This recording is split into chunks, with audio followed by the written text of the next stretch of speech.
Can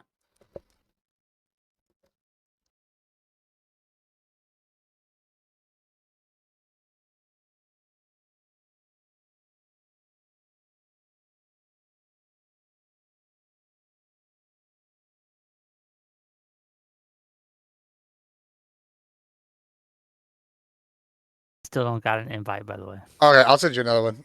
I think if at worst you could just go to my stream and just click knock and it'll let you in. I added you as a favorite, so she'll automatically do it. Yeah, it's buggy as shit. Yeah, it's still they definitely got some kinks to work out, but it's pretty great. what does that do? So it boosts you up. For anybody that's a streamer, since we are going live right now, it boosts you up in the algorithm in addition to like your numbers, and then it'll share the chats if you let it share the chat. So like if someone types in his, you can respond to it. It's really convenient if you're like somebody that reads chats. Like I used to have like when I was on a panel, I'd have like 4 people's chats open, trying to read what people were saying to like talk because sometimes some of these people say some interesting stuff. But yeah, that's kind of the usefulness there for that. It's pretty cool. I was testing it out too. If you open up everybody's stream on the panel, it counts as you could make yourself count as hypothetically 5 people. Well, I mean, I don't care so much about that, but I like to stream chat shit quite a bit. It's pretty cool. I don't know if it worked. Doesn't really give you a way to recognize. I'll send you that. All right, but yeah, let's go ahead and get started.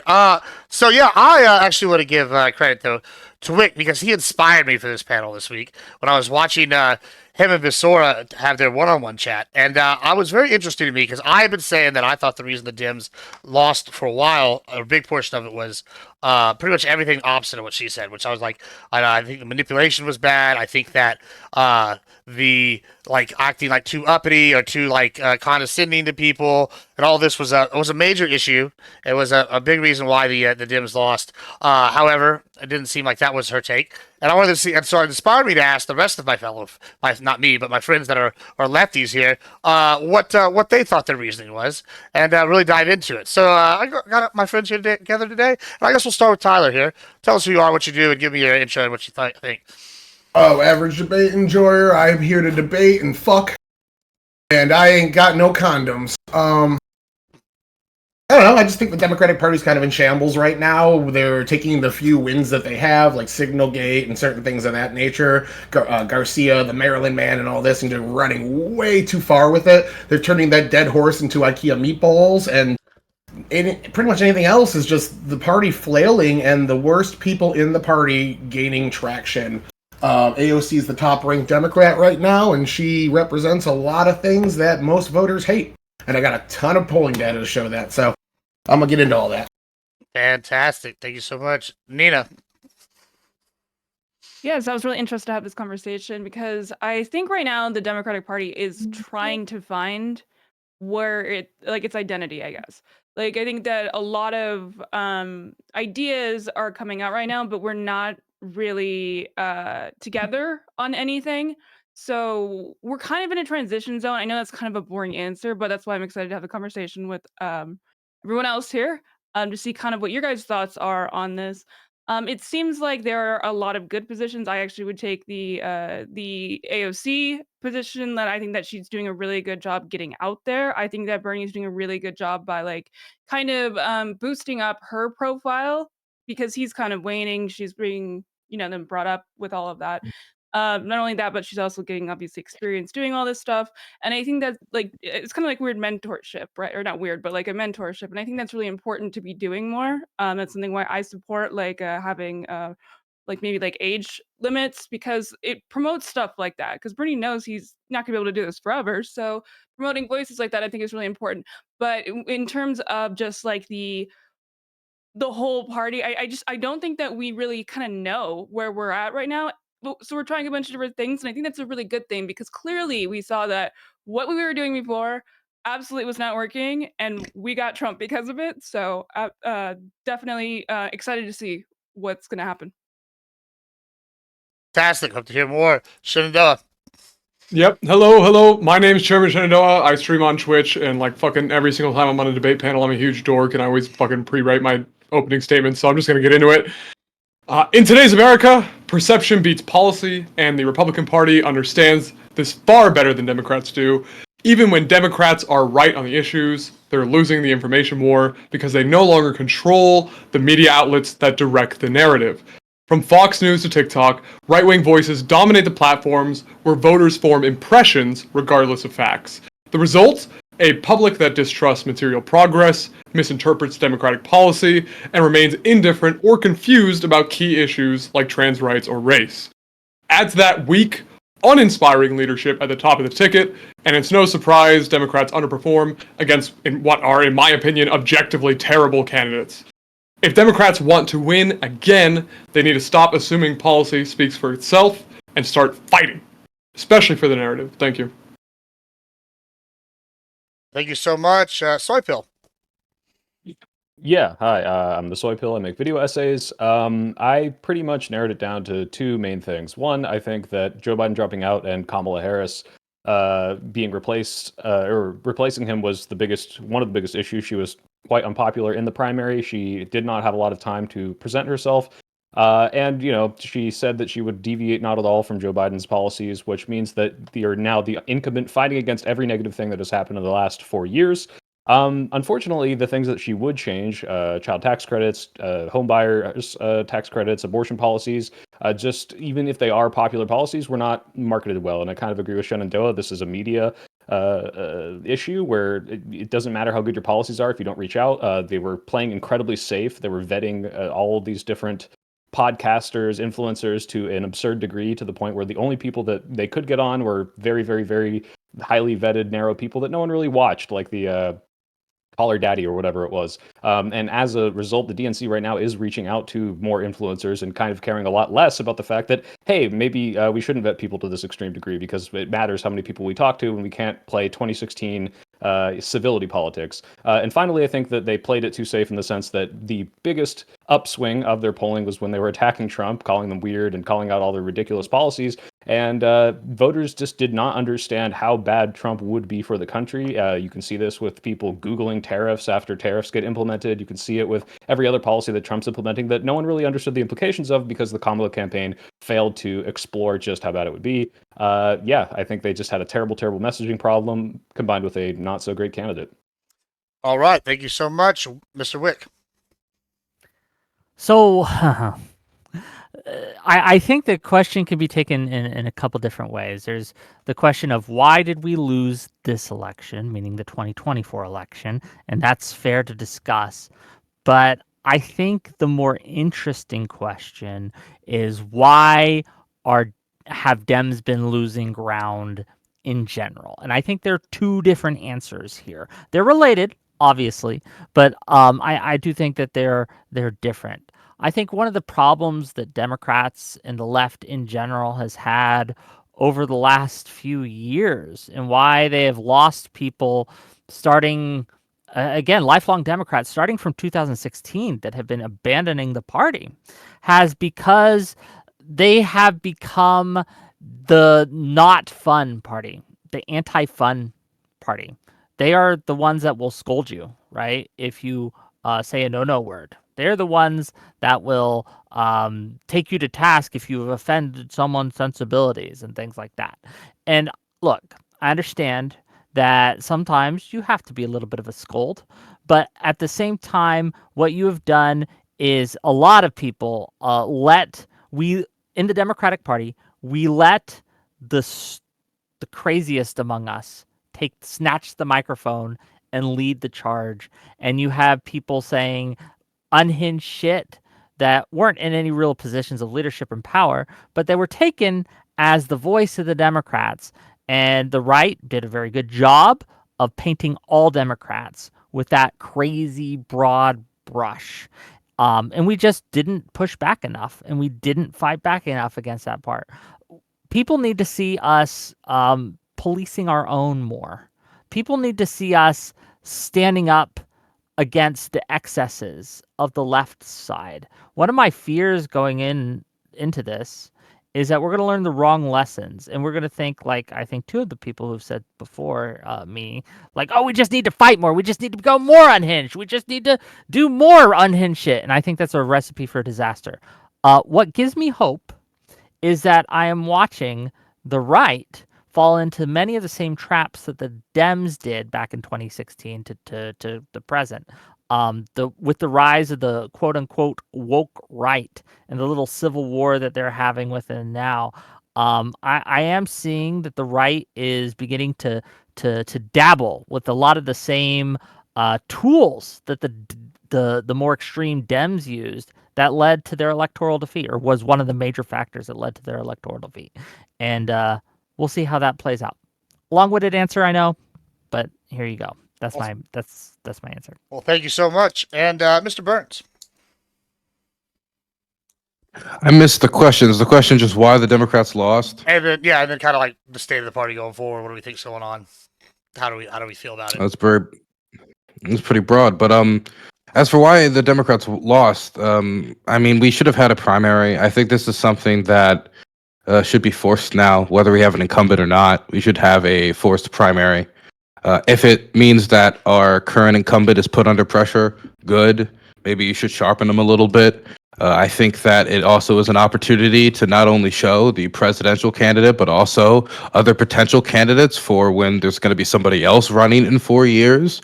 The Democrat can run an incumbent primary different than another primary if they really wanted to like splice the hairs. If there's some way to fudge it in there, you could make it so 50% of all donated primary votes go to the general election candidate, or they could make some way to make themselves feel better about it. But having this process as a safety net to check in if we're going to keep appointing people who in many households are looking at assisted living due to the age at that where they're getting. I mean, I'm not trying to be ageist. I'm not trying to be mean. I'm just saying that if your presidential candidate can't go through a primary, then they shouldn't be your presidential candidate. And having this check, I think, would be positive, honestly. And if the Republicans don't have it, then the Republicans don't have it. And I think we can still make it into an advantage. I also believe that Harris, as many other people have said here, was not somebody who was put through this process. And so not only did it, by avoiding a primary, we didn't get to check on Biden, we also didn't get to sharpen a potential replacement or have them go through that process. I understand this, if, shoulda, coulda, woulda, but, that's what it is. As for Harris herself, she didn't have any transformative ideas. And I'm not trying to be mean. I'm not saying she didn't have any good ideas. What I mean by transformative ideas is that the way Trump talks versus the way Harris talks, Harris will go out there and say, we're going to give you first-time home buyers a $25,000 tax credit to put towards your first home. Oh my goodness, isn't that great? And then you go over to Trump and he says, I'm going to build.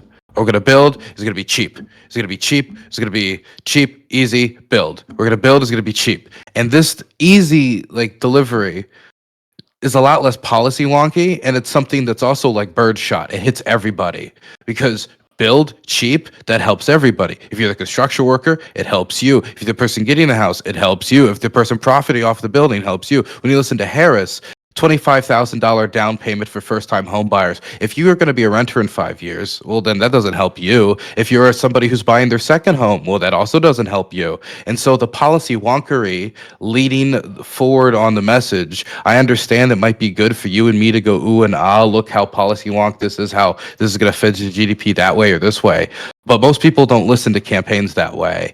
And I think that when you have a limited time frame to deliver your message to the people, you basically need to be going like, hey, we have 90 days to deliver the message. It should be like baby's first footsteps, kind of a little bit. And not to be, don't talk down to the voter, but you need to be getting across, I think, a little bit more general messages. Past that, I also want to say that if you... I understand what Wick's trying to say when it comes to we need to check ourselves more, but I also don't believe that checking ourselves more really would have helped us at all in this election. Because in all the areas where we could have checked ourselves more, I don't see the Republicans letting up, and I don't think that's going to swing enough people in the key swing states.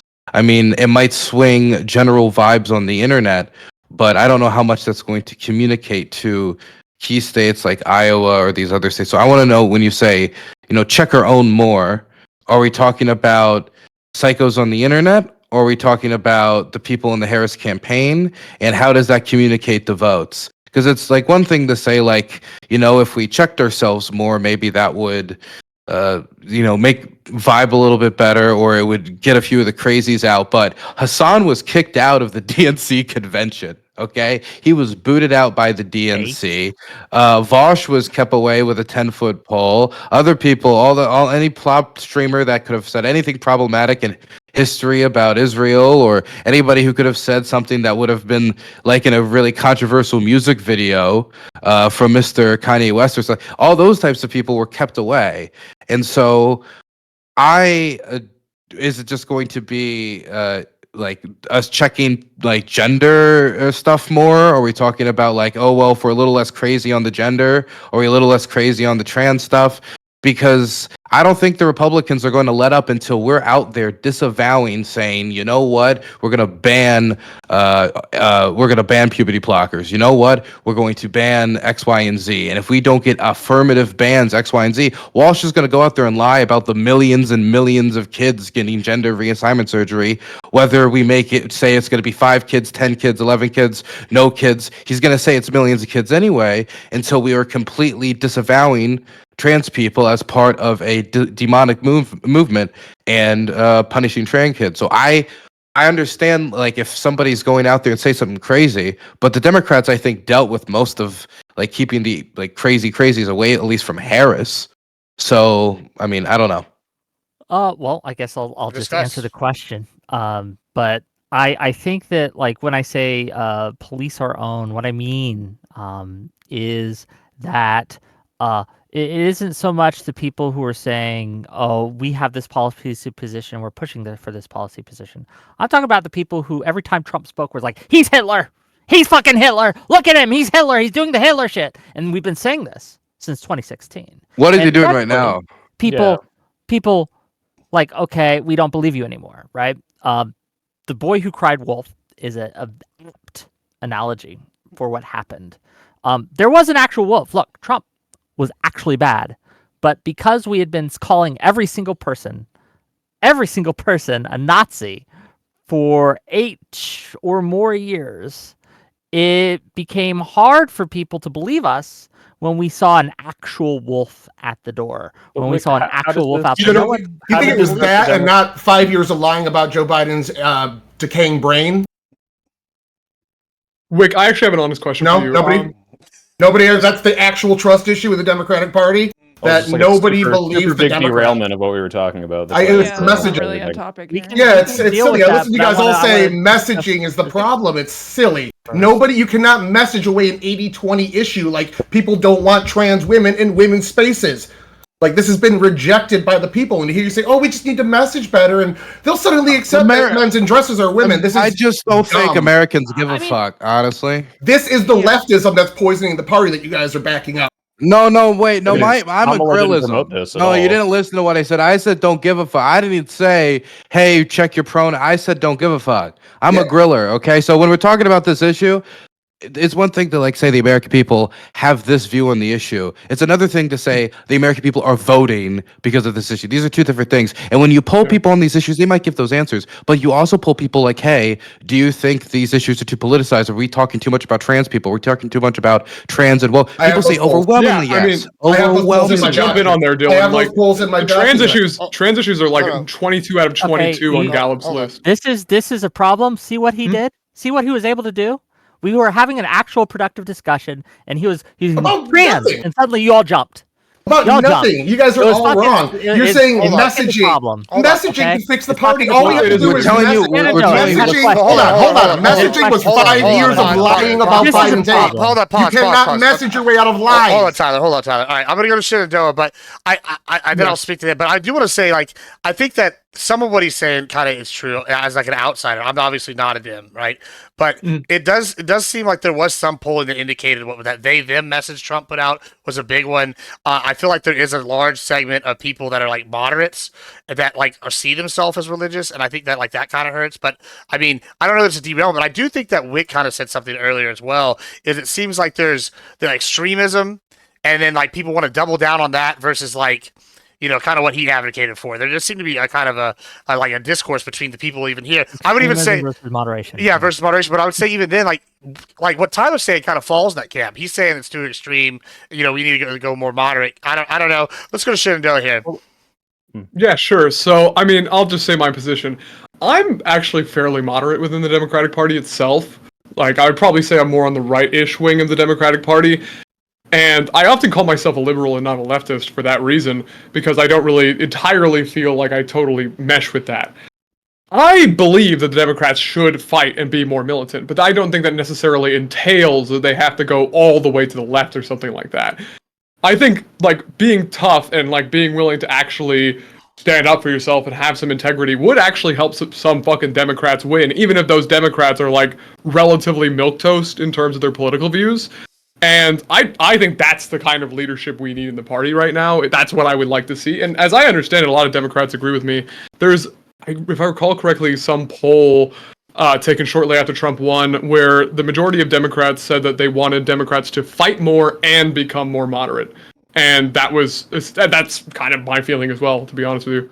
It's about 2 Can I to 1 ask at you the a Harvard question, Harris. Tyler? April Yeah. poll. Yeah. Oh, not me. Fuck. Well, Sorry, Tyler, Bill. I mean, like if anything, I feel like you're kind of like you were arguing with Wick about this, but I think this is kind of proving his point. And I think Wick tried to point this out, which is, you can say, oh, this trans issue was really unpopular. Look at its 80-20, and the fact that Kamala barely talked about this at all. And first of all, gained numbers in the LGBT demographic. That's one of the few that she actually gained numbers in. And second of all, you look at the right wing and how much they thought it was a big deal versus how much the left wing thought it was a big deal. And you're right. If you just talk about it nonstop, as the right wing was doing compared to her campaign, it plays really well. It's like that they them, she's for they them ad worked really well. The hey, look how woke the military ad, it played really well. But unfortunately, and Dylan is right, like most people don't care about this. It's just if you just keep talking about it and pretend like it's a big issue, people are going to jump on board. It's not. I have the exit polling.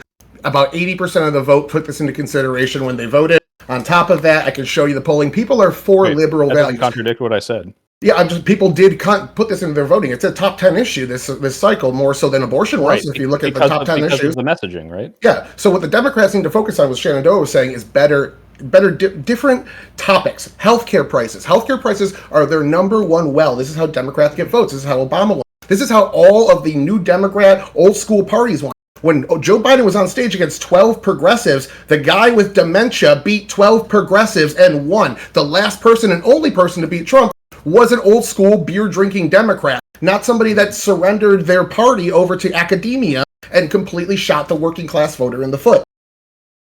Okay, I don't think that contradicts what I was saying, though. No, I'm just kind of. I don't even disagree with what expanding. you just said. I'm just saying the messaging of, hey, if we just blow this trans issue up on the right or on the left, clearly plays well with the right. I don't think the left did it. It's a majority that don't want. It's a fundraiser. I don't think Sure. it's a vote getter. I think there's a difference between a fundraiser and a vote getter. And that's what I think the trans issue is for the right wing, is it made them fundraise a lot of money, which maybe helped them with other ad space and stuff like that. But I don't think it flipped people. I really don't.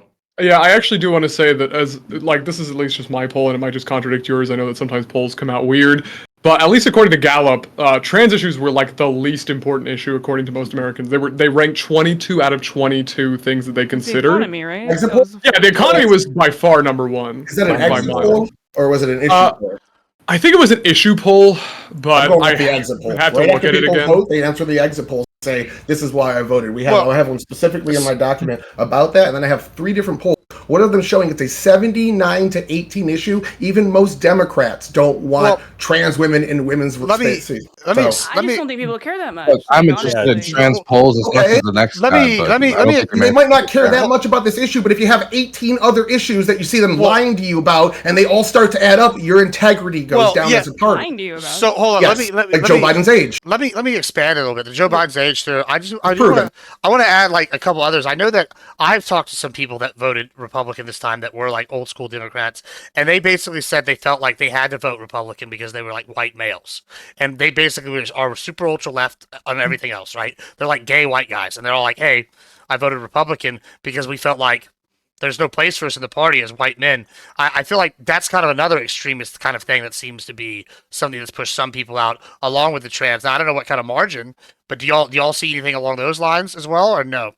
That plays directly into the media narrative thing. Like, if Yeah, you that's what I actually was gonna spend say. any time in these left-wing circles, there's really, like, the worst thing you'll ever see is a college campus might be like, hey, if you're talking about this POC issue, maybe a POC should talk about it, that sort of thing. And yeah, you get some crazies here and there, but the idea that the Democratic Party is not for white men is so ridiculous. And yet it is a very strong narrative on the right wing. And I see a lot of people believe it because of the right wing messaging. They're just much better at saying, hey, they don't give a shit about you because you're a white male. And just to take a step back from all this, I mean, with trans issue, white men issue, any of these identity politics things, what's really interesting is you don't see this as, oh, the right wing dominated this election. I mean, they did have a much better media game, that's true. But I mean, from 2020 to 2024, it's 20 million fewer people voted for Democrats, and Trump gained like 2 or 3 million votes. It wasn't like, a bunch of people became right wing. There was But a lot of people did stay home. It's a bunch of people staying home. And I think Right. that does speak more, at least to a little bit, to Tyler's point of, yeah, people were just like, well, I don't think anything's going to fucking change. You're not talking to me about my working, life changing. You're not talking Right. to me about my healthcare prices changing.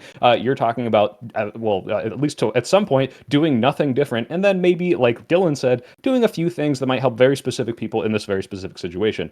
Even the child tax credit, which is going to help anyone who has a kid, was not really spoken to many people in a way that I think was, reach them. And yet now Trump is saying, oh, we'll give you $5,000 for having a child. And I can immediately see how much more that is boosted in the media versus, actually technically more money to the same people. It was not presented the same way. One of the problems I think that you're hitting at, and one of the reasons I would posit that a lot of people did stay home, and a lot of, frankly, it wasn't the leftists that stayed home. It wasn't the lifelong Dems, the people who were like pretty progressive. It wasn't them. It was the moderates. The moderates stayed home because the moderates, for whatever reason, couldn't discern a difference between Trump and Kamala Harris. And you could that there's a lot of reasons for that, and that's a failure of the Harris campaign. That's a failure of Democratic messaging. Harris not going they were they played it too safe. The Harris campaign. They weren't willing to take risks. They tried not to piss anyone off, and that pissed everyone off to an extent. Wouldn't that appeal right? to the They just moderates? stayed in the No, wrong she position. didn't. No. She That- won again, independent. this is hold on, if I may finish. This is Right. what you just said, Nina, right? It is kind of indicative of what a lot of progressives think as moderate.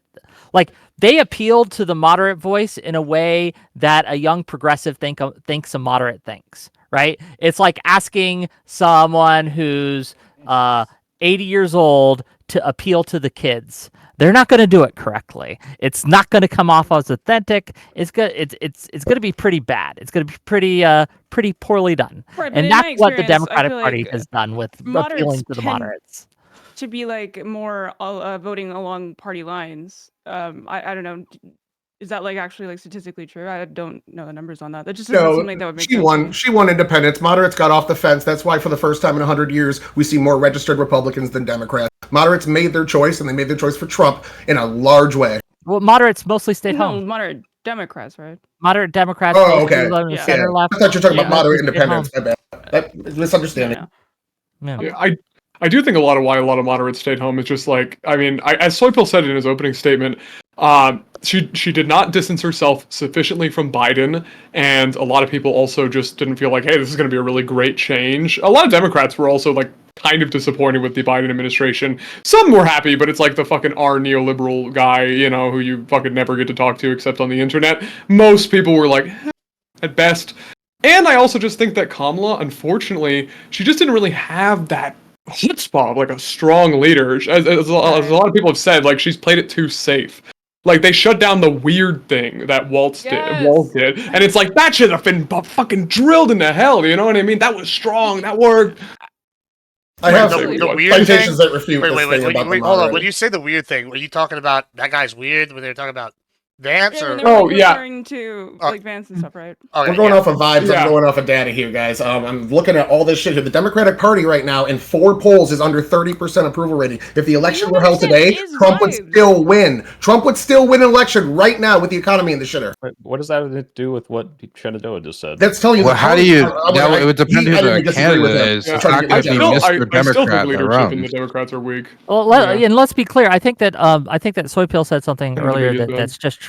The Democrats didn't get shellacked, right? The Democrats actually, we lost by very, very thin margin. If it was a 400,000 2% votes in 3 difference states. in 3 states, we would be praising Chairman President-elect, dictator for life Harris right now. Right? And Elizabeth Who would let us Warren would through have the won. communist revolution.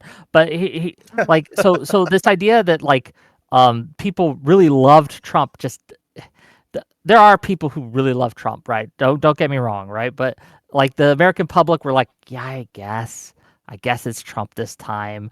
Yeah. Now let's look at the polls today, and you can see people fleeing from Trump, right? The American public is fleeing from Trump and his positions. I'm looking at this data right now from Nate Silver from his Silver report, right, which tracks stuff. Net approval on immigration is negative 2% from the start, right? Like it was 7% on January 21st that approved of his immigration platform. And now it's negative 2%. If we look at trade when he first took office was negative 2%, January 21st, 2025. It's now negative 17.7%. If you look at the economy where he was up, he had 6% approval, right? It's now at negative 13.5%. And inflation, which was negative 6%, is now at negative 24.7%. Across all these big issues that Americans care about, they are fleeing. Even his best issue, immigration, he's underwater currently on that. That's just the data. Yeah, so let's talk about the data. If you pick the least accurate aggregate from last election and you ignore the most popular aggregate, we can go on to you can look at the most popular aggregate. No, we can go to the most popular aggregate or the closest aggregate from last election and see Trump is overwater in immigration. These two anecdotes that were unpopular are getting behind the mirror, and then people are going back. In that aggregate, is he more popular with immigration or less popular when right now? He's less, but he's got four polls in a row. On the economy, in your data, is he more popular or less popular when he took office? What is Trump? Wait, can we check the data from 3 months ago, please? That'd be more fair. What does Trump have to do with this? I knew this was going to turn into a whataboutism about Trump the whole time. Nobody believes Democrats because they lied about Joe Biden's age. You could put anybody in there. Okay, I got a question. It doesn't matter if they're negative toward it. This is a microcosm of this is a small snapshot in time. The economy's fucking went through the roof today. Trump just signed a trade deal with one of the 6 biggest economy in the world. We have 40 trade deals on deck, 17 of them about to be signed. You didn't watch it this morning? No, I'm asking you if you know. Yes. Just to be clear, like I'm not here to take a fucking pop quiz. I'm not here to take a pop quiz. I'm here to educate you. So you don't if know. you can Fair enough. yes, I know. You can save your points. You can save your one-on-one questions for after I'm done speaking. But I'm here to educate you on a broader issue here. Nobody trusts Democrats. You cannot continue to gaslight and lie to the public and expect people to believe you. So actually, too, that's a fun segue into what I wanted to go into. Like, so Wiki, on your show, Trump lied and he won. Like just recently, you literally saw Visora advocate for more. And I mean, I'm not like panning all Dems this, but I think she represents at least a segment that like kind of. Visora's a socialist. She's not a Democrat. Sure, whatever. But she's on the left, and I feel like she would vote Biden. Probably voted Biden if she was here, not in Australia. But I feel like there's a few people I've seen that on the left that have also echoed similar statements about like, hey, we need to like lead people, we need to manipulate them, we need to like gaslight them, and I think that like the Biden thing is a microcosm of that. I don't disagree. Do you think that I don't disagree that people don't trust the Democratic Party? That's true. Well, what I'm saying is, how much of you like do y'all think that's a problem going forward, and how do you earn people's trust back? Because I think it is a bigger, like I think it is a big issue. That's a good question. How do we earn the public's trust back? But I think that the Democrats should earn the public's trust back by simply being honest. Like, hey, we fucked up here, here, and here. We are going to do better going forward, and we're going to be honest up front. And as Dylan said, I think it is opening. Every time we have an election that is a general election, we are going to have a primary, and we're going to honor that primary. Again, a lot of people don't trust the Democrats for a lot of reasons, but people don't trust Trump either. Wick, can I actually ask you a question? This was the question I want to ask at the beginning of your opening statement. So, you see, to me, I think at a minimum, the GOP is about as hypocritical or lies as much as the Democrats do, give or take. I mean, I think more personally, but like we'll just say as much for simplicity. I find it interesting that Democrats get punished significantly more in the media for this hypocrisy, and my hypothesis as to why this is that Democrats just don't control the narrative very well. So when they play a similar game, they lose, even if they're not even playing the game as hard. Okay, there's a couple I reasons. think they capitulate a little bit too much as well. Yeah, this idea that Republicans control the media is a joke. Twitter is the seventh We're talking most about popular alternative social media. Okay. Twitter is the seventh most popular social media site. Out of the top 20 What's news Fox sites News? online, What's Fox News? I'm talking about social media sites first. Hold on. Out of the top 20 news Most outlets, popular podcast. only 3 of them are Republican. The rest are Democrat. So they can. Yes, Joe Rogan's not right wing. I'm talking about news. I mean, he has become more. He's not. No, Joe Rogan's not He right literally wing. He says voted he's for not. I feel like back in the day. No. The purity That's a whole testing nother laughing debate is not right gonna there. work. This is fucking purity testing. This is why nobody likes Purity Democrats. testing. It's He's purity clearly- testing. he talks Joe about it. He Rogan is talks about left it, wing. my guy. Joe Rogan is left wing. Joe Rogan is Tyler- he says he's left Tyler, wing. can I ask Joe a Rogan is question? left wing. Joe Rogan is not a Tyler, news I podcast. can't answer Tyler. Shenandoah's Wait. question. Yeah, hold on. Yeah, He's yeah, moving let's- the because he's goalposts. left Hold on, wing, is hold that on, the hold on. standard? Joe Rogan is not a news podcast. You guys deflected off my point. You said independent You're media. lying about how much influence the right you has were moving the online. goalposts. Period. Hold on, It's hold on, actually hold on, more hold on. Democrat. Hold on. Joe Rogan's not part of the I'm white conversation. media You're now. shifting the goalposts. I mean, but Nina made a good point there. Projecting. Hold on. Nina made a good point there, though. Switch to water, dude. Fox News is number one, though. Like, I mean, I don't like. I've never bought like as a conservative. I've never bought that. Oh, the right doesn't have any media say whenever Fox News is number one every year. Like, we're alternative. You're number one, bro. You're not alternative. I mean, even I'm not That's buying that. silly. Like, Daily Wire's up there too. It's my assessment that essentially, like in the late 2000s and 2010s, like liberals were kind of more dominant in the media space, and that it's basically flipped backwards. Like Fox News is the largest cable news network. Newsmax has grown a lot. You have a lot of podcasters who may not necessarily explicitly be news, but they are very influential and they're very conservative. Facebook and Instagram, you got fucking Mark Zuckerberg, you know what I mean, who's like kind of openly aligning himself with Trump. You know, obviously X is like it drives the conversation a lot. A lot of news people are on X and so on. Most news organizations, I won't say all, but it's a vast majority, take their reporters who report the news. They get their leads, they get their information. They are on X, right? Yeah, it's and not that's a how big many deal. people are on. It's who is on, and who is on, who is utilizing it. It's the people who are making the news, who are reporting the news, who are getting their headlines. They're figuring out what they're going to report on. The editors are on there. They're making like, hey, there's a lot of people on X talking about this. We need to report on this. So to act as if X and doesn't drive the narrative in even the mainstream media, Seventh is most just popular not social true. media. Seventh most popular social media site. Oh my God! So the other 6 are doing the opposite. You're just hand waving it away. Like Democrats just don't do messaging. Everyone knows their message. It is not a messaging issue. No one else It's here the is yelling. You're the context. only one yelling. Why are you yelling? I'm trying to get in. There's a lot of cross. I haven't even gotten I my point promise yet. you you, won't you're even the let only me one. finish answering my question, Shenandoah. yeah. I'm trying to get in there, man. There's 6 people saying this is Calm down. okay. You're not excited. did ask a Listen, we're only question. 30 I minutes in. remember what your Relax. question Calm down. was. Like, go ahead, Wick. I want to hear. What did I ask you? This isn't Wait, my I'm sorry. first rodeo with Tyler. I know how he operates, right? He won't let you get in a point. You gotta That's make it. sure to write down what people ask you because he'll just interrupt. The guy that raises his That's hand all the fine. time. But here we go. Shenandoah, you asked me, like, aren't we playing a losing game with this, right? Aren't we playing the fact that Republicans get punished more, or punished less, I should say, punished less for telling just outright lies than the Democrats do? I think Can I that throw this a quick plays... thing in? Oh, Be go okay, ahead, just like go a ahead, small quickly, caveat. quickly. I do also want to say that I do agree that Democrats should try to be more honest. Like, this isn't me just saying like, oh, we should just be like as depraved as possible. I just want to say that, but go ahead. Yeah. Again, one of the reasons that they don't trust us is we have lied to them before. We've been caught lying, and that's bad. We should never do that. But the reason that Republicans don't get punished as much as Democrats do is because we in the Democratic Party have been fighting a war with our extremists. The right lost their war to the extremists.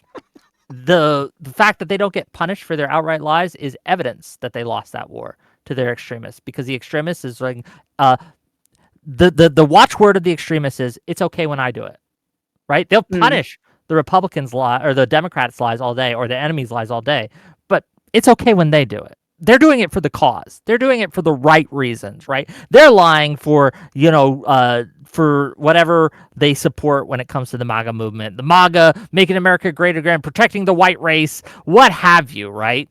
And they are willing to overlook Hegseth's. Gibbs is hating this.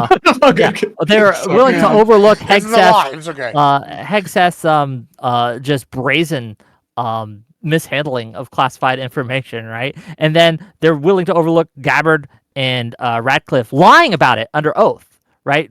Lest we forget, before Congress in a hearing, just straight up lying about it, saying, no, there was no classified information in that thing. And then the leaks came out right after that, and they're like, oh, no, that information is absolutely classified. It's insane. But that's just the kind of fight that they lost for the most part. And that's the playing field. We are playing in a field where MAGA can lie about literally anything. They can go, MAGA can shoot their voters' dogs, and their voters will still vote for them. I got. Hold on. You know what's funny? Hold on. I do want to say that's interesting, Wick, because I don't know that I agree with you. I know that I'm as the only Republican here. I know. Sure, that's fine. But it's funny. Well, we talk about the White House. He's totally right, though. But it's funny to me because you say this, and in my head, I'm like, Trump was a pretty big step left for the Republicans, right? Like he's like pretty pro LGBTQ. He's like pro gun control. He's got like some other stuff, and so I'm thinking, man, we voted moderate this time. And then I hear you say this, like the extremists are in control, and I'm like, well, somewhere there's got to be one of us has got to be real wrong here, and I don't know. I find that interesting. Let me address that real quick. So, what I'm talking about extremists, I'm talking about not beliefs but behaviors. Does that make sense? So, you can have a weird extreme belief, but I don't consider you necessarily an extremist. It's how you behave, how you act, right? If you are, you can have the most moderate milquetoast position in the world. Like, I think that women should be treated equally as men, and I'm willing to bomb a clinic to do so. That makes you an extremist, right? Like, that makes you an extremist. Get that shit. Yeah, go ahead. Sure. Nina, you were saying something? Yeah, no, I think that like one of the big, I think maybe, I mean, Trump was basically like a, more liberal, like as an individual. But the thing is, ironically, it seems like he's not in charge. It seems like Stephen Miller is the one in charge now, because every single time we see him signing something, it looks like it's the first time he's ever seen it. And he spent, I think, 22% of his presidency golfing. Or on an interview, or live streaming and saying something. He doesn't know what the fuck is going on, like, unironically. Can someone on the panel tell me how Trump is more liberal? I'm very confused. I am also well, he's been very positive LGBTQ. So ignore exit polling data. No, I'm just saying him as a person. I just don't think he really cares. But the fact that the right has become so militant is not because Trump necessarily has this militant idea for it. I think that people surrounding him do and use him as a prop. So we're ignoring polling data and exit polling data on trans people saying nobody cares, but then you guys are saying that people care a lot about Pete Hegseth. We talked about different data. We just had Republicans came out for about a week and said that was better than the country moved on. I said that MAGA does not care how no one cares. Handle classified information because they just. Who is going to vote on that?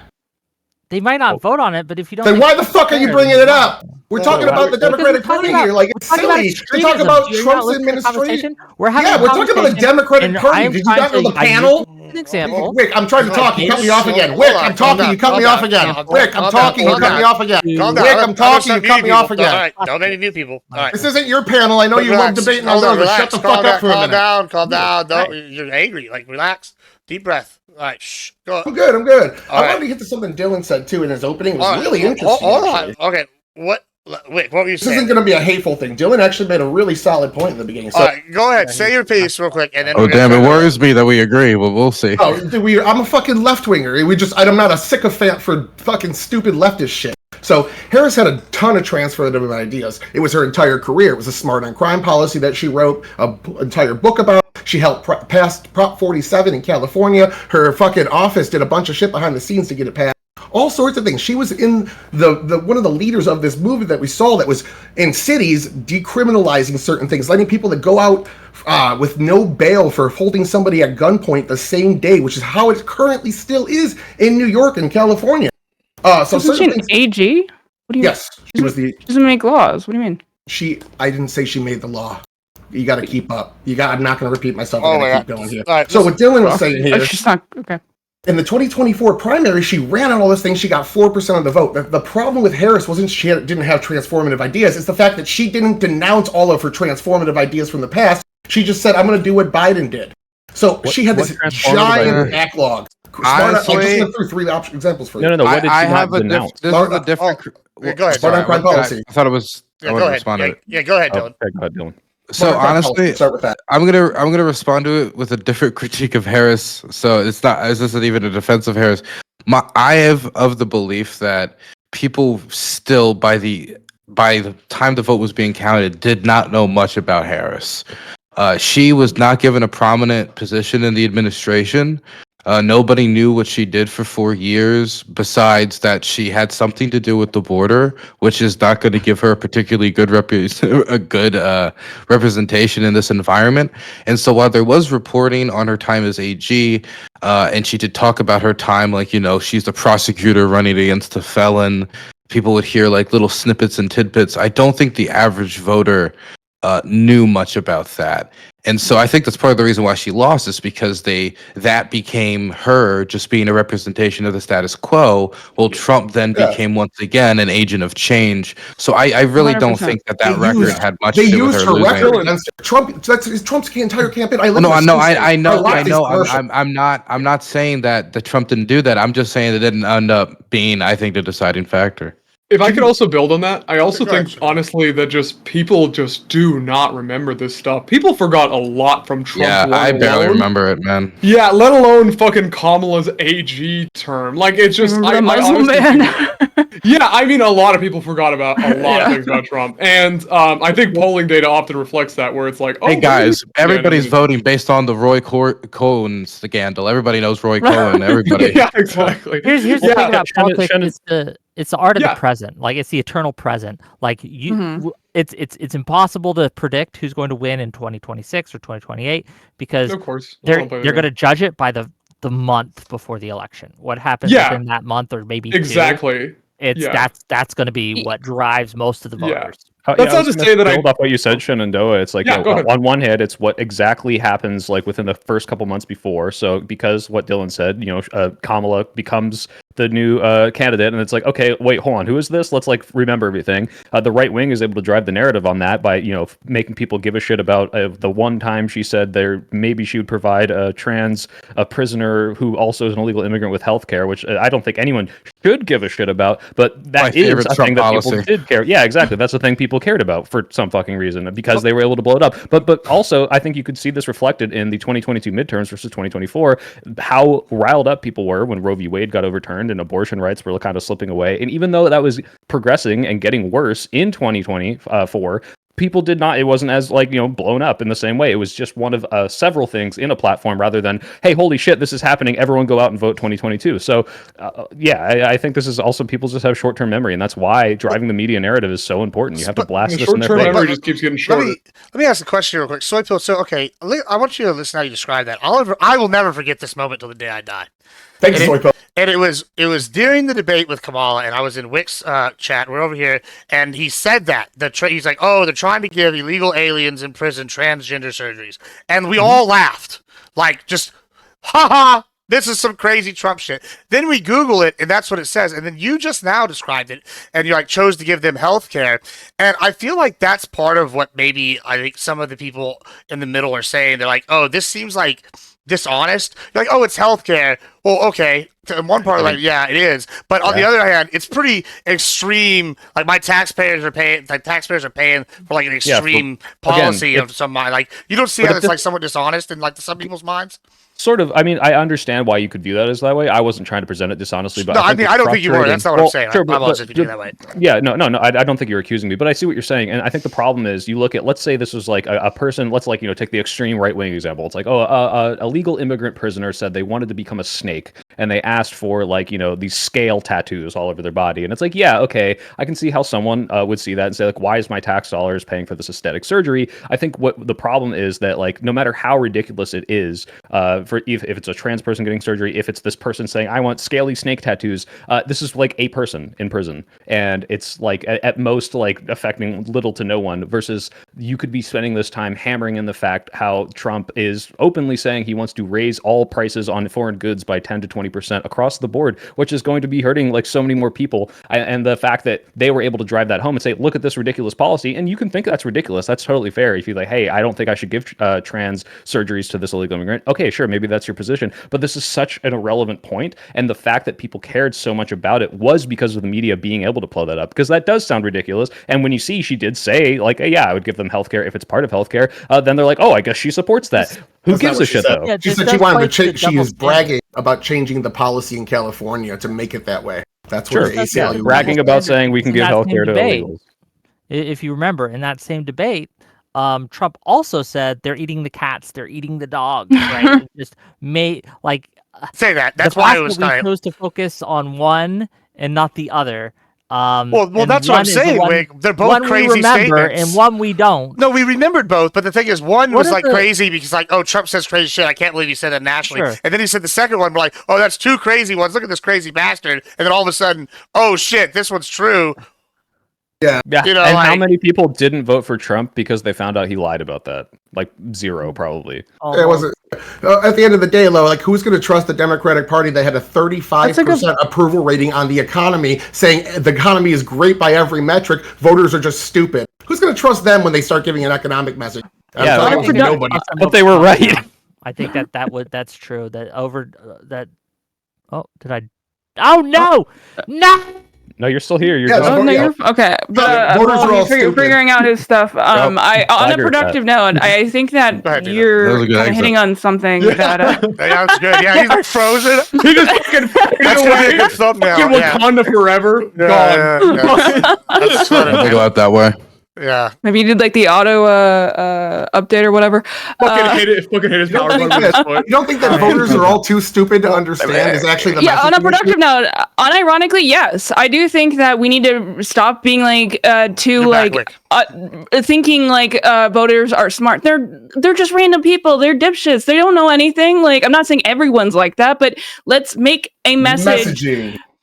You're stupid. Vote for me. easy to be absorbed by like anybody. Like it's like having a teacher that like does not like assumes you already know what they're going to teach you. That's not how we should do it. We should be teaching them. We should be bringing up constantly like exactly what Trump's doing, what he did, how it's affecting him. Like when Kamala says the whole thing about the tax credit, it's like what does that really mean for me? Well, Nina, You know what I mean? Like I don't think people genuinely like understand that type of stuff. And you need to Well, let me ask you this, explain Nina. it. That's Let me ask- Republican policy. Well, let me ask you this, Nina. Though, so like, I think part of what I'm like, you're kind of hitting at maybe the second part of what I was trying to talk about with soy is there's like a group of people that feels like whenever you'll try to explain it, it comes off as like uppity or pretentious or condescending. Like you really think I'm too dumb to understand this? Like that's gonna make me That's fine. even if you're right, it makes me not want to vote for you. Yeah, no, Just I don't really think that's a 100% large Yeah, I portion of agree. people. We should not No. message like that specifically. Like no Yes. leader of the Democrats By should be that saying metric, shit. how is Trump's economy not good by every metric if the only bad thing you're looking at right now is the polling data?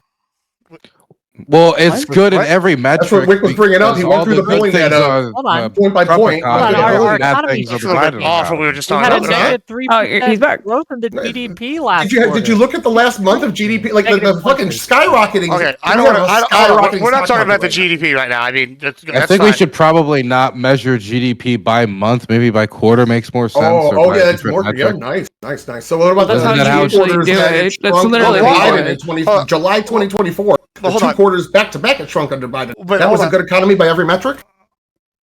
Is that what I said? And number one, I'm but asking, Biden's you said economy by quarter, was so I'm definitely asking better you, than is that a good Trump's economy? There was much stronger investor confidence, much stronger consumer confidence.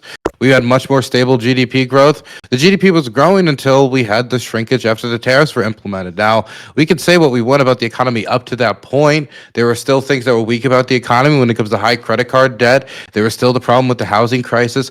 But when Trump instituted the tariffs, he caused a capital panic. He increased the yields on 10-year bonds. Investor confidence still hasn't fully recovered. Consumer confidence is still in the shitter. And while the threat of recession has receded slightly, it's still looming in the background, and we have yet to see any measurable benefit from this tariff policy. Almost every point you brought up was also true in the crash that happened between April and July 2024. And on top of that, consumer confidence dropped in the same way. Self-inflicted Well, tariff but hold on, policy. hold on. Yeah, Yeah, this is hold what on, Trump hold on, ran hold on. on, So there's hold difference. on, One hold is mismanagement and denying inflation existed for 9 months, and the other one is what I ran on. All right, so Well, I if think I'm small not businesses- should've Hold on, been hold on. that's Can I- not something to. It's just not. I would also refocus it. I don't like. I I don't see exactly how this ties to like what we're talking about with what the Dems problem. I don't know. was We and got what the they should do. gaslighting. Yeah, It's the gaslighting. I guess it's the gaslighting. But let's go back to the messaging thing. Shenandoah, you seem to be you were responding to like that comment I made about it being I hit pretentious. him point by point, dude. Where were you Pay going attention. with that? If you wanted to, Could you repeat the elaborate? comment for me? Yeah, just so I because basically was saying, so like going on. this where you're teaching people, this comes off as like pretentious, uppity, or like condescending, and I think that hurt. Like even if you're right, it makes people not want to vote for you. You had a response to that. It looked like, and then we honestly, my response was pretty simple. It was just like, I really do not think that Democratic leaders or anybody running for higher office should be saying that, like, hey, look, you guys are stupid, because that also is like. Well, that's not what I was saying. No, I know you're not. Just to be clear, like, I don't want to like fucking completely straw man you. I know you're not saying like Joe Biden should just call like fucking like the I guess just to reframe, what I meant was simple messaging. Like I think of the way that like Trump speaks, like it resonates with people because he does speak in very simple terms. And I think that is like kind of not necessarily something that we should replicate directly, but take that as a lesson that we need to speak very plainly, Simplify your messaging and make it so that just about anybody with any level of education can understand it. Yeah, because it is also just hard to punch through. It's not even like a stupidity thing. It's just that there's so much going on, and the longer your message is, the harder it is to repeat it. I mean, it's a simple it's a simple messaging thing. Like, the more simple your fucking slogans are, the better usually. Come on. Yeah, I was being a little aggressive, but yes, that is what I meant. Kamala spoke at like a 4th grade level, and Biden couldn't speak. So, like, I don't know what you guys are talking about. Neither of them were articulate. I get it. You don't like Biden. But yeah, he was. I mean, I liked his year 3. His year 3 was actually pretty solid. I like that. Well, no, otherwise.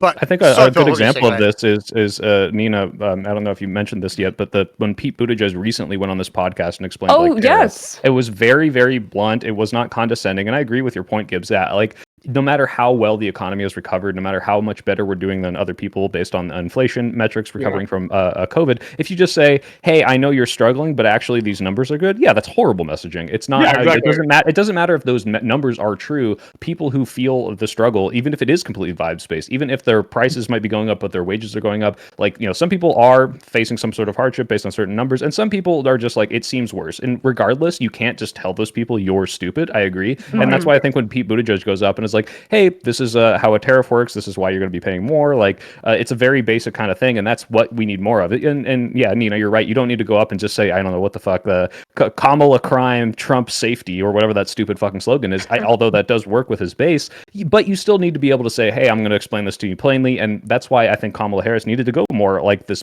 Pete Buttigieg podcasts and just have these very basic conversations about, hey, this is what the Trump administration is going to do to you. Well, no, finish, and then I'll. That was basically, I think that I think you can look at this. They kneecapped a lot of harder progressive PACs and speakers. And like, I think Dylan brought this up where it's like, yeah, we ejected Hassan, we ejected Vosh. Whether or not you agree with that is totally, up to you. The thing is, their vetting process for going on these different shows was very, very strict. They were, very, very, careful. Oh, like, is this guy saying like one thing out of line? Meanwhile, Trump is going on whatever the fuck. I mean, he started off his campaign in 2016 going on Alex Jones. Now he's going on whoever the hell he wants to go on because he knows be on the next Kanye album. Yeah, he might as well be, right? I'll make a strong statement right now on that note because I agree with you. I think that not going on a lot of these podcasts and being too careful and too cagey, right, did hurt the Harris campaign, and that should not have. Yeah, she didn't come off very. That is relatable. should be fired and never allowed to consult she had for wine any mom campaign energy ever again. But I will say this: had she gone on Hassan Piker's podcast, okay, she sat down with him, and then during their discussion, called him an anti-Semitic freak that no one should ever listen to, and then said, "We don't want you anywhere near our party." 400 electoral votes victory for Harris. It would have helped. One of the things a lot of people were looking for. Pretty big. Yeah, again, I don't think most people she know was a who's DA. She going can on be it. aggressive. Why I'm saying that would have helped. is one of the reasons I'm saying that is because one of the things that a lot of moderates were looking for is Harris willing to repudiate the extremists that are seen to be within her camp? Is she willing to speak out against them? And For the most Is part, this- she kind of was. Is this an unironic position? Yeah, like It to is what an degree? unironic position. What do you To think? what degree- You take Okay. umbrage No, with no, it? no, I'll tell you what, this is a sister soldier Hold on, moment. Tyler. He Okay. left. Tyler, Tyler, hold on, Tyler. Hold on, Shut Tyler. the Okay. fuck up. Hold on, This is Tyler. what happened to Clinton in the 90s, okay? Sister He Soldier. got a sister soldier Clinton moment. said, He "Fuck went you," was into done. a leftist space, like a Rainbow Coalition dinner of some sort, right? And he spoke out against someone who was at the time speaking sister soldier, who had made some racist comments about white people, and he got up and he, to her face, to the whole crowd, repudiated her. And He's this right. boosted his numbers. It made him much more popular. It made him much more electable. Harris needs that. Harris Yeah, I think it's needs a that. projection of I strength. don't- I more don't than think anything. that. Yeah, I wait, wanna okay. hear It's one Steve. thing to Yeah. say that. I don't Okay. necessarily agree with If- everything with that. What did she was vote that towards me, or was that towards somebody Dylan, else? I want to hear your response. Yeah, I want to hear. Okay. Yeah. So I'm not against her having a moment where, like, for example, I hated that moment from Bernie Sanders back during, I think it was 2016. I forget. Those two people waddled on the stage over to the mic. I forget who those two women were, It was a but they BLM were girl. trying to grab the mic, like, we're demanding this time. He should have just told them to get off the stage and continue with his rally. He should have shown a certain amount of backbone so that he can, like, not that, hey, look, I don't respect people's opinion, but this is my rally, this is my event. I can show a certain amount of control, you know. And I think that what you're asking for is for her to show control.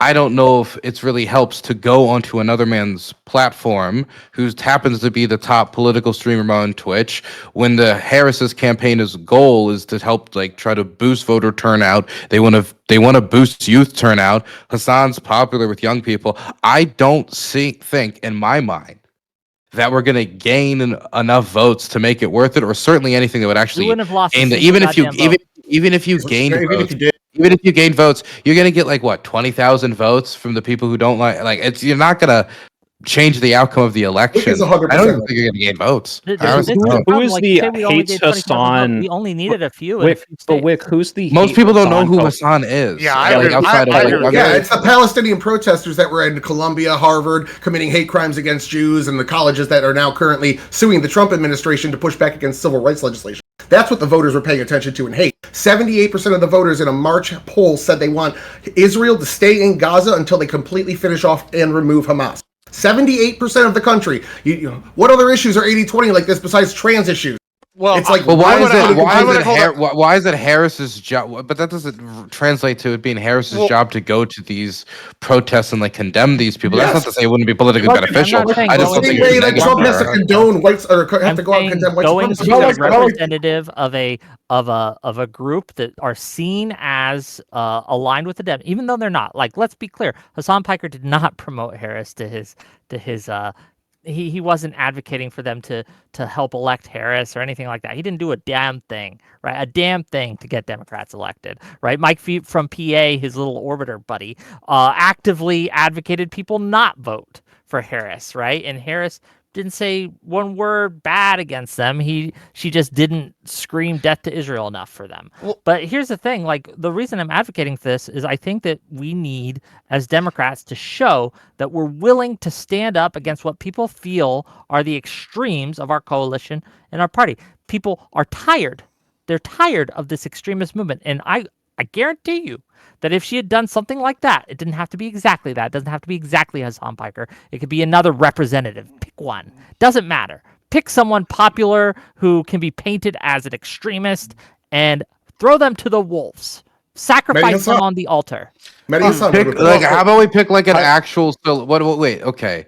If you were to do this, in my mind, you would pick an actual celebrity, somebody, and I'm not trying to be mean to Hassan, but you would pick somebody who, like, most Americans know that aren't, like, under the age of 25, right? Mehdi- You would Mehdi want to Hassan. aim for the people who, on average, actually come out and vote. Like, these young people do come out, but not as much. It would be some celebrity who does say something stupid like "I hate all white people" or something, and then she just retweets it and say, Well, like, I I don't know, some psychic. I mean, I'm trying to imagine love whatever white this people. woman I would would be. It would engage depend on with what whatever you're the saying. thing is. So But, yeah, but, Can I but interject? again, like, I'm just Can I all I'm bring up saying a fact is real I quick? don't.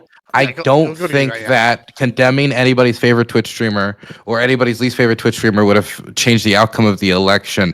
It would have to be, it's a general presentation problem. Right, and just to add on to that, Dylan, because I totally agree. I think calling Hassan out as anti-Semitic would not have won very many, if any, votes. But yes, Tyler, it is an 80-20 in terms of basic whatever your poll was. But 50% of Democrats, or anyone who leans Democrat, so even centrist, think that Trump is favoring Israel too much. So like the idea that if we called out the Palestinian movement within our own party, that somehow this is going to like sway some like enough of a swath of people. Like, I mean, don't get me wrong. I think going harder on things that people really don't like would be a better thing, and that's why I think Kamala should have called Donald Trump a retard on the debate stage. But I don't think that calling Hassan Piker an anti-Semite would have. Well, helped but at all. before you respond, hold on, Tyler. Before you respond, I also want to engage with what Dylan just said, because I think he presented an interesting dichotomy, right? He said, you brought up the going after Hassan, and I think, and how like nobody over the age of 25 is going to know who that is, and that's an interesting thing to me, because on one side we have what like a lot of people are saying, oh, the right took over the alt media, they're like really good at this, we need to do more of that. And then you see them try to like manufacture this with giving Gavin Newsom a podcast, etc. But then at the same time, I think you hit the nail on the head. Like, yeah, Hassan might have actually been a good one to call out, because he is an extremist and not very many people know him, and it could be like good branding. But at the same time, it's like, do you really want to like? Is this the market you want to engage in? Like, how do you manage these things at the same time? While calling him out versus like a celebrity who's gonna have way more name value. Like, what do you? Okay, I will say that if there is a celebrity you can point to that you think would be better, fair enough. I'm open to that discussion. My point here is that you pick someone that is pretty popular, but that isn't going to vote for you anyway, really, who isn't like Ilhan Omar or someone you have to work with in Congress, right? But is someone that is sacrificable, right? And a lot of people will say things like, well, we don't want to alienate these people, the pro-Palestinian people. Let's be clear. You want a fall guy? Is that what we want? Yes. Hassan is like organic. He's like organic, right? Like, he comes from Hassan at MSNBC. If I can finish. Obviously, that isn't the only point of failure of the Harris campaign. There was multiple points of failure. I don't know if just that would have changed the outcome at the end of the day. But I am saying this as a general rule going forward, that the Democratic Party needs to stop being scared of its extremists and needs to call them out and needs to become and brand itself as we are going to stand up against our crazies. Look at Trump. He's bowing to the crazies. Look at us. Point. We're going to stand up against the crazies. That's my point. It's working for Trump, then why shouldn't we just kicked Hassan out of the conference a little harder? If Harris personally escorted him out, then she would have won the election. Again, this is a W. If Harris had shown up, that's already politics. Trump already did that. Hassan getting kicked out because Hassan, unironically, Harris didn't do it. If Harris had done it, you would have had Fox News cover it, CNN cover it, MSNBC cover it. They were absolutely covering every single show that Harris went on, every single interview she did, every single talk she did. The news organizations were there. So yes, Harris, one of the benefits of being a presidential candidate is being able to get the eyeballs. So you pick someone that maybe people don't know too much about, but you can frame the person, right, as super okay. What happens? Which okay, you can with let me throw this up to you. And this is the general problem. What happens when Harris walks up to Hassan? She says, "Hey Hassan, you're acting crazy. You can't say what you've said about Israel here. We stand with Israel. You have to lead." And then he says, "You locked up all those black kids. You did X, Y, and Z. And then all the camera shots is going to be left wingers, maybe showing her boss girl moment. It's also going to be showing genocide Joe, genocide Kamala, bombing the kids. You're failing on X, Y, and Z." And my question is, do you think Harris is enough of a, good candidate, good at messaging in that moment to make this a win? Hassan, Harris could beat Hassan. Okay. That's not necessarily been litigated. Then Harris can beat Hassan. Mehdi Hassan at MSNBC is a better example because he was on the air saying pretty much the damn same thing. And no, it didn't need to be Harris personally. It needed to be the party, because at this time, again, we had Columbia going on, Harvard going on, UCLA going on. There were people illegally protesting and holding buildings. Many of them have been charged. The charges were dropped. Alvin Bragg dropped almost all the charges, I think, but 12 cases. Everyone else's charges got dropped. A bunch of people that were working with these people, no charges were even brought against them. Almost all of them got away with it. There's 2 people right now that were in Harvard that beat the shit out of a Jewish student, and they were facing assault charges, and people are trying to get those removed at Harvard off of the students. The fact that this was going on, it needed to be stood up to by the Democratic Party. And to Wick's point as She well, was constantly talking about her support for Israel, going out and condemning anti-Semitism, and she was. I mean, what more was she supposed to go out? They there? condemned all the Rafa. camps. I'll What did also you say- want? I really don't go don't into think. Rafa. I really don't think that just like No, condemning okay. Hassan alone Condemning would mean much. anti-Semitism and Like- like not go into Rafah. These are two totally separate Yeah. things. You need to come out stronger for Yeah. Israel to take those. I people honestly from- feel like even if she Argument did is condemn Hassan, I feel like people just wouldn't take it very seriously. I feel like even if you had the scapegoat, like just because Democrats aren't pushing that messaging well, even if she fucking kicked Hassan in the nuts, I just feel like the Democrats wouldn't be able to get people to believe her that she truly fucking like actually. is Yeah, she pro-Israel. doesn't seem to have that type of energy. Like Yeah. I thought you were being a little bit more metaphorical when you said Hassan. I didn't realize you meant literally Hassan when I said No, base. no, But well, just to make Hassan that is correction. Wait, I want to piggyback up what Shenandoah As said because fun as it would that be. Go ahead, that's Shenandoah. exactly what I'm talking about when in the sense of, yeah, like, first of all, Wick, I don't doubt that I'm sure if you poll a lot of maybe independent to right-wing voters, you'd see certain people thought Kamala was, and I know this is true, people on the right thought she was too extreme, like she's too progressive, which is silly because if you look at her actual policies, she is not at all like too progressive. It's very, very, very like milk toast. However, it's because of the messaging machine that they're able to say, hey, you clearly aren't calling out these crazies. And the idea that you think this would work, I think is silly because even if she did do that, which I don't think would have changed much, but even if she did, the messaging would not be, oh, hey, from the right, I guess Kamala isn't so crazy. I guess she isn't too progressive. It would be Kamala feigns outrage at the extreme left wing, knowing that her policies are she's still heard- extreme, I- right? Like it's all about this media tend to machine agree that's with going to be able to Just spin I may it. Say- respond to Can I that. say this to somebody who's Yeah, Also, go I ahead. mean, we've had these types of adjustments in Europe too, where for example, there's like it's really big on immigration. It's a different issue, but like Geert Wilders, part of the reason he performed so well in the Dutch electorate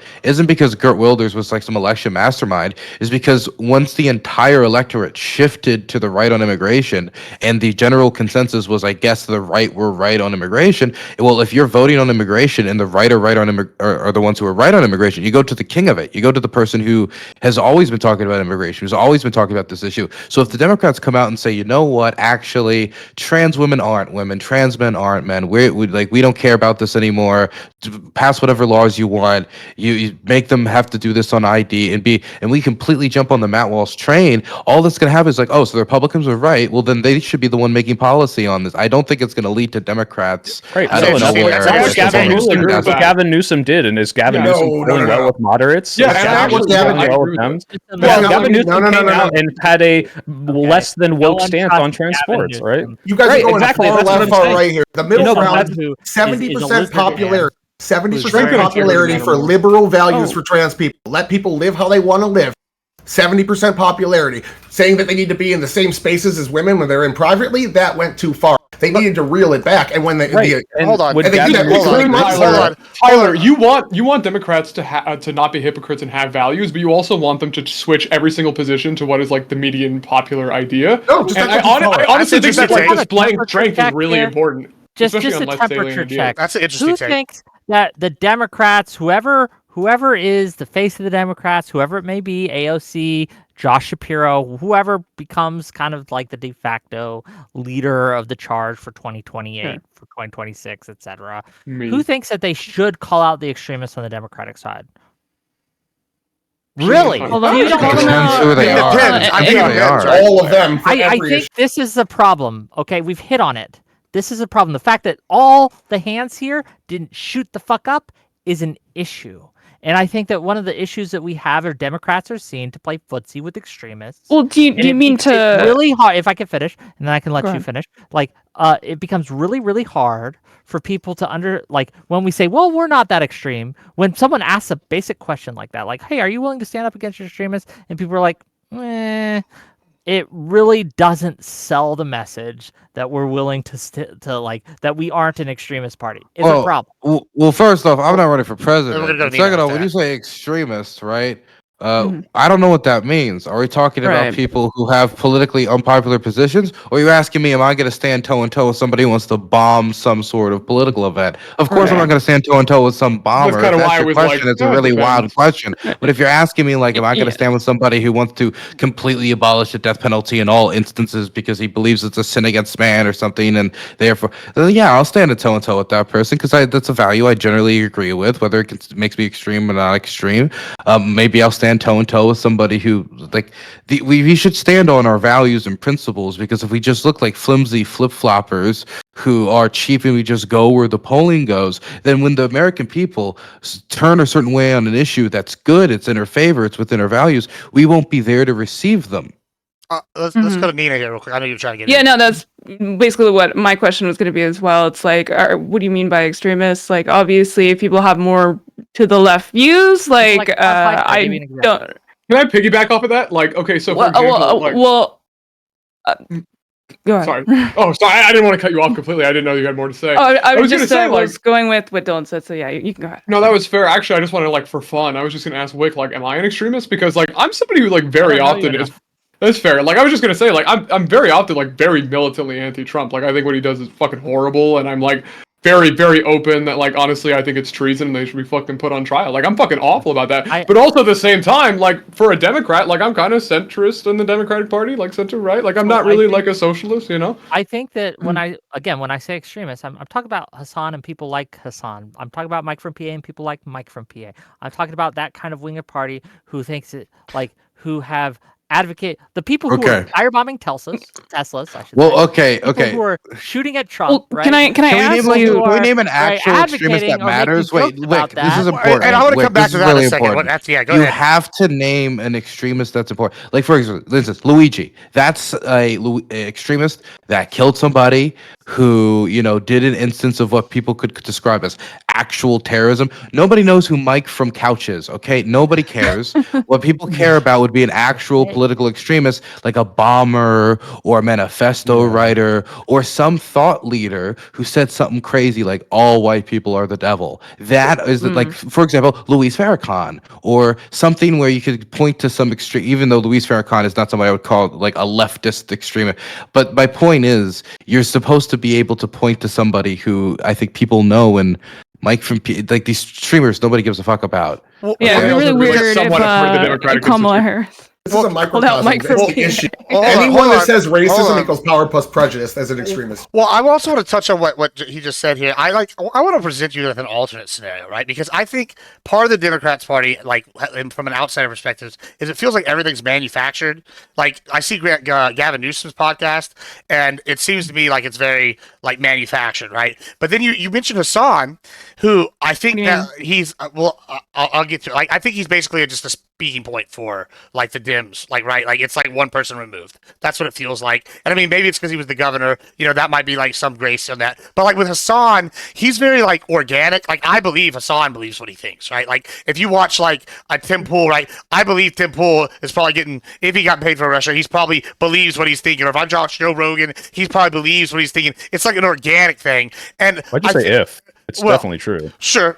If like whatever. Like my He point got is, paid by Russia. I mean the beliefs. Like my point is, it feels like these people all on the right, like are middle. They're like very like organic, right? No, Hassan, even though he's on the left, to me has that feel. Wouldn't it like it might be the opposite be true? Have her going on that and go like and maybe not alienating these people, going, oh, he's a crazy person. Maybe like having a conversation where, yeah, I think you're wrong, but I disagree. Let's have a convo about it, and then leaving. You don't think that could have maybe emboldened her to like a whole new market, as opposed to what you're saying, which is like you could have a moment where she looks like, oh wow, Harris is flipping out at this person who's actually acting quite polite in person, and she's like, And it could be like uncouth to the voter, which isn't like a moral condemnation; it's just the electability question. Yeah, and women also fight the crazy accusation all the time. Again, And I am also say, willing to bet a not inconsiderate sum of money that would have never happened. Well, I will. I I think want to that piggyback was off of what being Admiral real. Gibbs is saying here, because look, if your idea that like if she went out and yelled at him for being anti-Semite would have won over votes or called out didn't these have to extremists, yell. versus whatever, going on his podcast and somehow like indicating in some degree that these Palestinian protesters, a lot of which who stayed at home, might have a chance of some sort of like degree of changing policy once she got into office, or that just, hey, no matter what, I understand that you're upset about what we're doing right now, but look how much worse Trump is going to be. I think that at least I don't think is going to reach a lot of people, but way more than calling out Hassan specifically, especially for someone who is like already anti-electoral and probably isn't promoting a lot of his people to vote for her. I think that at the very least, you look at Joe Rogan and when Bernie went on, and it's like, hey, like people who thought this guy was a crazy socialist and they get to hear him talk in a unscripted fashion for 3 hours, say, Like wait, Pete. maybe this guy's exactly like Pete. Maybe this guy at the very least is reasonable, and I might be able to relate to him in the same way that if Bernie went on and just said, oh, Joe Rogan, you're an extremist, you're a lint rolling brain dead chimp, like that's not going to do shit. Like, it's can I gonna pick? go ahead. Go ahead, Nina. Can I piggyback off the piggyback? I also think that whether you hate Hassan or whatever, he does tend to want to appeal to moderates, because whether you think that's a funnel into being more extreme, whatever. The thing is, he would be very polite to her, and he would definitely mask on very much with her, and I think that absolutely would have helped her campaign. I 100% guarantee you that if she was seen as cozying up to Hassan Piker, she would have lost by even further. It wouldn't. Have I don't think people know. But who would they be losing? Who would she be losing? She would be losing anyone who sees as a problem that the Democratic, who suspects that, maybe Kamala isn't telling me the truth that she's not an extremist. But maybe if she's going on lying to me. Yeah, but Maybe I she think has that's- Hamas. but on the Harris, flip side, is what the voters thought. you saw Trump go on Aiden Didn't the Ross. Jews overwhelmingly vote for Harris? Like, isn't that how that goes in the polling results? Like, didn't the Jews overwhelmingly vote for Harris? I think that less Jews voted for Harris than voted for Biden.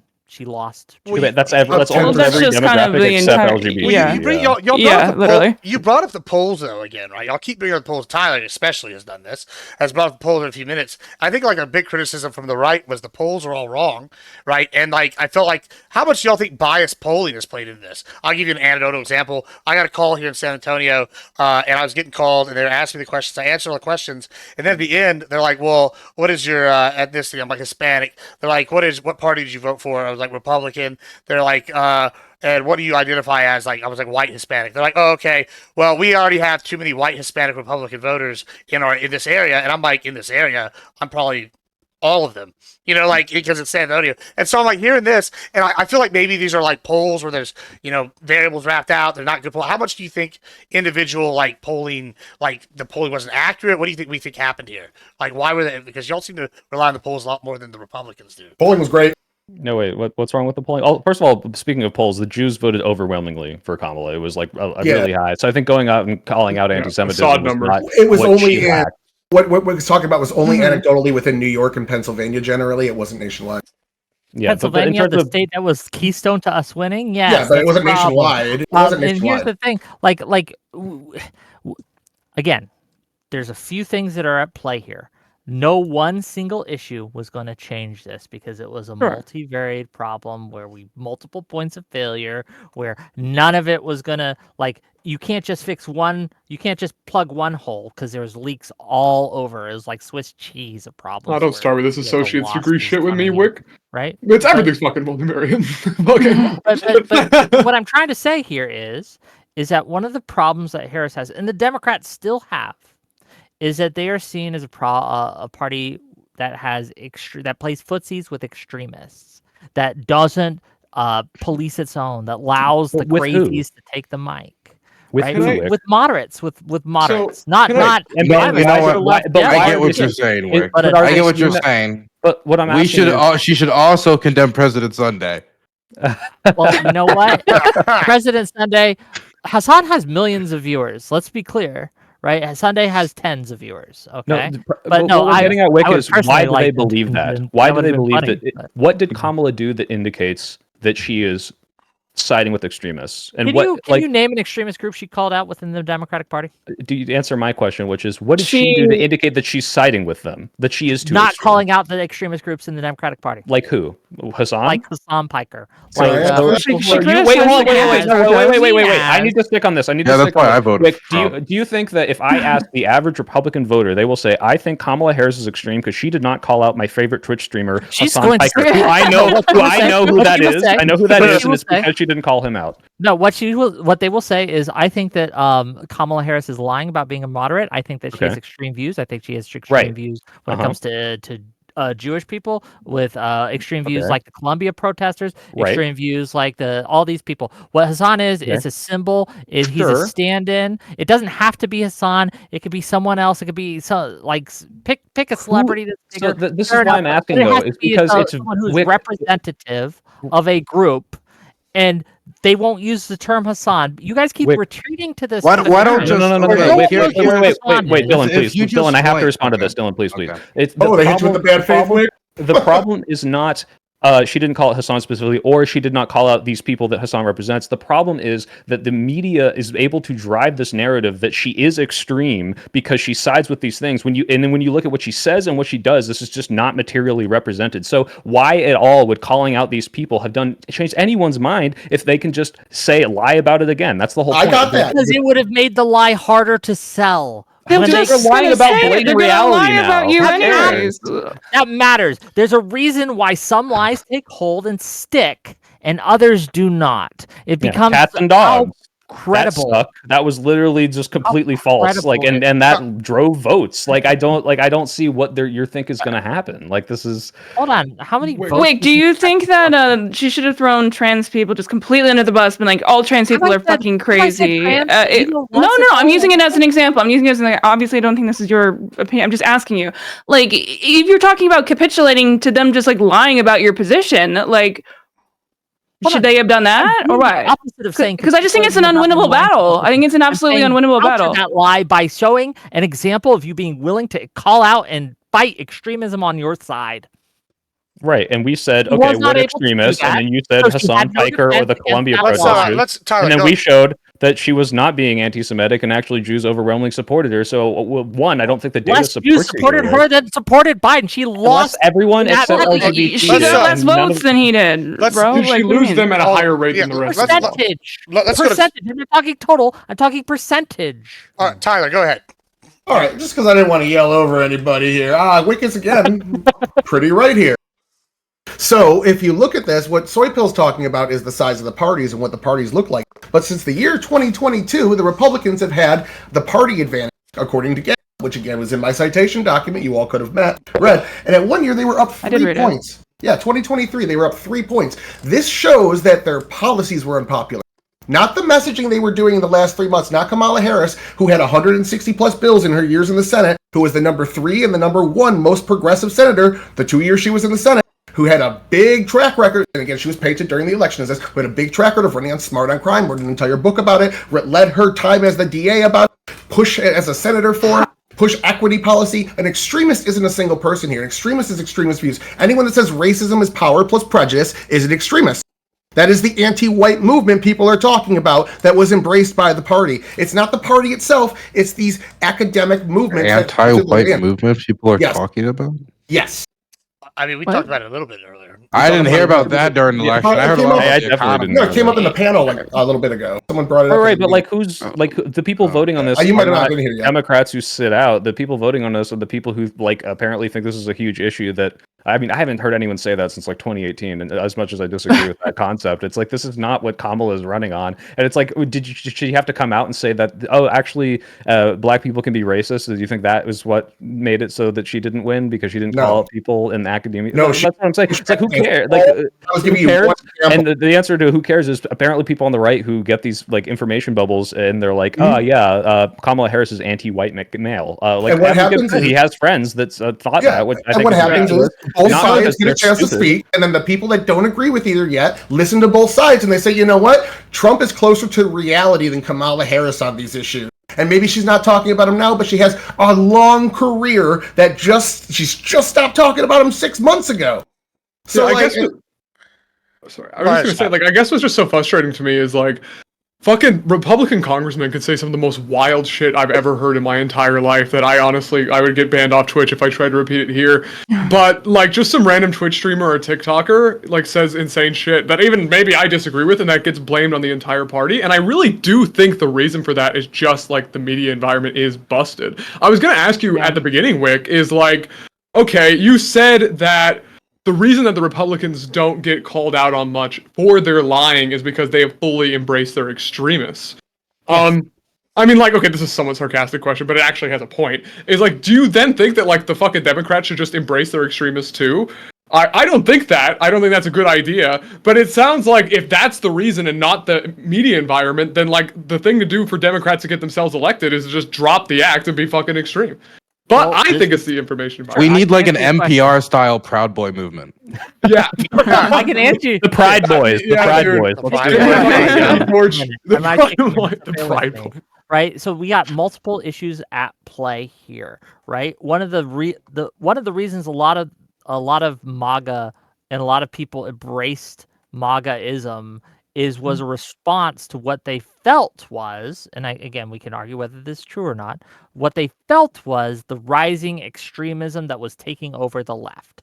And they like, we have to fight this. We have to fight fire with fire. And so now I see the same thing happening, like, oh, and then Trump got elected in 2016, and the Democrats did the same thing. They're like, look, the rising extremism is over here. We have to embrace our own extremists. It's called reciprocal radicalization. It's a process that happens in a lot of fields, a lot of times, and it just keeps ramping. Embrace extremists in 2020? I got to actually finish the point before you understand exactly why I'm saying this, right? Okay. So give me a moment, please, for the love of God. Okay. So when we have this situation, right, that's going on, there are a growing group of the electorate in America who wants this to stop. They don't want this. They don't like this. They're holding their nose and voting for whoever they think will stop the extremism, right? And they're trying. It's a growing at this point, right? I don't know if it'll continue to grow, but at this point, I think it is. One of the party, I think, that rejects its extremists first and hardest, I think, is setting itself up for generational wins. And I want that to be the Democrats. They have to be moderates have to be able to tell the Democrats and the Republicans apart. And it became much harder for them to do so. And we scoff at that as pundits and things like that who watch these news every day. But for normies, it became very, very hard. Well, why should I care who wins, whether it's Harris or Trump? Both are the party of extremists. My life's not gonna be any better or worse either way. Well, is that not a messaging issue? Do you think that those are the same thing? Do you think the parties are the same? I also agree with you with the messaging issue. And my prescription to solve this messaging issue is to denounce and expunge the extremists publicly, loudly, and meanly. But Wick, if you look at the polling data is not, I mean, for the right wing, sure, that Kamala is too radical, she's too they, them. But if you look at like a lot of the people who sat this election out, which again, I think if you look at the numbers, it's 20 million fewer votes for Kamala versus like the few million that the Republican Party gets. It's not, oh, we thought Kamala was too extreme. It's, hey, I don't feel seen by this. It wasn't, oh, she's too pro-progressive, she's too pro-Israel Gaza. It was, hey, Kamala is not addressing the working vote, she's not addressing healthcare prices, she's not addressing the economy in a way that I think is substantially going to be different. And I don't think this is in any way means that if she had come out and been like, hey, everyone, just so you know, I'm not a crazy radical socialist. It's like, okay, well, that's kind of already what they did. That was the whole campaign. It was, hey, I'm just like Biden, the guy who, I don't know why you said that, like, there's this reciprocal extremism. Biden's whole thing was, let's return to normalcy. Let's get back to the middle. Let's go back to the status quo. And she kind of, agreed with that. It's like, hey, I'm not going to do anything substantially different. Maybe I'll be a little more left. But there was not this push from her campaign to go super far left. Now, yeah, sure, maybe she didn't denounce super far lefties constantly, and I just don't think that would have made a difference. It's clearly these people who don't feel heard, not that they're like, she's too crazy, although that is what the right wing was going to vote for regardless. So yeah, I think we can split the difference here. I'm sorry, could I actually really quickly just get in? Okay, fine. Okay, go ahead. No, go ahead. Oh, okay. I'm sorry. Oh, so It's really fast. I was just going to say that actually, Soypol, I wanted to build off your point. Did you actually know that there was an exit poll after this election that showed that voters tended to believe that Kamala was actually closer to the center than Trump was, but just this election, they were feeling more center-right. So they were, like, relatively closer to Trump, but they felt that Kamala was less extreme. There is actually a poll on it. I'll actually link it. No, I agree with that. That's probably Yeah. true, but the exit polls poll people who vote. We're talking, and Soypill's point is a lot of people stayed home and did not vote. So that would not be reflected within the exit polls. Let's go to Nina here. Go ahead. Right. Yeah. Just split the difference here with I think with the messaging and also with like understanding that we should do more to like I guess not necessarily. I don't want to say that we should like condemn the extremists because I don't think that's going to get anywhere. But I think one of the big issues here also is that we don't have anything really to work towards, and I think that you develop these extremists in your party because they are so wanting to have something to like, some message to be kind of like to advocate for that they kind of get a little mixed up. You know what I mean? So I think that again, when it comes to it's both a messaging problem and the reason why these extremists tend to crop up is because they tend to attach to an extremist voice because they're at least advocating for something. You know what I mean? Like, again, that goes to the status quo thing, right? Like, when you're advocating for something that's a message, that's why Bernie Sanders generally has been so popular because he's not perfect, but, he's got a message and people want to rally behind it.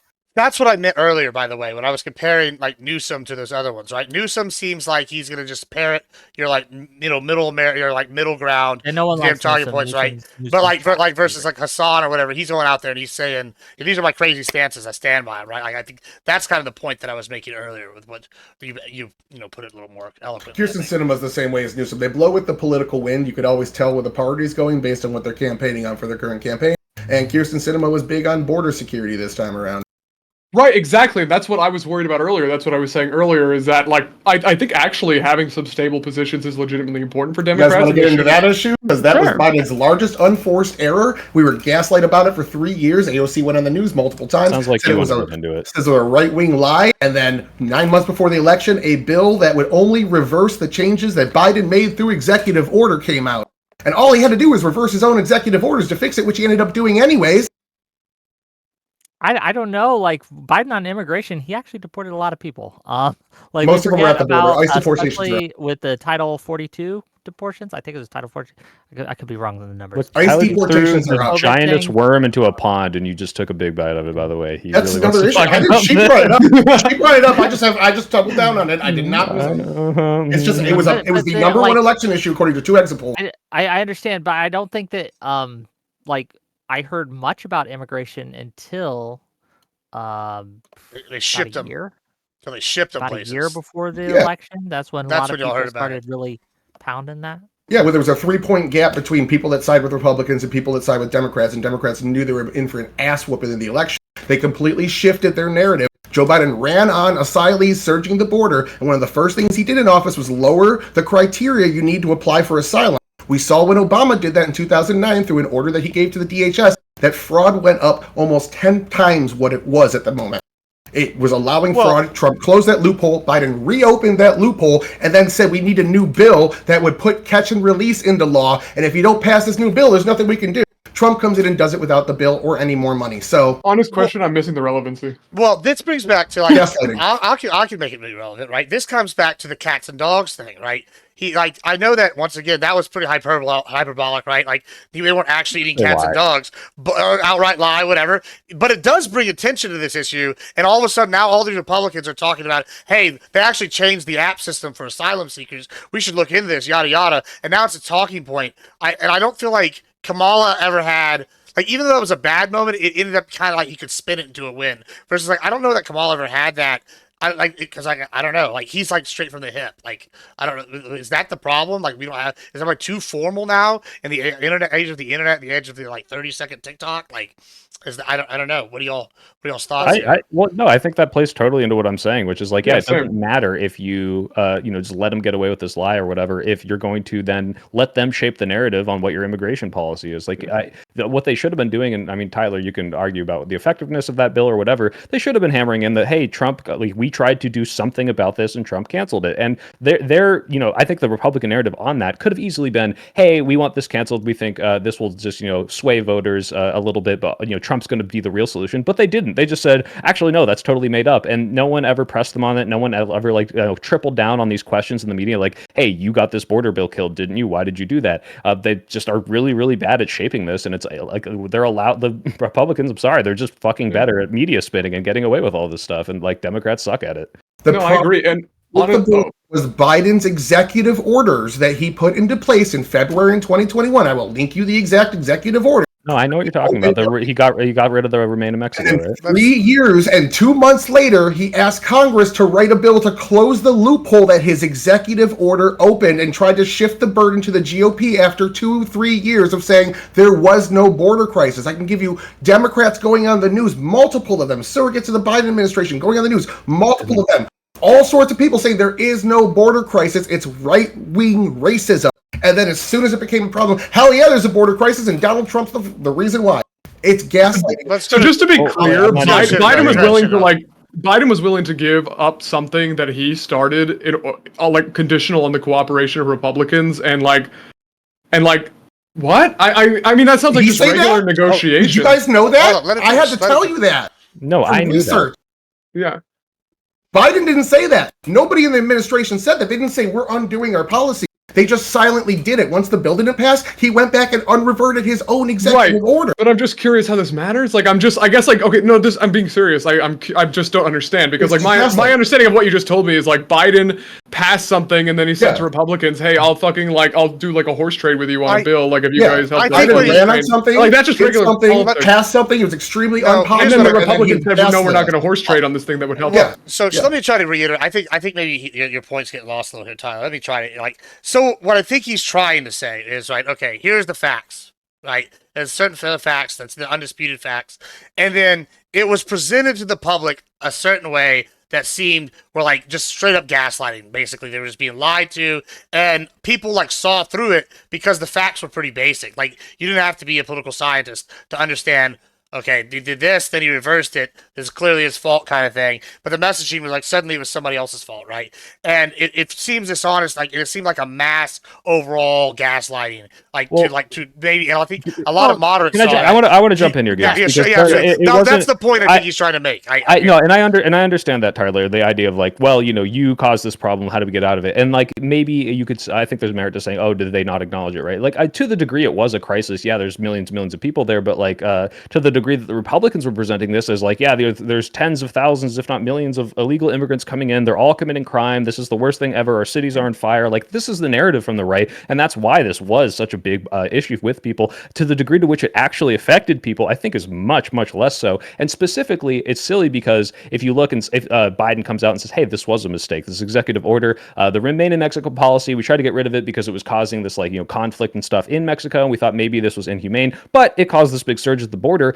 Well, now I'm trying to solve it, and this guy's not letting me solve it. We have bipartisan agreement between two parties to say, hey, we can both reverse this and put a bunch more money into process asylees quicker, to do XYZ thing. And they didn't let them do that. And I think the message, the failure to call out Trump and say Trump is making sure that we are not able to solve this problem that we have bipartisan agreement on, that was way overshadowed by, hey, look, there's so many illegals, they're everywhere, they're burning people on trains. That would have been gaslighting. It's not gaslighting. A losing I'll tell you why. issue for Democrats in the 2024 election. I'll just stipulate to that and agree with you. Yes, it was a losing issue for multiple reasons. Messaging partly because we did fuck up on that. It's just true.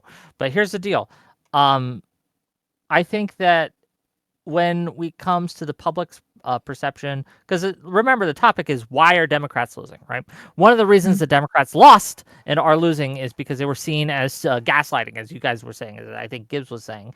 And I think that this is again, the reason it gives me hope, as I said in my opening statement, is because people are seeing that, oh, Trump's lying too. Trump's incapable of doing this and fixing this problem. And that's why his numbers on immigration and approval ratings on immigration are tanking from when he took office. They're tanking. It's because people are seeing more and more how he's handling the deportations, and they're like, I don't want this.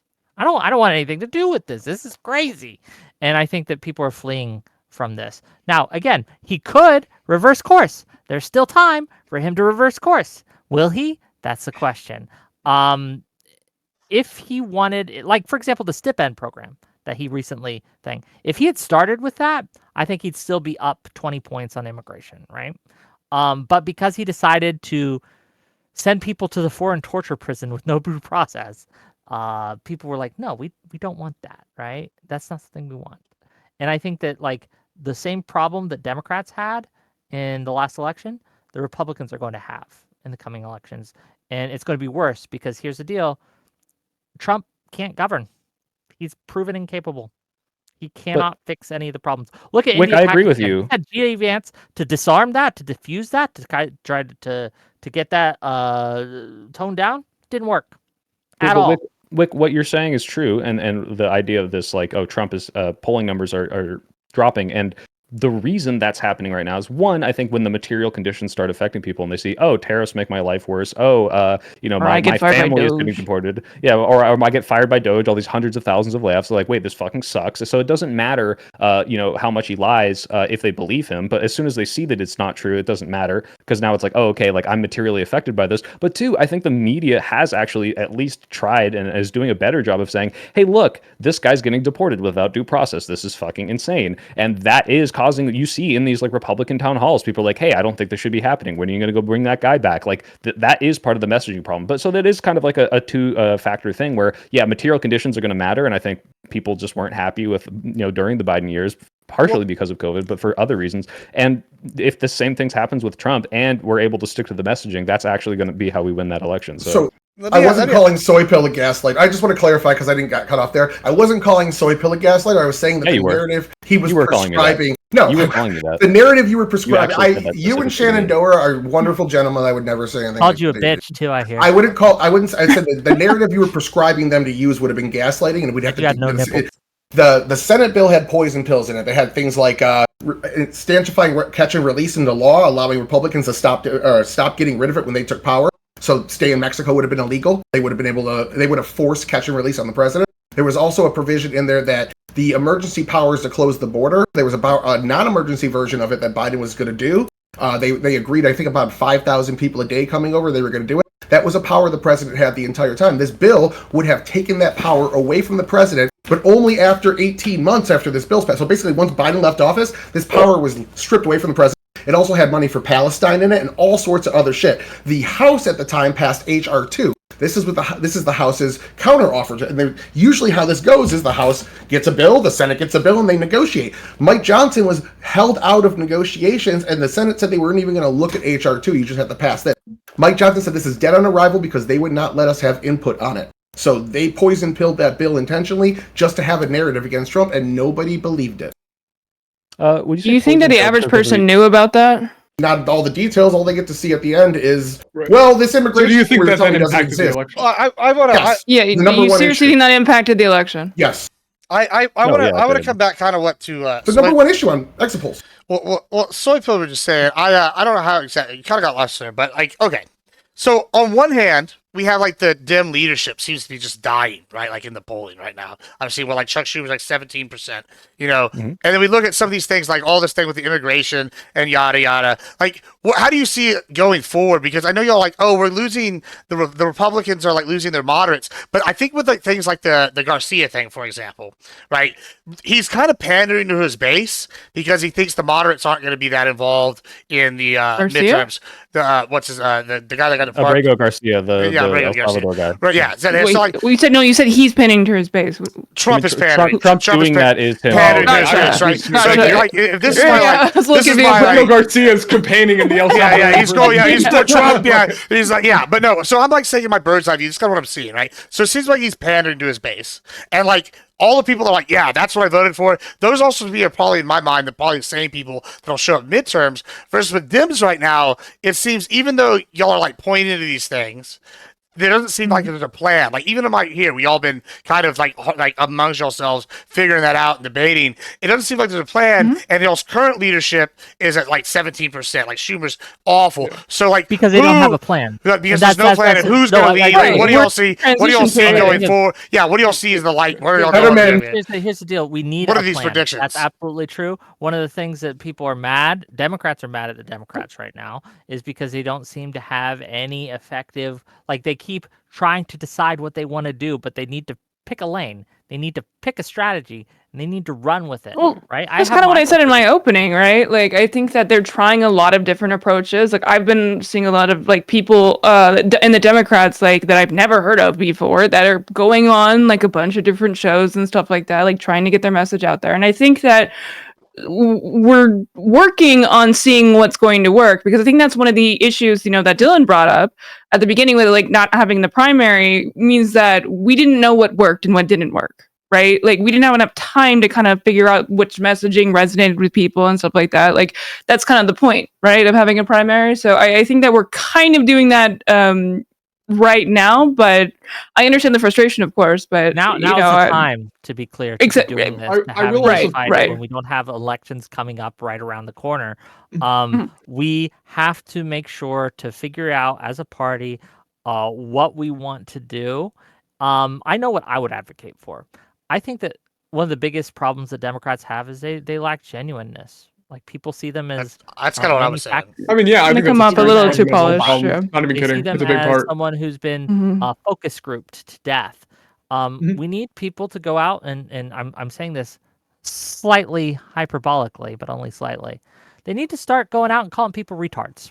Right? Hey, can't steal my point. That's my point. That's also my point. But going out and just being more human. They need to Jasmine Croc with the Hot Wheels. They need to push back against like the fucking messaging machine, right? They need to just be like, I'm not gonna say that shit. That's bullshit. But not yet. Josh Shapiro is who I would pick. Like he's my guy. I live in Pennsylvania. Full disclosure, right? I'm biased, but Josh Shapiro in Pennsylvania has really good approval from both the left and the right. Obviously, the right likes him less, but he's still, a lot of people I know who voted for Trump also voted for Shapiro, right? They like what he's doing here. They like how he's getting things done. He doesn't get super involved in the culture war shit. All he does is stick to the bread and butter issues, the things that he thinks are important for his state and his constituency. And I think that that's the path going forward. The future of a successful Democratic Party lies in the Northeast, not in the West Coast. Whitmer or Fetterman's my pick, but generally I agree with you. I just think they don't need to do this right now. Not right now. They need to do this. They have a higher, their base right now is higher propensity voters that are going to come out more likely for special elections and off-year elections. They need to spend the next year and a half being this extremist party, pushing those people out to those elections. And then as soon as the midterms are over, then they need to pivot back to the center in the way you're suggesting. That's the smartest political move. Honestly, I think the entire reason that people like Schumer are just so extremely low in the polls is, as we've already said, that they don't really have a plan. But I would double that plan is like, the little plan they even have is like this capitulationist plan. And obviously that's extremely upsetting and demotivating for Democrats. I actually do think this is a big reason why a lot of Democrats stayed home during the election, because they sort of feel like their party is like, kind of fucking weak and like doesn't actually fight. Absolutely. And like, and it's like, even, again, they don't have to be socialists necessarily to do that, but they are too. He said the thing. He said his name. I can't believe it. That was the titular line. But anyway, basically, he needs. I honestly think that like the main reason Schumer and co are just like so extremely unpopular is they just need to fucking go for it, man. Honestly, and I can't like name any specific person right off the bat right now. I'd have to go look, but. Yeah, I would love to see a fighter. I really, really would. I'd really like to see AOC as party lead. Like, I don't necessarily think that she's got like president status, but I absolutely could see her like, like House Speaker and or like party lead type position, like taking over. Democrat senator. That's about as. What about you, Joe? What do you think? What do you think they need to do? Who should they put forward? Who we should put forward? I don't think it should be Josh Shapiro. I don't think it should be JB Pritzker, even though I like the mannerisms of JB Pritzker, I like the way he presents himself. I think running a billionaire against a billionaire is giving up too much tax space. We should not be running the rich against the ultra rich. I think the Democrats need to project themselves as the party of the working class, and that means not just like, hey, this guy fights for the working class even though he's a billionaire. Just you can run somebody who has working class roots. It's one of the most favorable portions of Biden's personality was the fact that he doesn't have extremely like royal political roots. This is somebody who had, relative to the people in Congress, a semi-working class background from Scranton, and that was something that actually performed very well in the area that I'm from. I'm from Maryland. I have family in Delaware, and that's at least the image that they had of him, and that led to him doing okay in this region of the country. And I'm not saying that Biden is like, we need to do everything Biden did, but what I'm saying is we need to run somebody that can present in that manner. And I think John Fetterman can present in that manner when it comes to being working class. But I think as of recent, I just don't know if he is focusing on the issues that we need to be in order to transform the country. I really don't. Focusing on getting his wife killed by speeding on the highway. Apparently. Oh, that was a hit piece. Come on. That was a hit piece. It was a hit piece. Did he or did he not do it? He did it, but it was a hit piece. He did. 88 fast, dog. You should see me drive. Yeah, I don't know. Yeah, he does seem to be getting more unstable. I will say, like he is also just having trouble collaborating with other Democrats, which is like one of the reasons I was always like a little bit skeptical of Bernie, is that like I wasn't sure if he was able to play ball with the rest of his party, which can make things really hard. Like even say Bernie's good or bad, that's just like a fucking. I don't like this. It's all and AOC is like the reason the left hates her. The extremists that Wick wants to call out don't like her. They can't make too much money. They probably have to be white. They probably have to be a man, right? No, come on. I don't think I would say that. Right? Let's get that fucking guy who announces basketball. I can't fucking remember his name. I mean, it is part of that. I do Smith think, or I don't think it's all identity, I but I do think. I mean, when Trump has the richest man in the world working for him, trying to reshape the government unconstitutionally in many facets, I think that running another billionaire against him is kind of leaving just completely ignoring an attack strategy. I understand like JB Pritzker might have a good personality, but no, I like. Here's my problem with it. The reason it stuck with me is, remember JB Pritzker speaking at the DNC and getting up there and saying, "Hey Donald, I'm a real billionaire," and I could not stop rolling my eyes. Yeah, or Bloomberg. I mean, look how poorly Bloomberg did. No matter how the much fat money cat narrative to writes itself. I was gonna say, to add to that, it's already. I feel like the Dems already have like a perception as the party of the rich now. Like Right. people, I hear every day it's flipped, and kind of thing. And Academia That's is more how I put it. It's not just the rich, it's the elite. It's everything trickling down from college. Do you guys think that Newsom is a good candidate Actually, or not? unironically, the question to me, by the way, was who I'd run. I would run a Waltz type again. Honestly, I would run them as the main This one's ticket, not as the Really? vice president. Really? Yeah, I would. Yeah, Waltz? I would. Waltz I type didn't say I said a or Waltz him? type. I didn't say Waltz. I said a Waltz Oh, type. fair I enough. think Okay. that the pathway they were going with Waltz was good. I don't know if he's the final draft though. Yeah. I don't More give a- like folksy. yeah, Yeah, I mean, what do you Yeah, mean by yeah. the, like, Folksy might be the- one way to put What it. do you mean by like the kind of, weird is like, the right way to direction put with it. Waltz? Can you elaborate on that a little bit, Dylan? What about the Waltz Whitmer? type do you mean? that he has like teeth, right, Dylan? Like the idea that Well, he's more part of genuine. it is part of it is He's authentic and he part of fights. it. When I grew up, I was raised by like a granddad who castrated pigs on the farm growing up, and then went to Nam at like 17, right? And so if he had an opinion, he was on the couch, he would say it like, "That guy's a moron," or he would, in the way it would come off was very authentic because it's just the way that he talked as an everyday guy. And when Waltz at the start said, these guys are weird, about the weird things that JD Vance and the other people, it came off extremely authentic. It hit well. That it is weird. It is freakish. These guys do have some really strange niche policies that they've expressed on these platforms.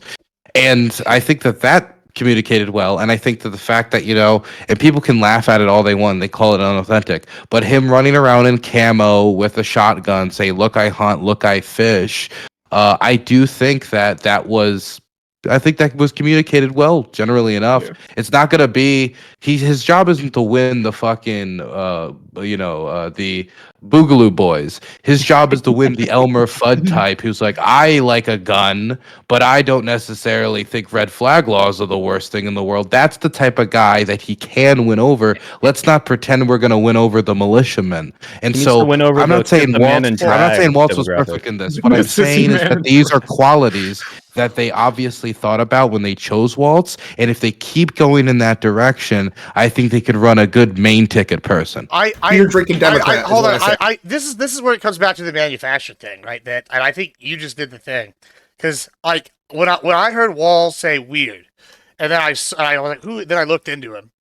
I'm like, this is one weird fucker. Just however he moved around, he like creeped me out. I don't know what it is. Like and it's not just my unbiased opinion, like my biased opinion. Something about him, sus, right? And then I see him in these photos of him in the camo and he's hunting, and I'm like, this is the most manufactured shit I've ever seen. Like, if he was like authentically doing that, yeah, but like nobody believes he's out there. And if they do, they believe he's out there with Dick Cheney. Like, and how much hunting is that really? Like. No, I don't know. I didn't buy it. And like, maybe that's because I am more like the hunter variety, but even if they're like the Elmer Fudd type hunter, I feel like a lot of them are going to be like, yeah, he said weird to get ahead of him. This guy's not really one of us. Well, the weird wasn't manufactured. meant. The weird wasn't. Well, you're marketing to multiple people. The Democrats Sure. win off of big tent party politics. The Democrats never win because they particularly won with women or they particularly won with this one group. It's that, well, even though that can help, it's by building a bunch of little tents and making it into one big tent. That's why it's called the Big Tent Party. And so I'm not saying that he needs to like convince every gun owner he's the most authentic not gun saying owner that on the either. planet. He needs to convince them that he's not going to go in their gun shed and take away the 3 rifles they have as a casual gun over. That's what he needs to convince them of. And that, I think, someone of his ilk could do much better. As when it comes to the weird was supposed to be an attack strategy that communicated a vibe-based feeling that people feel when they hear certain things from Trump's past or certain things about a lot of these, we No, could I say, get it. dark web intellectual types, like opinions that are coming out about like fuck, I don't want to get into the old fucking Jesus Christ. I don't want to get the election was almost a year and a half ago. I can't even remember what it was at the time. What actually initiated the weird attack? I can't remember.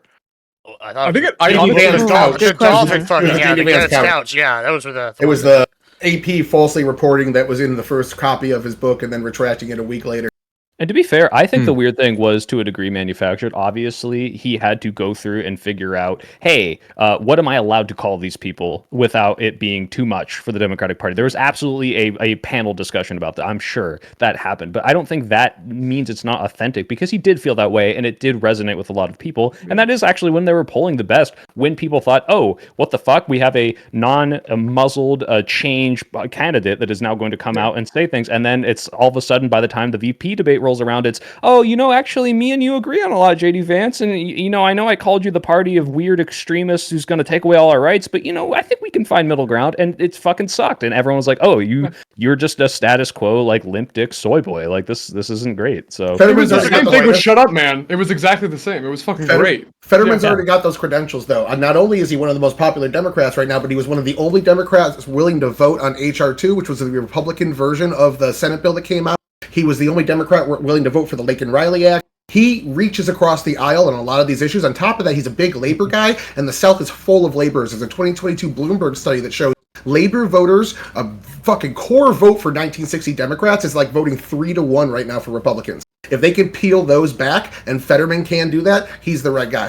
Honestly, I mean, I look, feel like if he did actually become popular, negative polarization would like just fucking sweep up, and he would be unable to like do bipartisan shit. It would just be impossible. Like if you become the fucking Democratic nominee, like the country's just so polarized, it doesn't even fucking matter. Being electable is one thing, but look. Let's say he gets elected by saying I'm the bipartisan guy, and I'm not saying that's impossible, but I'm gonna say it's unlikely. But let's say we can attempt to do that in this environment. Okay, he gets in there. What does he do then in a bipartisan fashion with this political divide? And so it's one thing. I want early Fetterman talking about transformative ideas more. If I could see more from Fetterman that sounds like what got him to beat Mehmet Oz, even though he had a stroke on the campaign trail. And less, I think, choosing on the specific issues on how to differentiate himself from the rest of the Democrats. What I'm hearing right now when it comes to like sticking out on Israel, if I'm to believe that this is him going through some political transformation or like marketing transformation, and it's not his brain decaying as like some of his staff is alleging and through these reports, I have no clue, so I can't say one way or the other. I'm assuming he's trying to say, look at me, I'm not your average Democrat. I can like push against the grain, probably in a way that Wick described and kind of he wanted from, you know, the Democratic Party to maybe act more like how Fetterman is. But I don't know how that performs in a Democratic primary. And I also don't know if that means he still can deliver those not performative, but those transformative ideas that would get people excited about the Democrats. Because if it's just going to be like, I love Israel and he's gonna like fight his like the left. I need to see more of early Fetterman and not more, you know, Now fighting Fetterman. on the internet. Yeah, of now Yeah. Fetterman. I mean, also, I you mean, if say I don't want to give them the attack of like another brain damaged candidate, Well, you know what I mean? Well, I was gonna This say is that. one of I the was gonna things. say what he said. You said performative, but I think like as like you know misspeak. But I think that's actually an appropriate word too. If you could come out and be performative and like be competitive in some of these like showings, you know, then I think that would help him quite a bit in the against the his brain is rotting allegations. You know what I'm saying? As Well, well. I don't know. I feel like it would get pushed so hard. It is an easy one because it is very. It's gonna be pushed public no record. matter what. Yeah, This I question feel is like if and you it's just like, confuse it. oh, they ran Biden. Well, now they're running another retard. Right. Oh, They did that. weird. They did that The shadow cabal. literally did It's that the to him. shadow They did cabal it right. running it. Yeah. Yeah. He That's a good had point. his The deep stroke state. right before the primary, and they hid it from the primary voters. So there was a lying Yeah. allegation involved in it. He still won, and he's still popular. And it's looking like he's probably going to win if he runs for re-election as well. He's one of the most popular Democrats right now. So they did exactly what you said. The most popular Democrats is a very low bar right now, with this unfortunately. conversation, right, is that we need to have a primary to decide because we are mostly Democrats here, right? Or at least voting for Democrats in general. And we have, I think, as this panel has demonstrated, remarkably different views on how to move forward. Until that is allowed to have a dialogue and a vote, not a poll, but an actual vote where we can count up and tally them, it's going to be a lot of like, well, I think this, I think that, speculate.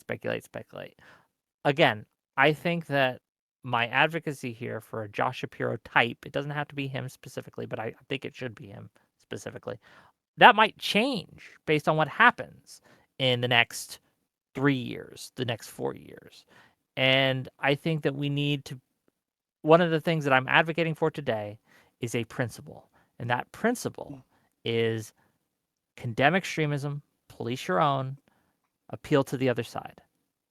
Those 3 things. I want to. So we're getting close to time here. I want to say one other thing here because you kind of brought up the 2020 whatever election 28. But let's talk about midterms.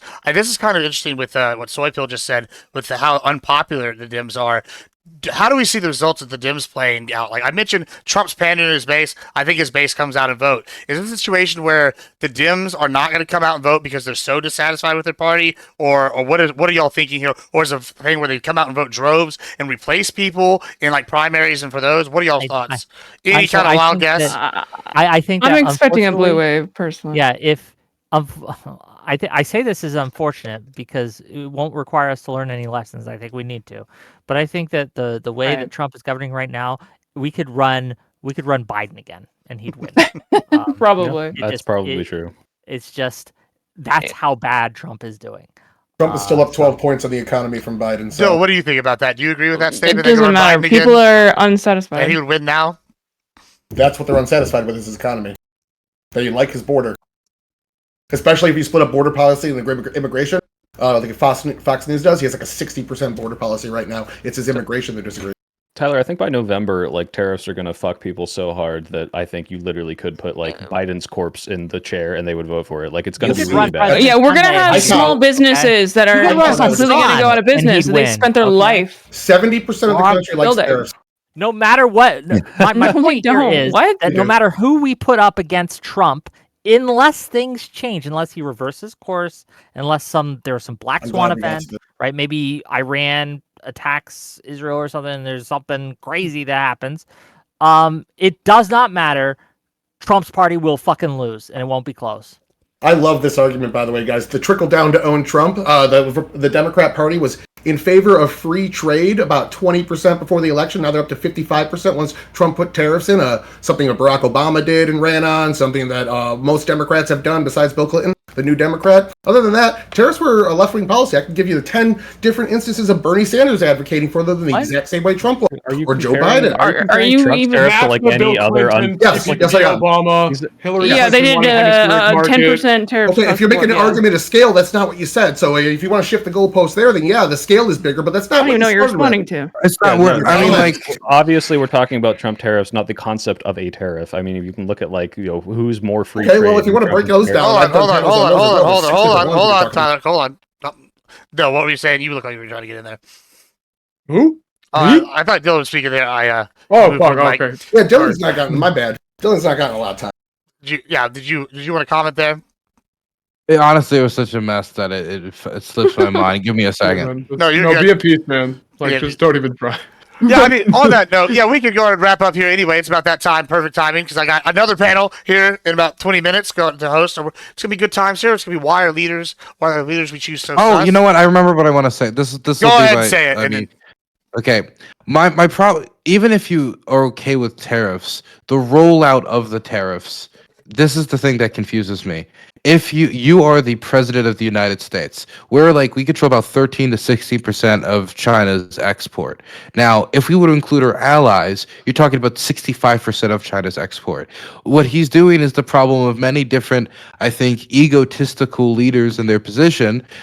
He's decided to go on a one-man or one-nation crusade, deciding to institute tariffs against all these different countries at the same time. And in many instances, what he's ended up doing is pushing these nations together. The Chinese, the South Koreans, the Japanese, they've released multiple statements about deepening economic cooperation. The European Union is speeding ahead to try to get into place of us in the TPP, the Trans-Pacific Partnership, the new expanded version that includes Australia and other Asian states in the region. And I think that you run the risk of giving up useful leverage and getting our allies to come along with us and going against those who are actually engaging in unfair trade practices against the United States in order to make this scattershot statement at the start of your tariff policy. I mean, was it really that necessary to tariff Penguin Island or put a 10% tariff on Ukraine for some reason because of one of their trade policies towards us that I am not familiar with, or the Vietnamese 90% assessed tariff rate that is not in at all relation to their tariff rate because they had an existing tariff rate of 1.1%. So if this was done with a little bit more clarity so you could show where the American interests lie, and it was done, I think, with more coordination with American allies, we might have actually been able to get more concessions.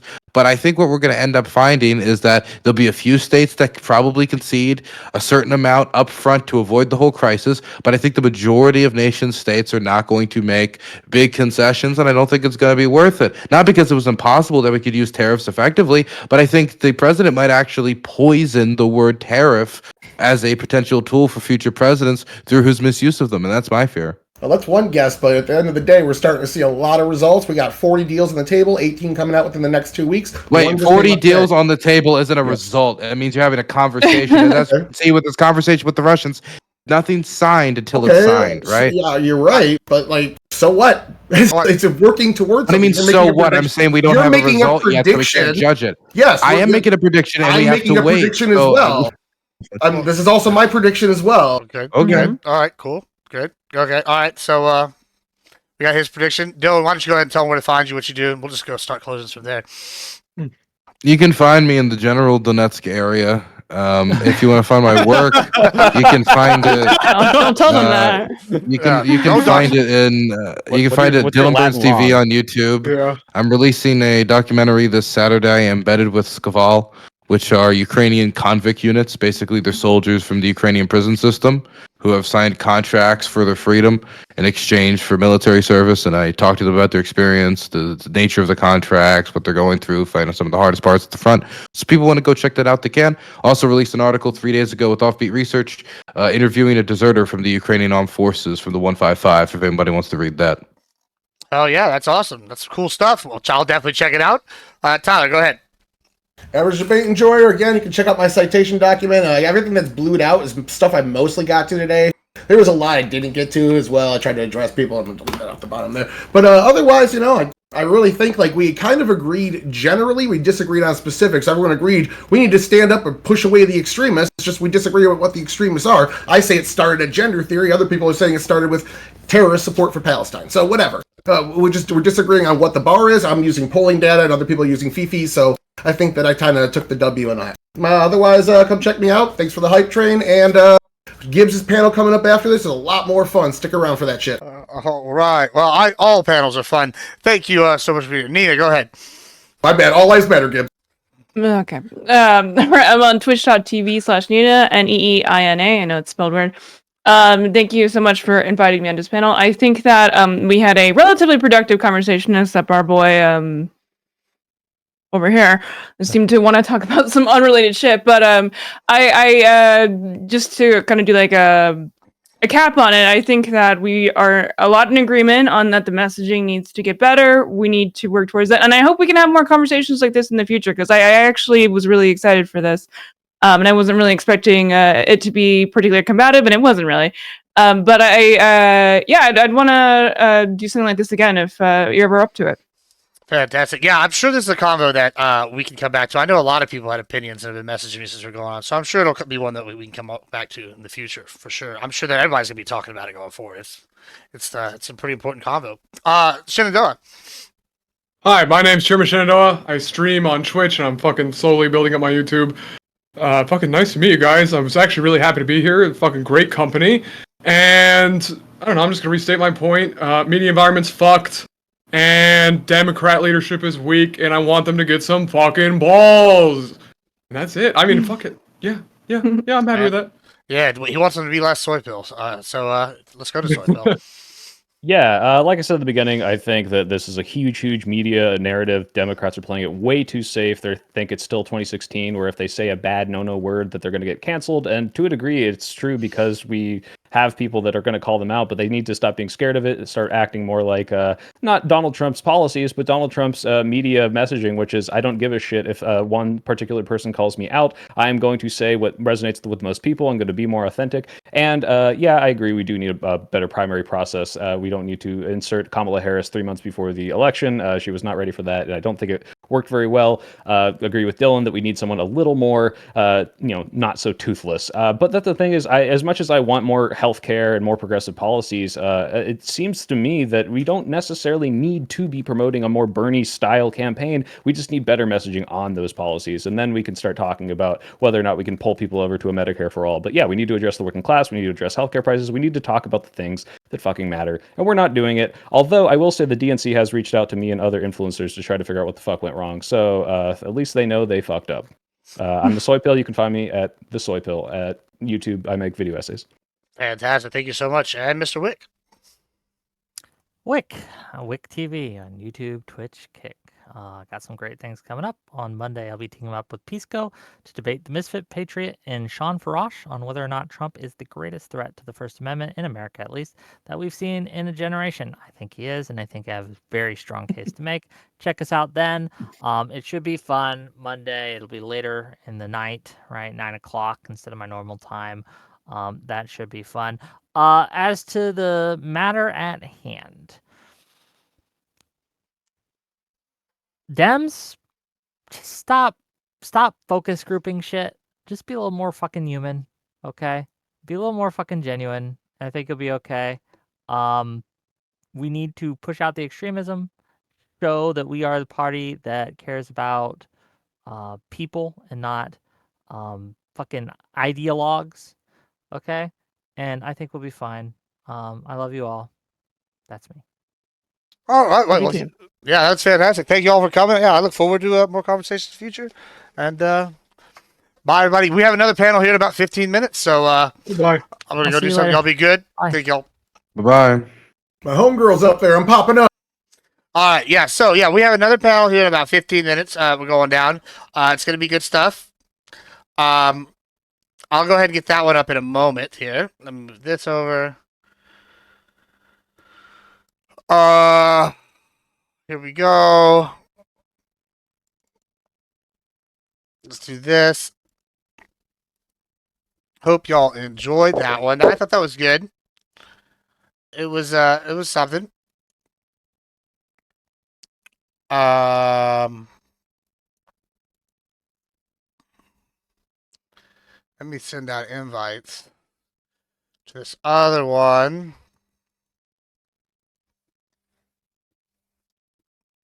Guys, and I hope y'all, if y'all have any other topics, feel free to message me, and we'll try to get them in as well for shows. I'm always looking for new ideas and stuff. Try to get the Discord active.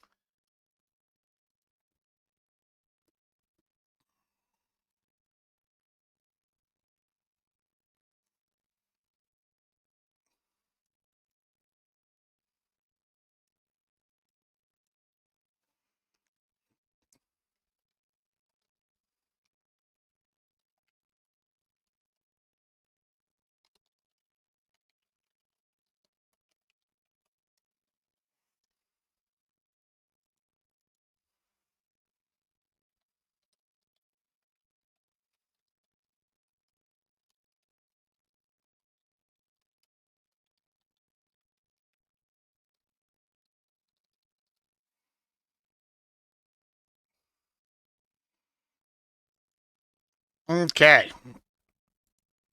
Okay, let's I see some of the people already here. Oh, I gotta move people in.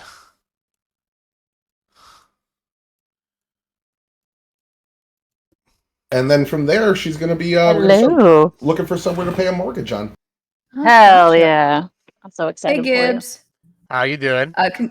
Good. We're just talking about life updates. Congrats, Tyler, by the way. Super exciting. Congrats. Thank you. It's fun. Not- I'm super interested in that and like going over there and having like I'm too altruistic. I end up handing out all my money. Like there's still poverty there, even though it's not the country it was from the 1980s. There's still some extreme poverty like we don't have in the U.S. And when I see kids that are muddy and don't have shoes, my fucking heart breaks, and I start just throwing money at them, and like, it's so hard to do. It's so hard on the heart to see that. Like, I don't know, but it is what it is. Yeah.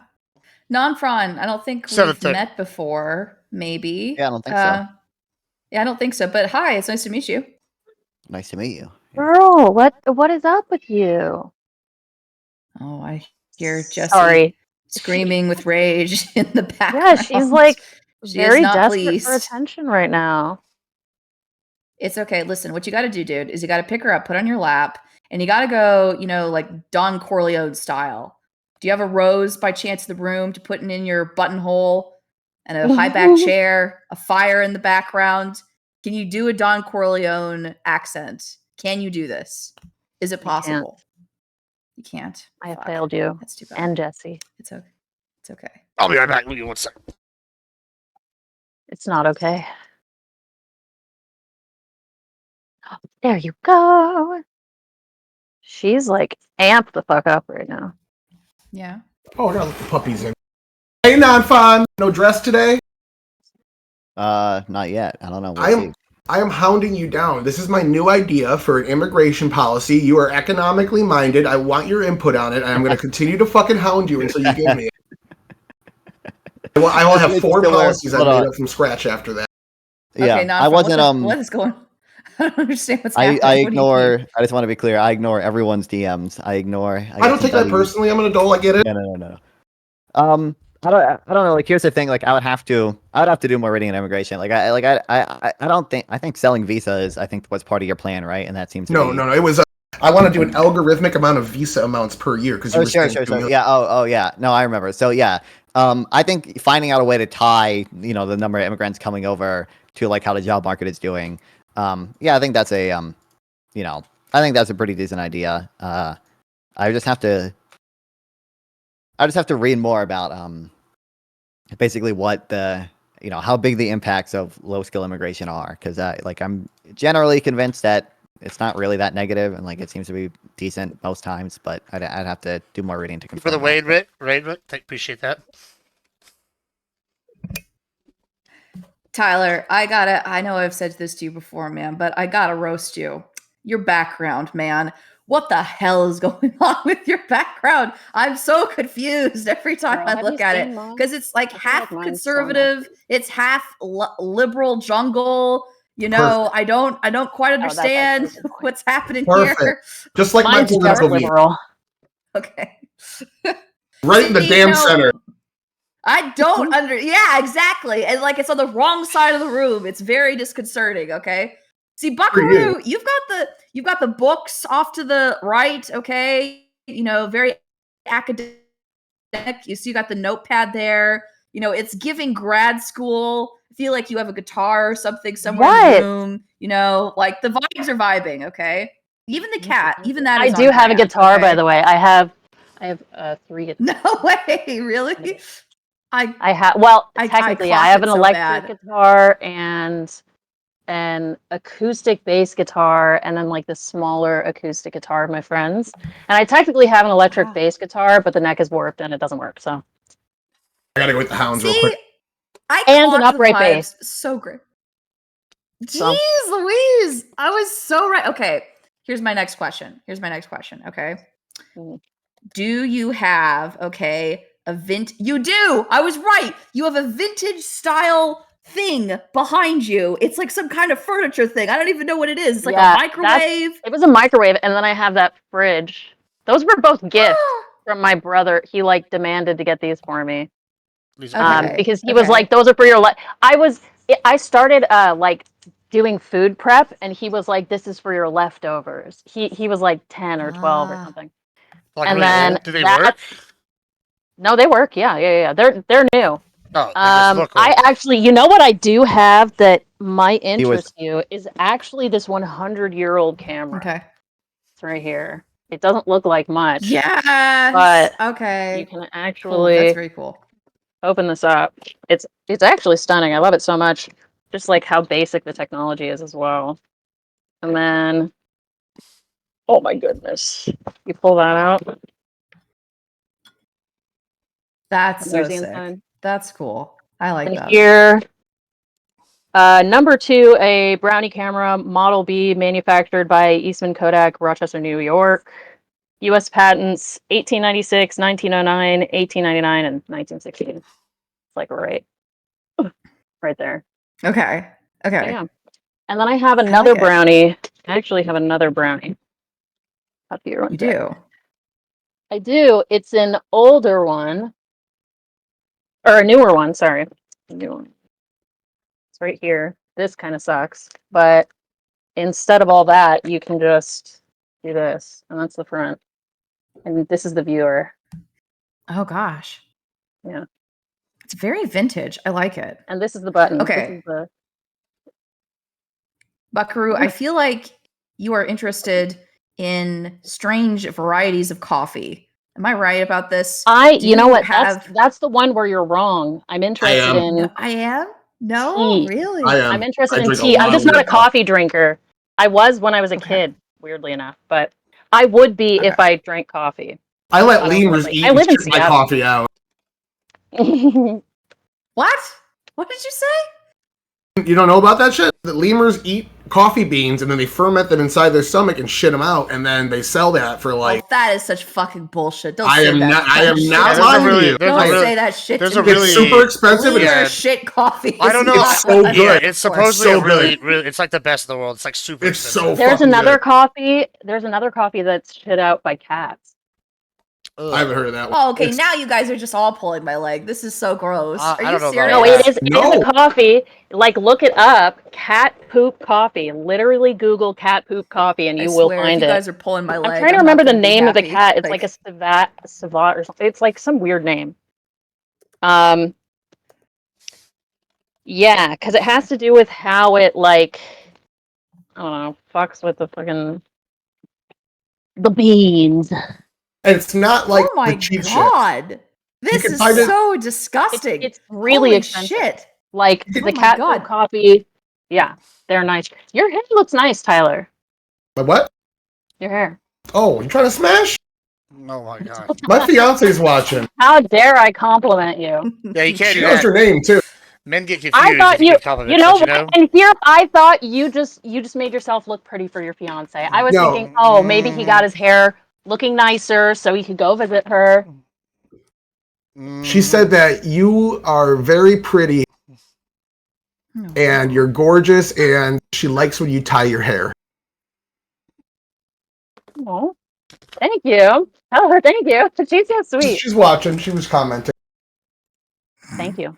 That's to let you know, Buckaroo, okay? To keep your eyes off of her man, okay? It's just gonna give you the subtle compliment, okay? To let you know that she is here, okay? I would not get in her way. She's a smart woman. She She's feisty. probably knows how to kill. He has to know how to kill. Yeah. I can't get over this poop coffee. I'm sorry. This is such bullshit. I just looked this up today. Let me just read this out. Kopi Luwak, I have no idea how to pronounce this, also known as civet coffee, is a coffee that consists of partially digested coffee cherries, which have been eaten and defecated by the Asian palm civet. Yep. Like, this is just the craziest thing I've seen all day.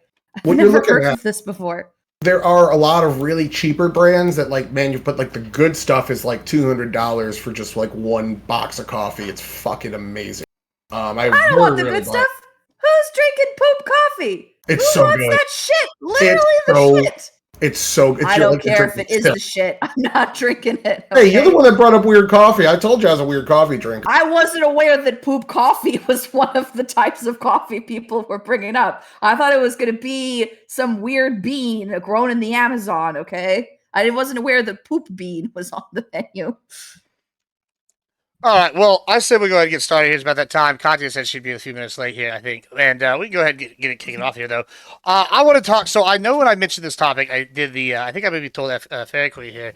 But I didn't want to just like restrict it to like world leaders. I kind of want to like talk about maybe like why are like chosen leaders for like seem to be, I don't know, sus in general. Like whether that's like the Twitch streamers, whether that's our political leaders, whether or whatever. But it seems like shitty people keep seeming to get like propped up like repeatedly, and it can't just be the system. So why is that? I'll go ahead and start off with Tyler since you're here from the first one. Go ahead, Paul.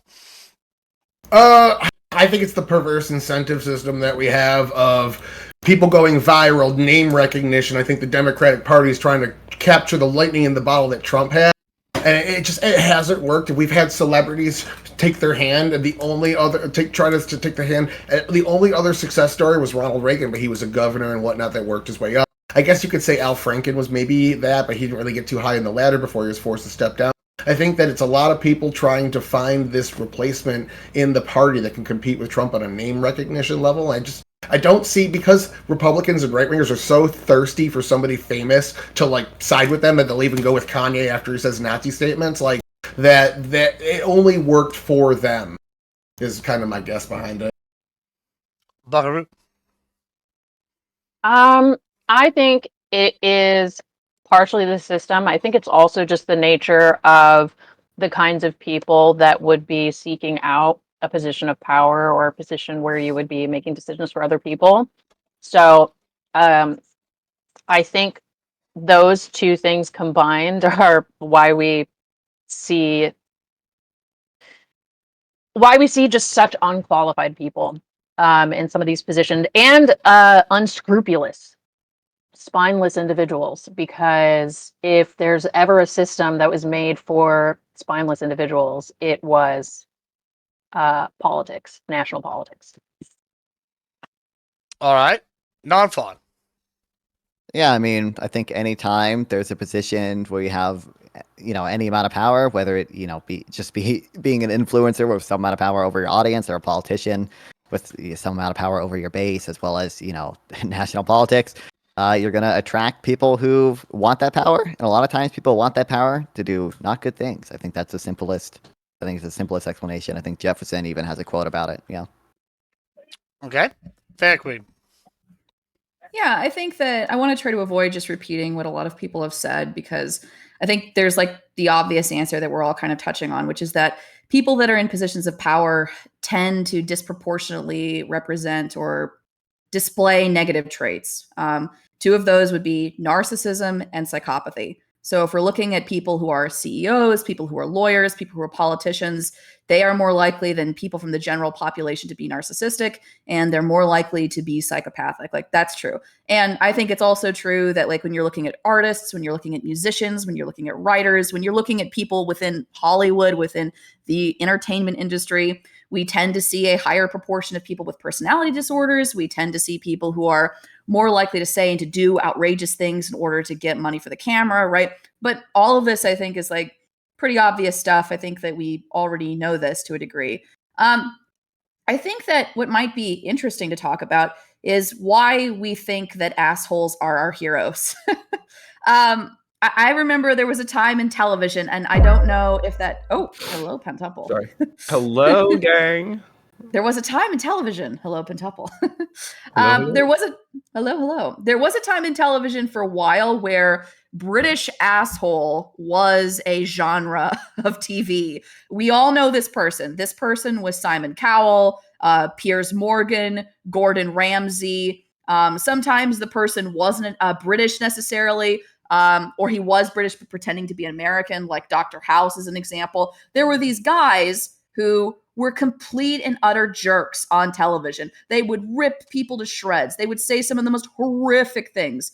And yet, that they were the reason why people kept coming back over and over and over again to watch the show, because you got the sense that these people, out of all of the other cast, were the only honest people on the show. The reason why they were such jerks, and the reason why you accepted them for being such jerks, is because they were honest. They seemed to be more honest and more authentic than the rest of the other participants on the show.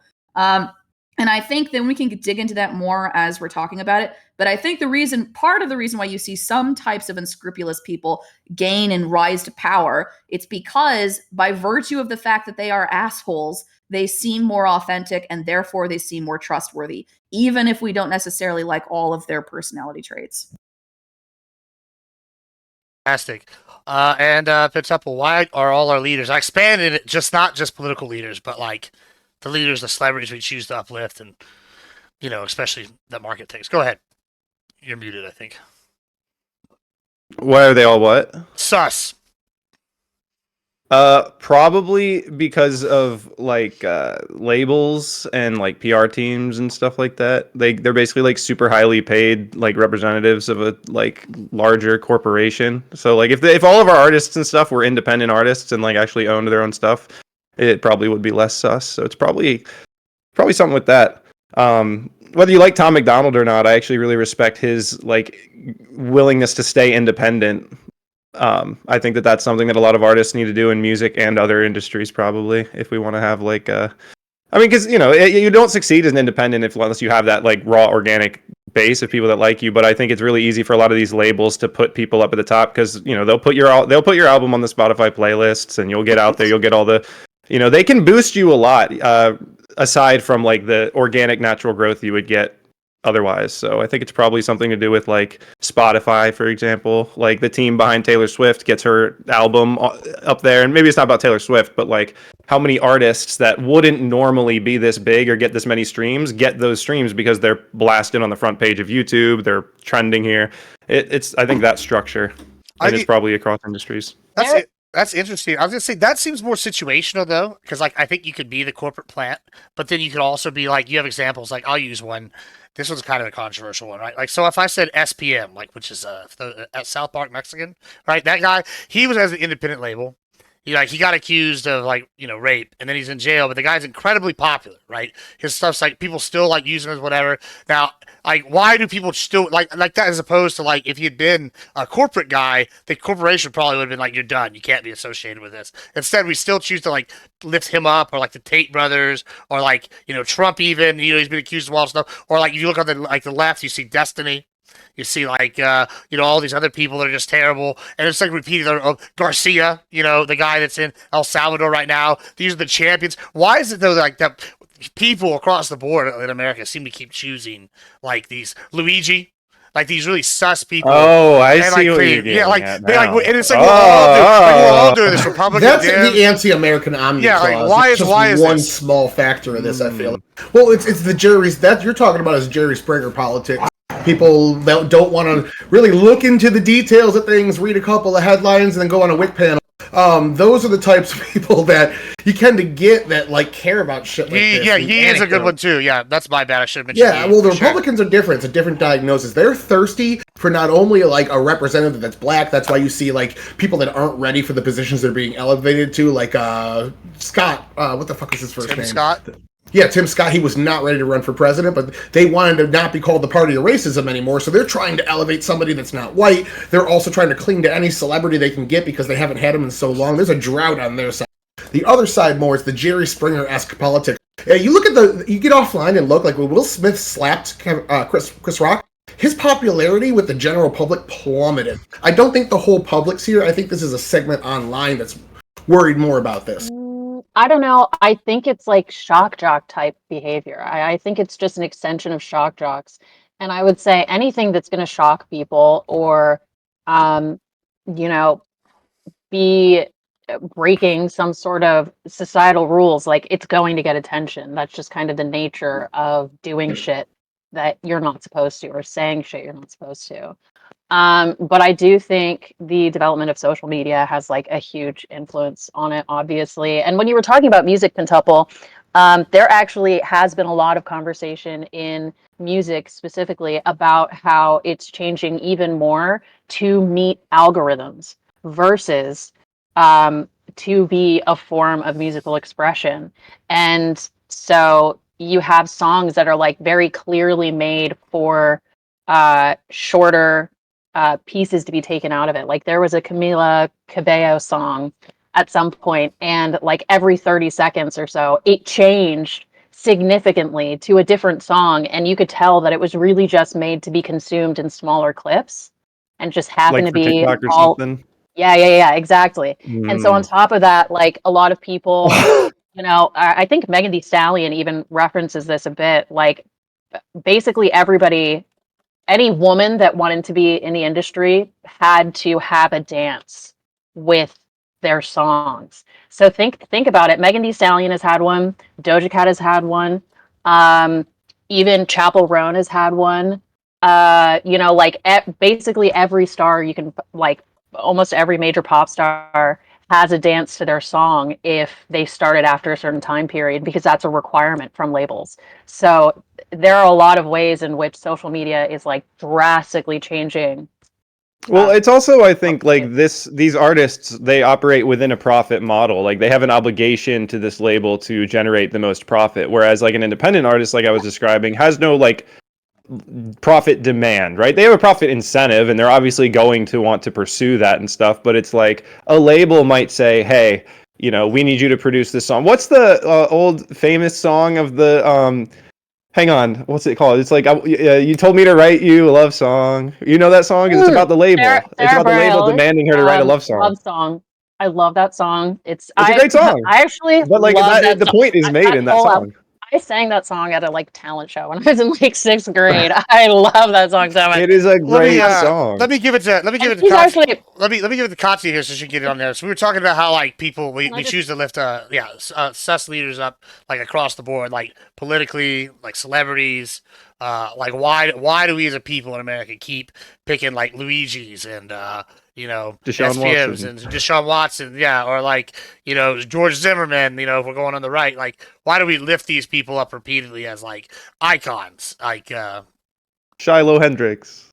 Well, I feel like so we're talking about people who we lift up because they're sus or they did something right, not like they ended up doing something afterwards and like it's Well, a I mean, coincidence, it's like right? both. It's like both. I mean, like for example, like if we wanted to pick like a streamer or somebody, I don't know, like people chose like Destiny and then or Hot Tua or like We're never gonna on use the that example. on the right when we like pick like I guess maybe that's a good one. We go back to like I don't know who's someone on the right that's like got in trouble recently. I don't watch that many right leaning streamers. I don't know, Aiden Matt Ross, Matt like Loss, the or something like that. Have got some suspect. Crowder. Oh yeah, Crowder. like There the you go. first and fit people or Nick whatever. Fuentes. Yeah, him. Yeah. Crowder's only grown since then. He's like Literally Oh yeah, so why do we Red Bull choose these? But creator. go ahead, grown, go ahead and give an yeah. opening here, Katya, if you would like to. Yeah, so I didn't really like give an opening because I wasn't here, but I'm Yeah, Premier sorry, Katya down. on both Blue Sky and on X, and I show up to panels sometimes. Haven't been around as much because I was just getting done with my semester of school, but I am all good, and I'm here now. So I think that it's really a different phenomenon as far as like people who get into trouble afterwards, or people who are uplifted because they're sussy wussy. Now, as far as those who are discovered afterwards, where it seems like every single person's getting fed up for this, fed up for that. I think that number one, I think that it's because there's certain personality types that get uplifted and certain like usually risky behavior or usually like extreme persistence or usually some like way of being outside the norm as far as your means of thinking or what you believe that gets you to be popular in the first place, that also lends itself to this types of behavior. If like corrupted, obviously, and because power can corrupt people, having individuals who are their fans or having money or having this sometimes brings that out a lot more in people. In addition, I think there's a small component of just because there's so many eyes on them. Because here's the thing, nobody likes to say it because it really sucks, and people deny all the time. But a lot of these sussy behaviors are unfortunately a lot more prevalent than you might think.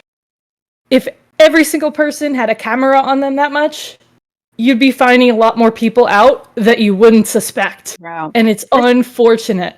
But I think that it's that sort of thing. And as far as people who we are, uplifting because they're sussy, I think it's because they represent an extreme of like some sort of belief that people have and represent kind of the logical conclusion of thoughts that they don't express or things that they would never do.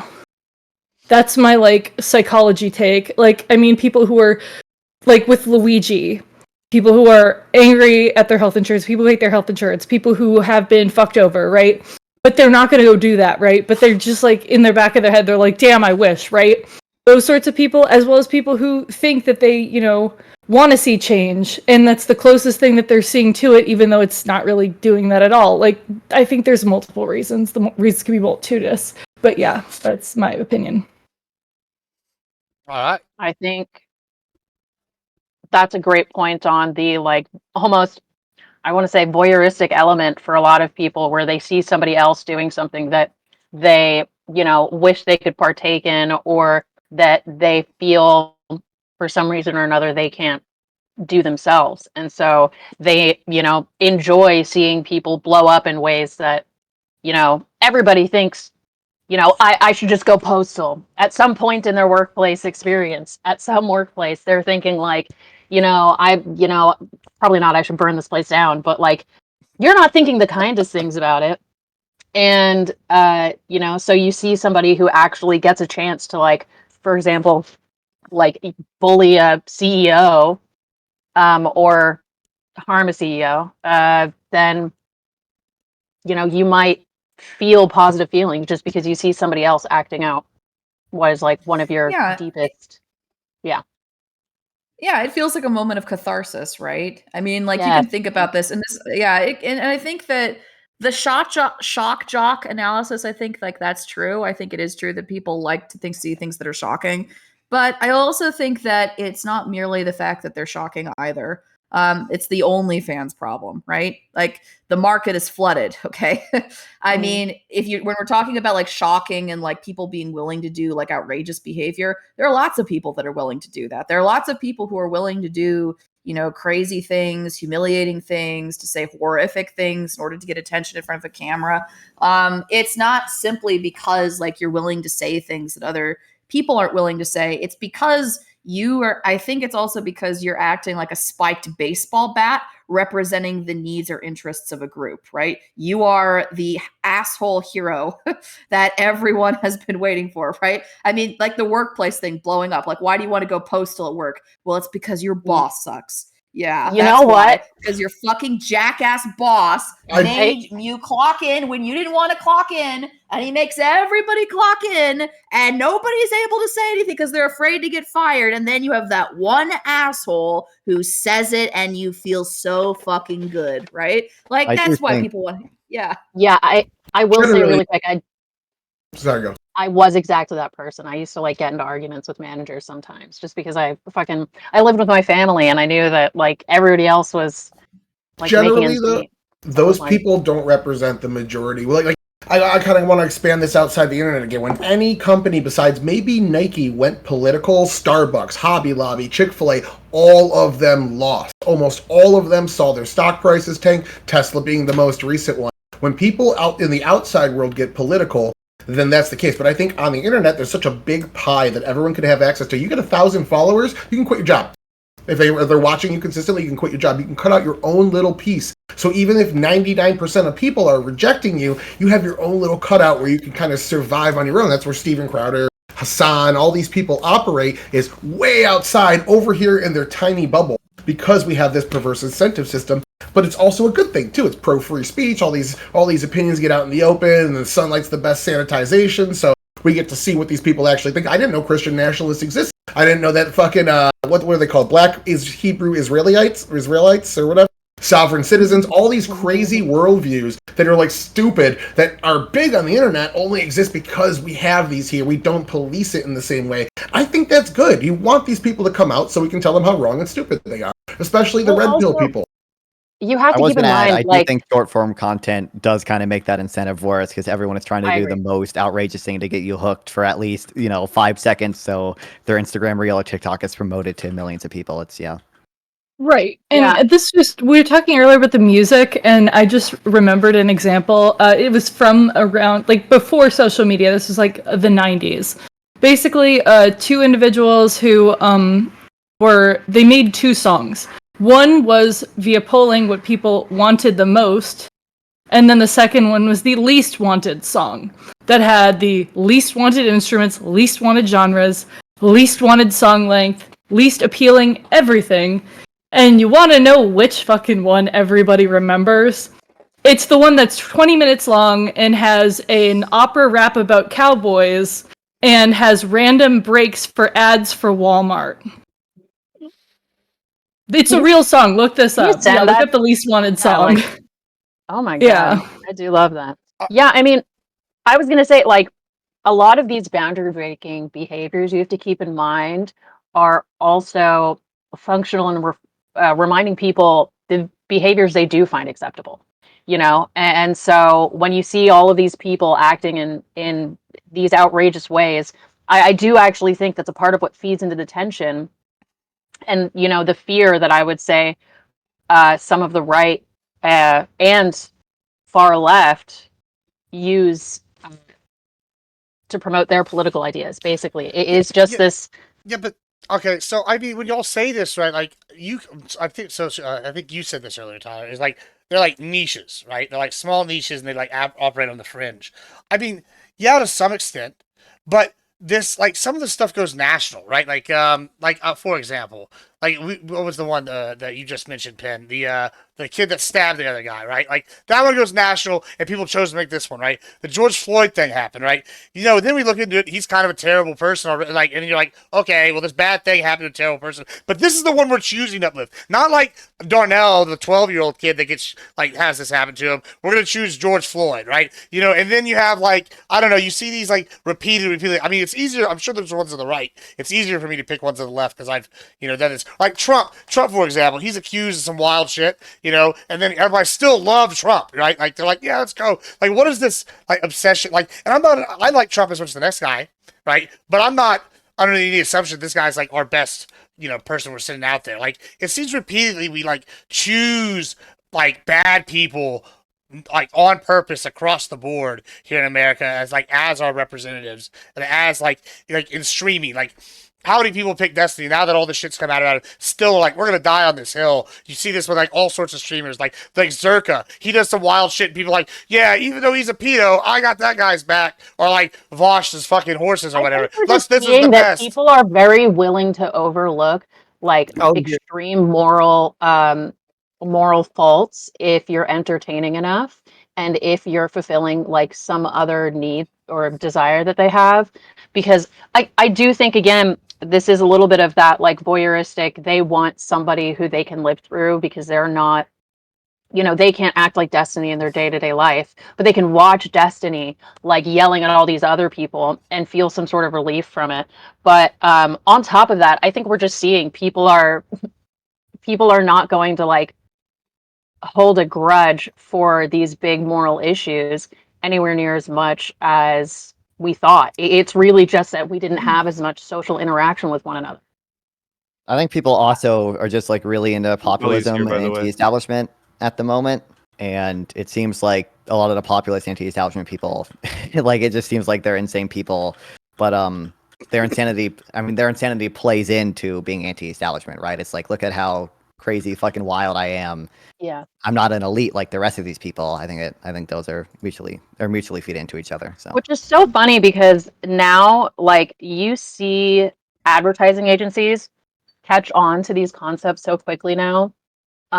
You'll see like Duolingo ads kind of go crazy. They go off. They're like doing crazy shit. They had Delete your Duolingo. Yeah, delete your Duolingo. Side note, but They've gone woke. the Duolingo apps or the Duolingo ads would have like they were really crazy. Everybody loved them. I loved them. They were great ads. Why are they woke now? What does that mean? Like why They're like, I don't know. Listen, everyone keeps they're yelling at me. implementing AI. Yeah, that means I have do to a lot of delete the work. Duolingo. They're probably going to be, I think, sizing down. Probably, I wouldn't be surprised if they size down. When Gen Alpha complains, I listen. Okay, hear the cries of the youth.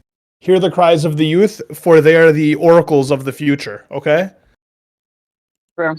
I mean, AI is the oracle of the future because the youth ain't learning shit. But True. But I mean, one thing I'm going to say as far as like people saying like, especially, I think that there's a difference when like people are sus afterwards and people continue to watch them.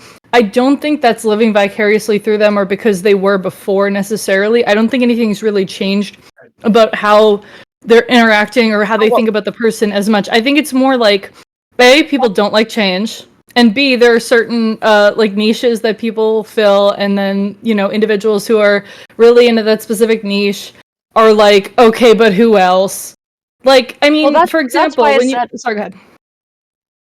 Sorry, I was just gonna say that's why I said like I think people really are much more willing to overlook those things than the average person realizes. Like, imagine if somebody ran up to you and said something about one of your friends. They were like, your friend's a rapist. You'd be like, no, he's not. And you'd like go on and have a good day unless you were given like tons of really credible evidence. And so I think the same thing happens for these circumstances where a lot of people hear it and they're just like, whatever, and they move on with their day. I'd say that's what people have always done. It's just we're seeing it at such a grand scale, and we're seeing it with people who have platforms and are like behaving in extremely unpleasant ways. But like think about all the people that who are shitty and all the people who know people who are shitty and just kind of say like, yeah, he's an asshole. Yeah, I heard something about this years ago, but never heard anything about it again. So I don't know. Like, you know what I mean? Yeah, and I mean, think about it. Like, here's the thing. Like, for example, let's just say this. Like, hypothetically, if Donald Trump went absolutely bananas, balls to the wall, and absolutely just said, no more Social Security at all, fuck Social Security, old people, go fuck yourselves. A lot of people would go, okay, fuck Trump, right? A lot of people would change their minds. A lot of people go, oh my gosh. But how many people, because they're not collecting Social Security, their direct family members aren't relying on Social Security, they're like, whatever, It's fine. Even if they see people that they don't know, like becoming homeless, becoming fucked, this, that, and the third. So many people. I mean, a lot of people don't really understand this thing's a problem until it's affecting them personally. And this is with stuff that affects millions of people.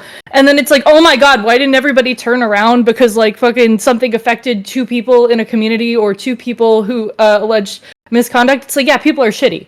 People are shitty about other people who are shitty as well. Like, it's like, it's the way that people think, actually. Like, it's a kind of a process of human thought, a little bit, is to overlook a lot of things.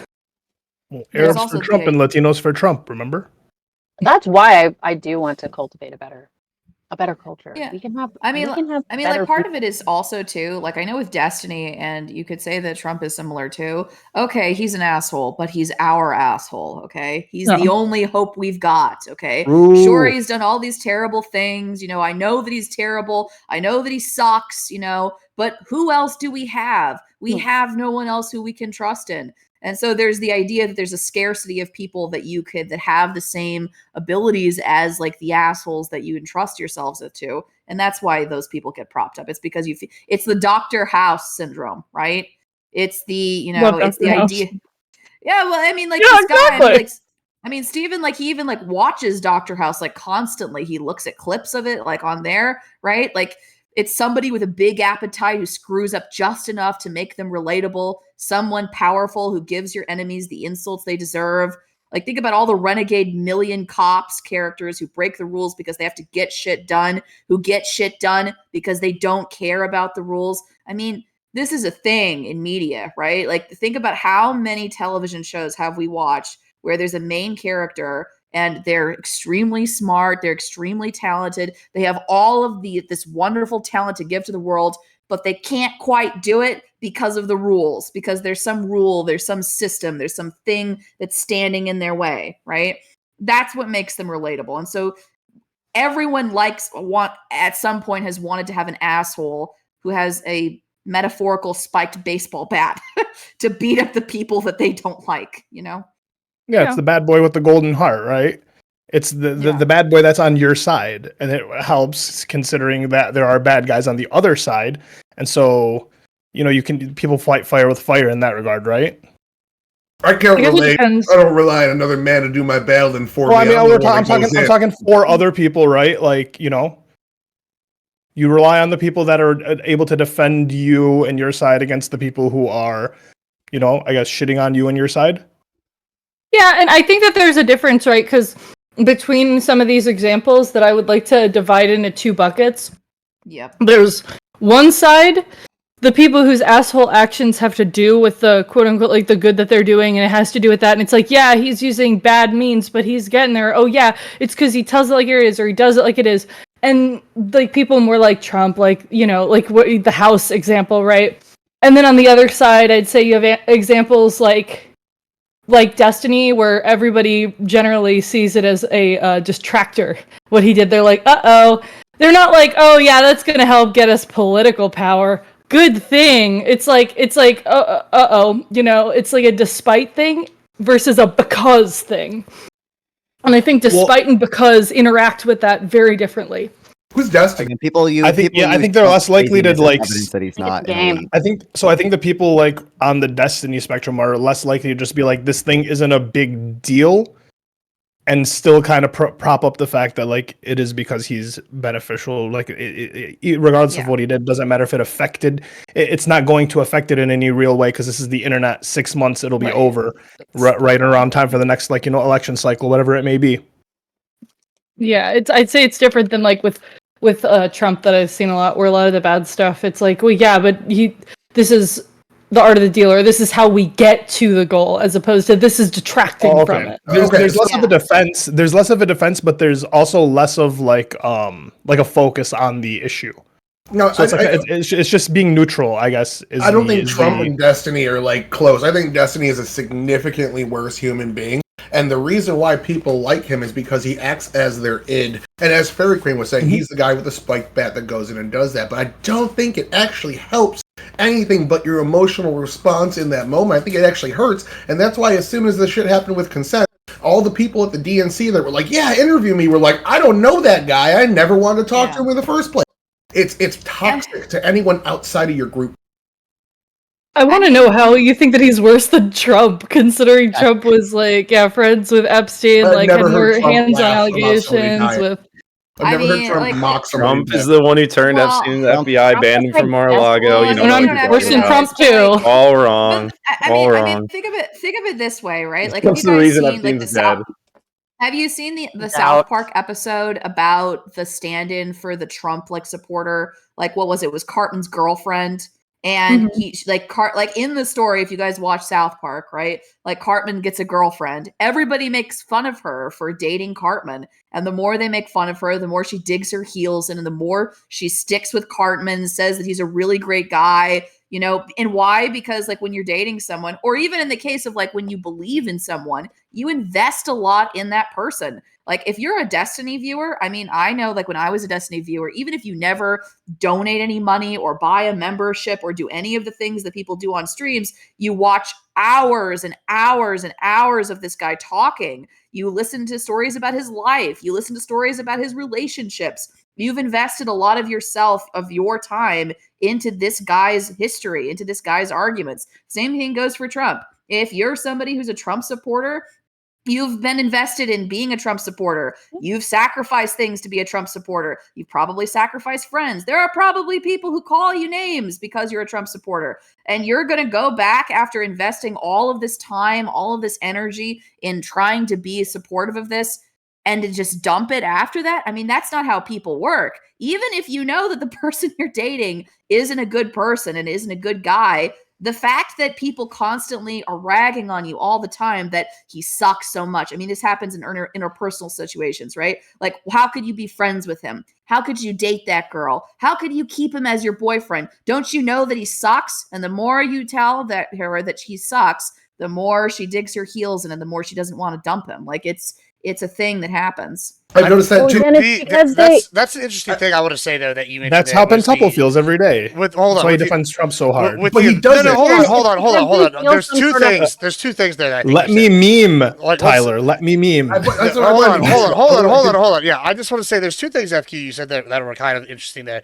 One was the it's the time investment. I know personally, that was a big complaint I had when I got divorced. It's like I invested all this time and effort, and it's interesting that you're comparing like actual relationships with Trump and Destiny and them, because I think you're right to an extent. People do feel like they've invested a lot of time into this person, and I think that might be a bigger thing. The second part, what was the second part you said at the end there was I don't remember now. It's gone. But I'll just She leave was it at that. digging the heels in. Yeah, digging the heels in. I don't know if that's necessarily true. I can see how that's true sometimes for a lot of people.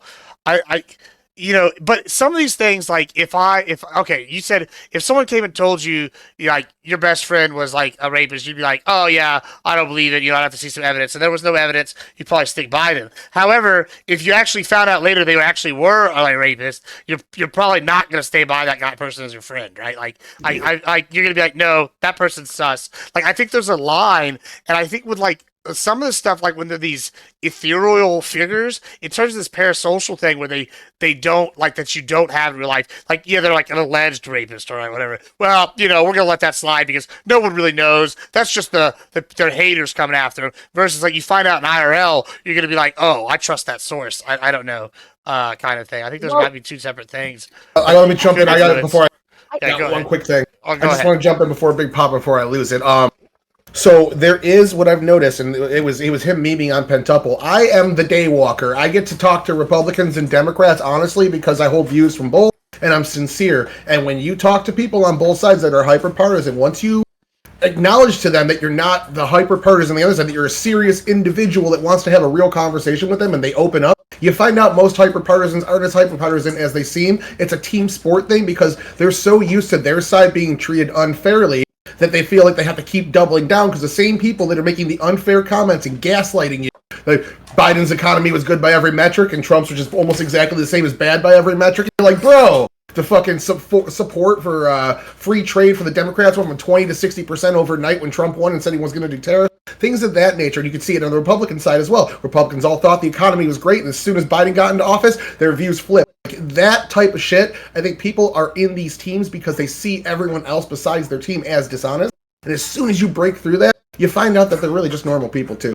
Like Pentup. Well, to be fair, there is larger swings in consumer sentiment from Republicans than there are from Democrats. Okay, so they're more right. But another thing is that they it's feel like the same way too down. you, a lot of people. always It seems to divide. be an all or nothing with so many people. That's just my main comment I want to make is that it seems like it's all or nothing. Like people have no nuance or ability to be like, well, it was good in this respect, or it was bad in that respect. It's either all good or all bad.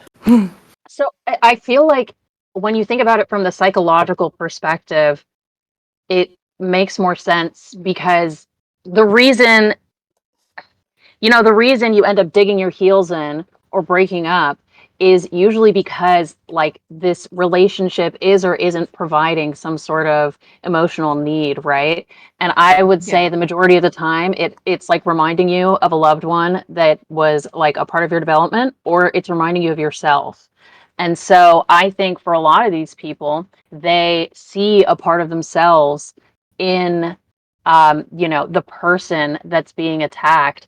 And so that's why they may dig their heels in, because they really do identify with that person in a way where they're thinking like, well, if you feel that way about them, what would you feel about me? Because I am a part of that.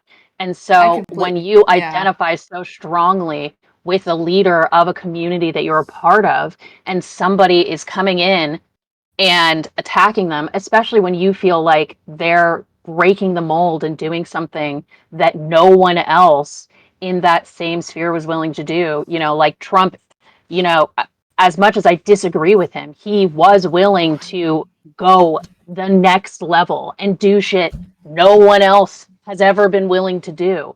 And so if you feel like he's breaking these rules and he's saving you, and you identify with a key part of him, like, of course you're going to team sports it. Of course you're going to be passionate about it. And the more tension you feel in your day-to-day life, the more you're going to hold on to these like strong pieces of you that not only make you feel heard, but also make you feel like you're a part of a community. But what's interesting that what you said, you both have kind of touched on, right, was this idea of like, this is our guy, he's fighting for our thing, right? And there's like, I think there's like economies of scale here, right? Like Trump, okay, he's running for president. This guy seriously might be able to change things. Like if you really believe in this, like his, whatever he's proposing, right? If you're like, you have that belief. Now, when you turn to like look at somebody like Destiny, though, people will die on the Destiny hill, even though like, does this guy really have any hope of actually changing things? Like, no, but he's still described. They want to believe that he will. But he's still described the same hope as like, the same like category as like, the last great They white want to hope, believe it. Like, they want to believe that the person they're supporting is this like. How many times I've heard that Destiny is like the savior of the left? We need Destiny, or the same thing with Hassan, right? Like, or honestly, everything. So many times with this pro-Palestinian thing, right? I've seen so many people just take the pro-Palestinian argument and just essentially clout chase off of it, and it's like I see people defending them because it's like, well, at least they're defending and they're sticking up for Palestine. It's like, well, yeah, sure, but like if the thing that they're doing, the intention that they're doing it with isn't that, and that they're just getting clout off of it or whatever it may be, but people are still supporting it because they just see it as a defense of their side, regardless of if they are actually beneficial to them. Like Destiny didn't affect the presidential election or votes at all. Right, like I can honestly say that. I don't think PVV did anything in any real tangible way. If they did, it was probably like 0.5% to 1%. But like, or local stuff, like So it's more local stuff, I think. If anything, but like they focused on the election. That's all we heard about was the election. So it didn't even matter. So like, it's people just want to believe that the side that they're on is the winning side, is the strong side, is the like, look, it's the right side. That's all they really want. Yeah. They want to believe that that's why they're on that side, right? You're saying they're on that side and they want to make them the right side, but they're on that side because they think that is the right side. I think it's first, right? I think you become a fan of someone, and because you become a fan of someone, all of a sudden you champion everything they do versus like honestly, holding them accountable for jack shit. People Everything he said is right. People tend to drop their principles. I mean, I don't think anyone followed Destiny because they thought he was like But when do I you- met do like you when remember I Glenn followed Beck? Destiny, he was just some dude. I liked the way he debated. Yeah, but then as I you used to learn follow about Destiny. him, Yeah, but Everything he said is don't right. agree with him on anything. But And I'll fight you guys if you disagree it with it. seems like some of them are more fanatical, right? Like, because like remember Glenn Beck? He was like this fanatical, like right winger guy. He started the Blaze. He's kind of had a little bit of a resurgence recently, but like for a while there, he was done because he did some like I don't remember what he did, but he did some sus ass shit, and like he was canceled. But even like his most like ardent people, now that he's kind of making a comeback, are like, yeah, he's still a piece of shit. I like I watch him because he's having like he's got the influence that these people are on. But I've never heard anybody like, yeah, I like Glenn Beck. Versus when you hear like people talking about Destiny, I hear like it's almost like the word of God. You hear this Yeah, bro. some of these other like Super little major, fans. but like you see this even with like other people, like Well, again, this like, Garcia guy. People have lifted him. He's not really an S13. He's a saint. Like I hear this like excuse. I don't think making a people are lot. saying he's a saint. Oh, just I've again, heard like the more something's going to be There's always attacked, the some more extreme people people. feel the need to defend it. Right. Like, so you see like Destiny has these fanatics. Not only is it like, is the community dwindling because it's only the people who have I would say it's getting smaller, yes. 20%. And it's only the people who feel the strongest who stay usually, or more so, I would say it's the people who aren't feeling like they're being like harmed or bothered by it to leave, which is the same for most social behaviors. I'd say most of it is like it has to be, actually detrimental for people to want to change, not just that it has to be good. But yeah, like the more hate they get, the more they feel the need to hold on. Or I think the problem is feel also they're being a need for a figurehead. I'm sorry to interrupt. I thought you were through before your last sentence. I'm so sorry. But I think it's like a need for a figurehead as well, because like a lot of people, I mean, if people are being reasonable, like let's continue with the Destiny example. We love that example. Yay. If people are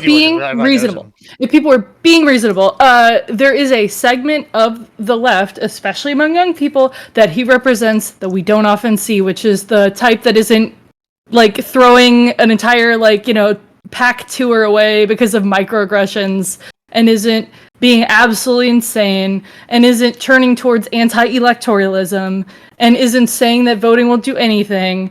And that segment of the left seems like the most likely to actually attract people and actually go somewhere, because it's a segment that actually wants to vote. And then they see him as like the figurehead, and then on the online space they don't see other people who are doing that, even though it's more about the ideas. But people like figureheads, right? People like him, they like Hassan, they like a Dean or a Parker, right? I'm using left examples because that's what I'm most familiar with. Convey your ideas. You need someone who can convey your ideas. You will need someone to look up to. These are like characters at the end of the day, which is why like Andrew Tate can sell Hustlers University and have courses that are free on YouTube if you want to look at it. Like looking up dropshipping isn't a thing that you have to go to Hustlers University to do. But people like Andrew Tate, they like his persona, so therefore they're willing to pay him $50 a month to listen to him talk about dropshipping versus like the random nobody that they don't listen to it for free on YouTube. I heard Kai Cenat started a streamer university. Yeah, this is true. He also did that.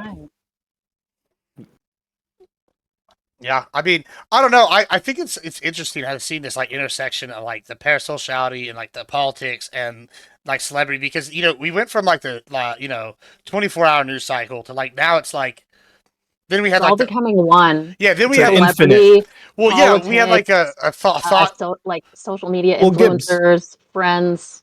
Gibbs, we went away from like timed programming to streamers, right? Like we have streamers that are doing 8 hours a day, 10 hours a day. So it's no longer like timed programming. You're not getting an hour long. You're not getting videos uploaded in VODs anymore. You have just a constant stream. And then with that, you have this group of people that are in your chat that feel like they are hanging out with you.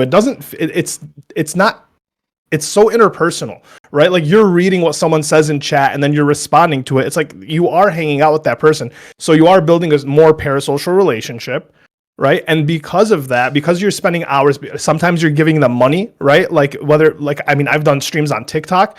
people are just giving you money for the sake of, if you're doing battles, a lot of people invest like hundreds a day into like an individual person, and that person's shouting them out, right? They're look at my mod, look, I love this person, my number one gifter, so on and so forth. It's like, yeah, it's a completely different scape. So the world we're playing in doesn't matter if it's a 24-hour news cycle or not. It's like you have a 24-hour hangout with someone. You have a guaranteed hangout session every day, 5 to 7 days a week, 8 hours a day with this individual. And it's like you have this weird connection to them that you could never have before. We don't have these connections with our old celebrities or our old news broadcasters, right? We maybe like would write them letters, and maybe they'd read them on air. Maybe it was fan mail, but now it's not even fan mail. You're just chatting with the person. Hey, chat, what's up? I mean, I've never I feel some like of it, but like I don't know. I think that, but even like at a political level, right?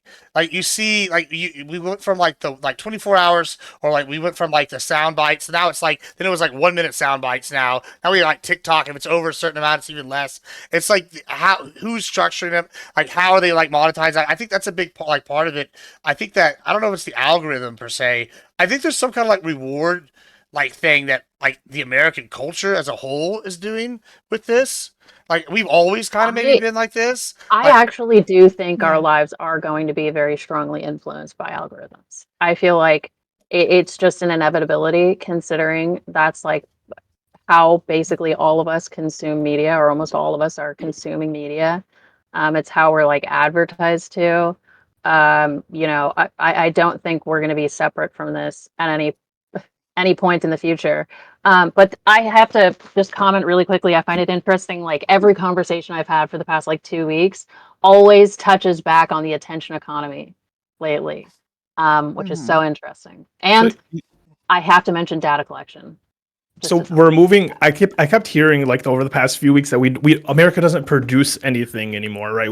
We're a service economy, so on and so forth.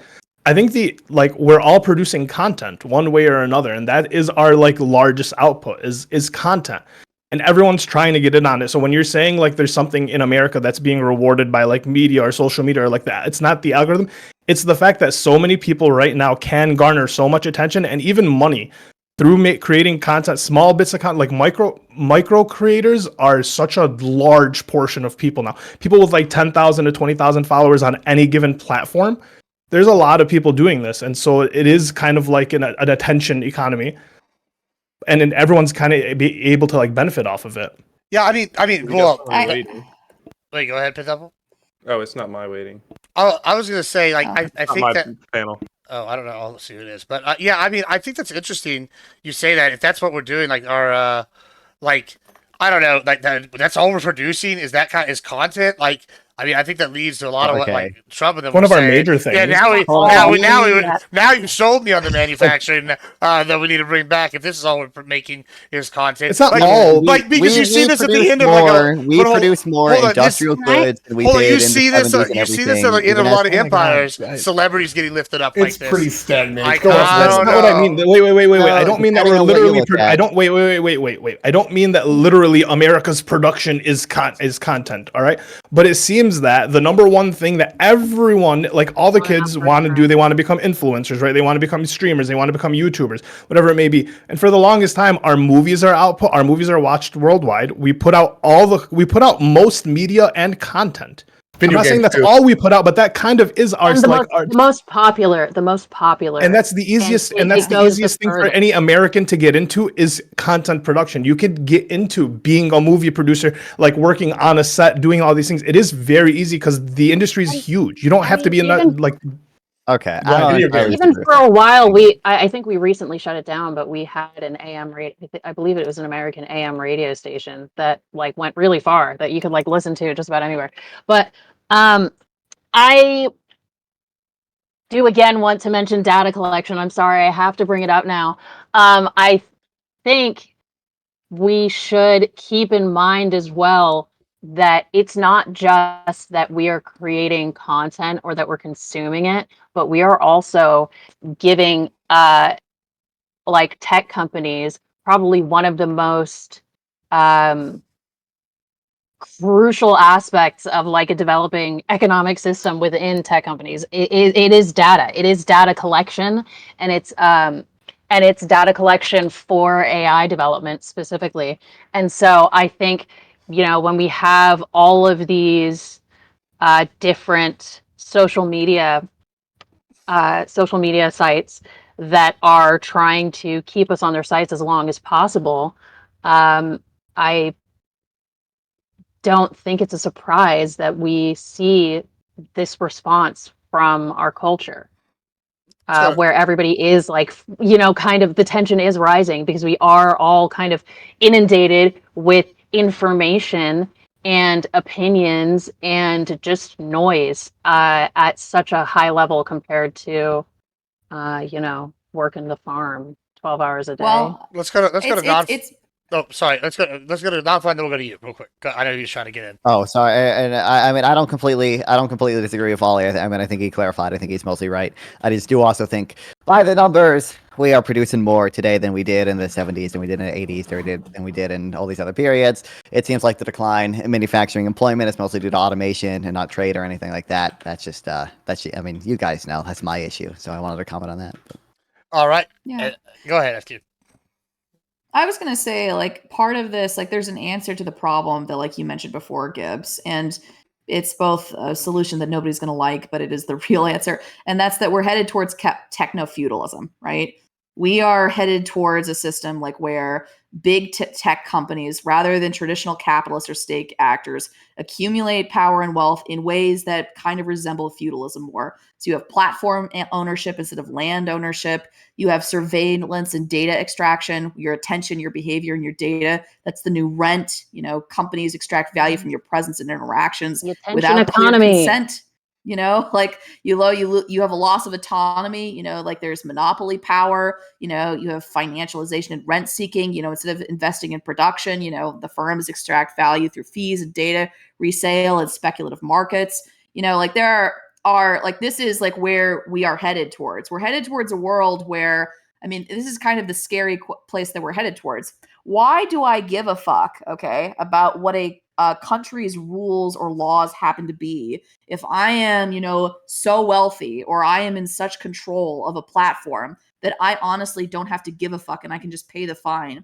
Have you guys seen, like, there was a TikTok that came out recently. It's a small example. It was Jeff Bezos's house, and he has these enormous hedges that are all around his house, and he has to pay the fine every like month or however often he has to pay it, and he doesn't give a fuck. He just pays it because he's Jeff Bezos of Amazon. He doesn't have to give a fuck. He built walls around his house using hedges. I mean, and like, we're getting to pay like insane fines. Yeah. I mean, but at the same time, like, doesn't the HOA benefit from that? Like, yeah, they're going to fine him an outrageous amount, and then they're going to use that money for like other projects in the HOA because he's like breaking the rules. But it's really a slap on the wrist because they made the fine like enough that they're going to make money on it. Like what's the rule doesn't matter is her I mean, point. well, Like, the rule matters. we have rules that don't mean, like, matter the as long as you city, have not enough the money HOA. to buy out the rule. Like, I mean, so then what's the These point of having rich rules?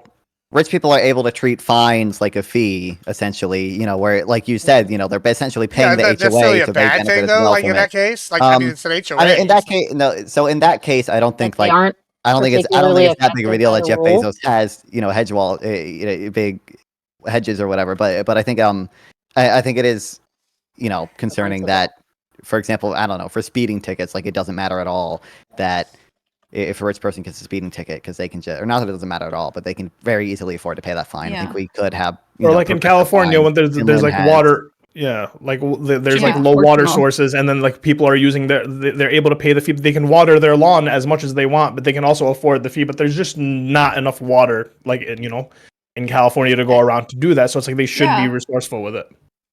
And there are scarier ways this can happen too, Gibbs. Like I think we had this conversation months ago where we talked about mercenary groups in Haiti.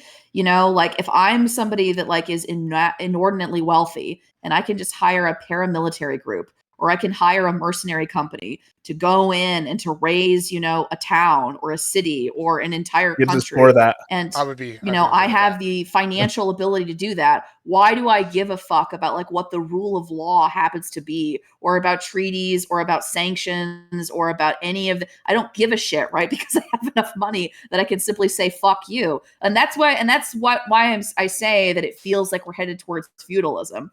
So the answer is, like, when you're talking about people like, Andrew Tate, I mean, like the way that Andrew Tate, I don't even know if the perception of Tate has changed, but I do know that prior to Tate coming to Florida, it seemed to me that like the vibe of the air was that he was kind of a clown and that people laughed at him and they didn't really take him seriously. And I know that there were multiple people who were Republicans who kind of, there was this one interview where that woman said that she really liked him and that she admired him, if I'm not mistaken. But then he came to Florida, and what happened? Ron DeSantis sicked the attorney general on Tate, right?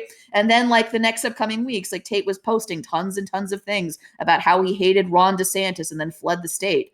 Like, the real answer is like, in order to combat a lot of this, is one, a clout battle, frankly. So you find somebody in the ecosystem who has more followers, more subscribers, more money than you, and you appeal to that person to try to bash that person that's hurting you with their power, which is the first thing that you can do. Or the second thing that you can do is you can hope and pray to God, that the rule of law is more sufficient in trying to handle your issue than however much money or power that person happens to have. Wait, do you think that works though? Like, say you go and get somebody bigger than you to go bash somebody that's like cooking you. Like, I feel like the person cooking you just won. Like, I'll give an example. Well, Hold on. I'll give you an example from my own life right now. Like, say like Connor went and called backup to come bash me. I'm gonna laugh all the way to the bank because now you've got backup talking shit about me. My name is in your mouth. I'm winning. Yeah. Like, you know what I'm saying? Like, I don't like know that like if he went and got, I don't know, Destiny, be like, hey, talk shit about Gibbs. Like, I'm gonna be like, this guy knows my fucking name. Like, you know what I'm saying? Like, I think that's a W. I don't know that I don't know that your tactic actually does what you think it does right there. Like, that's the perception issue. Yeah, because like when DeSantis did that, Fairy Queen, to you, and because you are probably part of the crowd that like dislikes Andrew Tate and so on and so forth, you were like, he fled and ran from Florida. To all of the Tate fans, and when he did the podcast, he was kind of gloating about the fact that like, hey, you didn't have any issue with me. I touched down in Florida. You all of a sudden raised this case against me. Go ahead, find something. Talk to me about it. It kind of like worked against DeSantis for all of like the Tate fans. It strengthened and emboldened them, right? And it helped the Trump people because Trump's got his own little war going with DeSantis. So it's twofold. He's like, oh, Trump's in with Tate, but DeSantis isn't. Fuck that guy. Like, I don't know. I feel like that's the perception thing is a big one. Like, I don't know like about getting bigger people. I think that backfires more than it helps. I guess, but there's a thing about defending kind of things where there's obviously like a correct or moral situation. Because I mean, like if we're talking about Andrew Tate, like this seems to be, I mean, unless you're kind of pretty fucking, out there, there's a very clear situation where he's done awful things for the most part, we're pretty sure. And even if he literally didn't do any of like the actual crime part, even if, which I don't believe, obviously, there's plenty of evidence towards it. Even if he didn't, the shit that he spouts verbally is super fucking morally bankrupt and super shitty. He's a changed man. Quote unquote. Once again, I'm not like a defender, but like this is like the argument that you hear from the other side. It's like he's a changed man. He like converted to Islam. He stopped doing all that stuff now, and now he's only making money off of like the Hustlers University and like the views of like that type shit. That's kind of like the argument. It's still like these people want to support him, and then like to Fairy Queen's point, like if you shit on him, they're gonna find defenses for the thing because in reality they're defending themselves, right? They see them, they want to see themselves in this person, and because they want to see themselves person, maybe they feel ashamed, whatever it may be. They're not willing to like deal with the fact that, oh shit, maybe he is a shitty person, which means I support a shitty person. Maybe I'm a shitty person, right? It's like it's not going to do that. All people are going to do is defend. Yeah, well, but I would agree with Gibbs that like people that are big time Trump supporters, they probably didn't care, and it probably like helped maybe like boost Tate in like their eyes. And I wouldn't disagree that like people that are hardcore Tate fans probably like are still going to defate Tate no matter what. But I also think that we're kidding ourselves if we think that like a feminist, blue-haired, or liberal Democrat sort of a kind of a person is the kind of person that's going to be the one to change, the relevant demographics, like state of mind about like Tate. They're just not, right? But it does matter when you have somebody who's a normie conservative guy like Ron DeSantis. He's not going to convince people that are hardcore Tate defenders, and he's never going to like help to boost out Trump supporters. But there are like a whole host, a big bucket of normie conservative people or normie conservative guys who have kind of heard of Tate, and they don't really exactly agree with everything that he says, but sometimes he pops up on social media and they laugh at it a little bit and then they move on. To this specific normie kind of centristy conservative demographic, having somebody that's a normie guy like Ron DeSantis put his thumb on the scale, I think it does matter for those people. It's not going to matter for people that are already sold to the Tate cause, and it's not going to matter for people that already hate Ron DeSantis. But I do think that it matters, and it matters who is the person that's saying it, right? If it was somebody like, anyway, I'll just stop there. I mean, I was going to say, I think that real quick. I mean, I don't know. Once again, like I'm like listening to what you're saying, and I don't know how much that's going to move the needle, right? Like because you see, like okay, the same people that want DeSantis are probably also there's probably a large crossover with I don't know, Piers Morgan or like Alex Jones, right? Like some of these people, right? They probably have fairly crossovers there, and like. Both Andrew Tate and Piers have talked to him, right? Like, and they're both like, I mean, I know Andrew Tate's the crazy guy, but Piers is pretty like, I don't know, center lefty. I guess he's MAGA now, but like, you know, he's over here, he's talking to him. And once again, if you're saying like the moderate like conservatives, like both of those guys kind of fall in that category, like moderate groups, and they're willing to talk to him. I don't know how much pull like DeSantis has. I guess it's like good that he's standing up to him in some ways, but I just feel like anytime you give attention to these people, it like magnifies their like outreach. If I may, so Piers Morgan, you're right. He did talk to Andrew Tate, but I saw like, the interview that he had with Tate. He shat on him multiple times. He bashed him. He bashed him in that interview. He was not, I mean, he was happy to talk to him, to hear him out, but he was not, supportive of him whatsoever. And secondly, you're right that like the demographic that's being targeted is one that probably already agrees with DeSantis, right? But I mean, like, I guess I'd ask you the question. I mean, does advertising work? Like, I mean, when we're thinking of advertisements, right? We're talking about like a specific form of media that is targeted towards a demographic that typically already wants the product or that already kind of agrees with the message. And yet we know that like advertising does in fact persuade people, right? They see you shaving with the new razor. They hear that the new pantyhose you bought is like amazing and excellent, right? And it's the same thing with political candidates. It does matter to have like political messaging towards specific groups of people that already agree with your messaging. Even if they already agree with it, that's still something that can make an enormous impact. I mean, even just, if you want to go. Yeah, go ahead, Kanye. Go ahead. I was just going to say, oh yeah. Well, one thing that I just was going to say before Ali goes, I'm so sorry, and then, yeah, you go. One thing I was going to say about Ron DeSantis as an example, even though I think most of the stuff he does is super shit, and a lot of the stuff he does is just a virtue signal, there is, like, some merit to, like, what he's up to. Is like, generally, like, more than just about image. I mean, because, like, in Florida, there's a lot of human trafficking in the major cities, right? There's a big problem in Tampa, a really big problem in Miami. Lots of situations with that, sex trafficking, the like.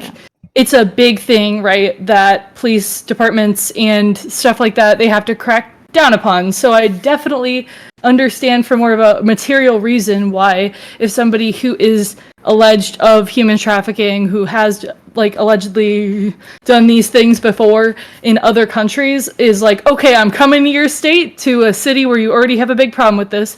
I understand, other than just image related and trying to move the needle this way or that, he'd be like, whoa, no thank you. But yeah, that's just my 2 cents. Ollie?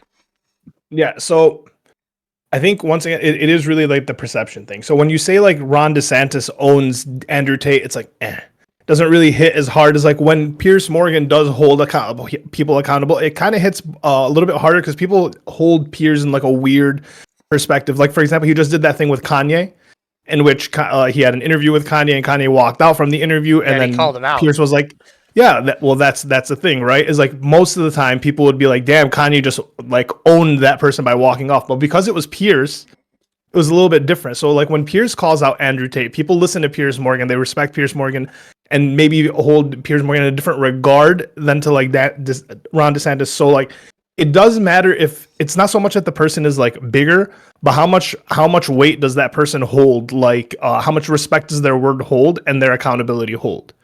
That's a good point, I think, as well. Like how much people like. Yeah, I think Piers seems less of a partisan actor. Like for most issues, like if he now there's some issues if he like bring up guns, I'm gonna be like I won't listen to a goddamn word he says. Like but most of them I'd probably give him his credentials. I think that's a good point. What were you trying to say, Buckaroo? Oh, I was gonna say, when it comes to advertising, I mean, in political campaigns, there's a ton of money that's just spent on putting a sign on a corner, putting a sign on a door, knocking on a door and saying, "Do you know that this person is running right now?" Like that is a massive part of campaigns. The amount of money that's spent just on signage alone is ridiculous. And yeah, like it's not even just reminding them of what they do, it's reminding them that you're there in the first place. That's a Yeah. key aspect of marketing, yeah. That's all. I don't know, Pitt. So what do you think about this? Do you think that's the reason why these people are getting chosen? You've been awful quiet here. Do you think that, or do you have some other theories? Do it. Yeah, What, Tyler? Oh, we were talking to DMs. Do it. Well, I mean, I don't know where to start. I'm sorry, I'm very low energy tonight. But tell us the disagreement. Let's hear it. well, I need to know what's going on in the minds of Drop the nuke. Pentuple. when we were Drop the talking nuke. earlier about the sunk cost fallacy Okay, with yeah. Trump supporters, Yeah, when go I ahead. think that's a lot more applicable with left wingers who have opposed Trump for 8 years. They can't even like recant that, maybe 50% of the country isn't racist. Like maybe they were wrong about a few things, and it feels like the sunk cost fallacy might be stronger with them. Yeah, So there's something. I say those things like constantly, but I haven't changed my mind yet. I don't understand like where the sunk cost fallacy thing is to just express disagreement. I think when we're talking about sunk cost fallacy, it's more like we're changing our entire like willingness to change our ideology or willingness to. I think I've heard completely, more like, Trump Well, I supporters that think that disagree was with Trump on an issue than anti-Trumper Democrats who have ever given Trump credit for anything. So if you want to talk about how postured both sides are, I don't think Well, Trump I would supporters are as also- Well, look postured at like as Bill Maher. the Look at Democrats. I Bill don't Maher. think Like, you I have would an also even argue that- They're demographic literally united experience. by their Gibbs tried to sneak in only with the thing that Bill united. Maher. Yeah, but like Bill Maher's a perfect would also example. say the He's average like he voter got like isn't- vilified for just talking to Trump. And he's like, well, these guys are in power. Do we want to have a seat at the Gretchen table? Whitmer, Or Saquon no? Barkley. And they That just was like a cuck move, hunted though, him. man. They hunted Okay, him. well, Oh, it's one of those it's a people. cuck move. Saquon Like, Barkley cuck move, you said? Or was that No, Whitmer? Bill I said Maher, I thought Bill Maher. I thought Bill Maher's a the cuck Bill move? Maher Bill thing. Maher.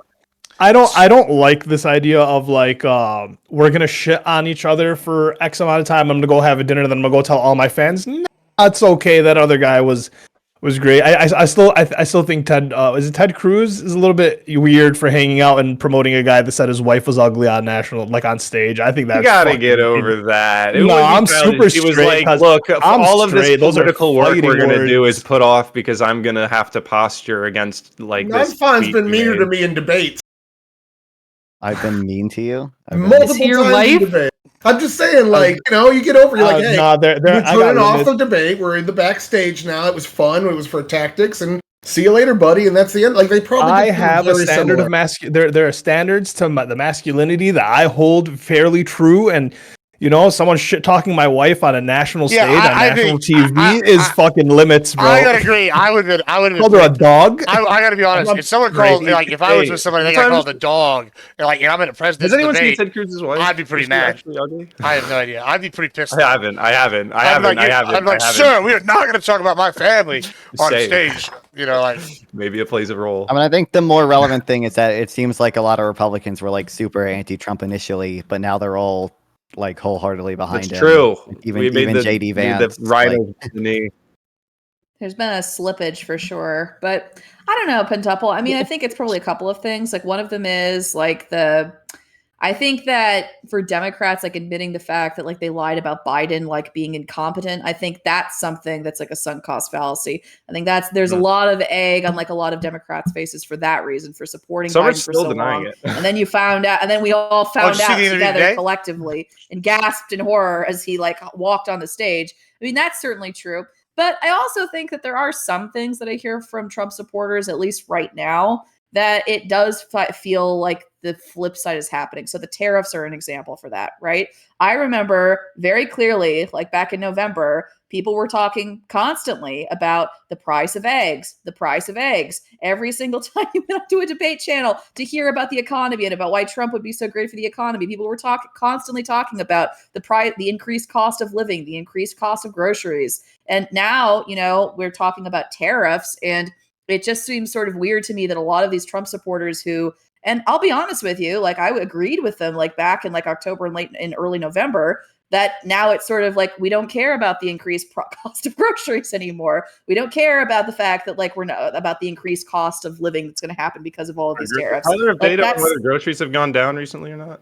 I think eggs have come No, down. no. Also, we're not factoring in that the 100 million chickens were exterminated because of the bird flu. What not happened not in put- March- calling into the That's their legitimacy of point. doing that or not, but that is like a factor. We're going to blame Trump for that, for bird flu. What It's happened in also March? the fact Hold on. that the reason the Well, price you're went down blaming was because we Biden Also, eggs for are tariff? ton of everything eggs from either. Turkey. Hold on. Yeah, we Eggs did are that, fair. but then we also replaced our chickens. But in the month of March, CPI came down, meaning the overall cost of goods came down, and a large part of that was Trump's overemphasis in dropping the price of energy and energy production. So we actually did see prices decrease this month for the first time in, 4 years?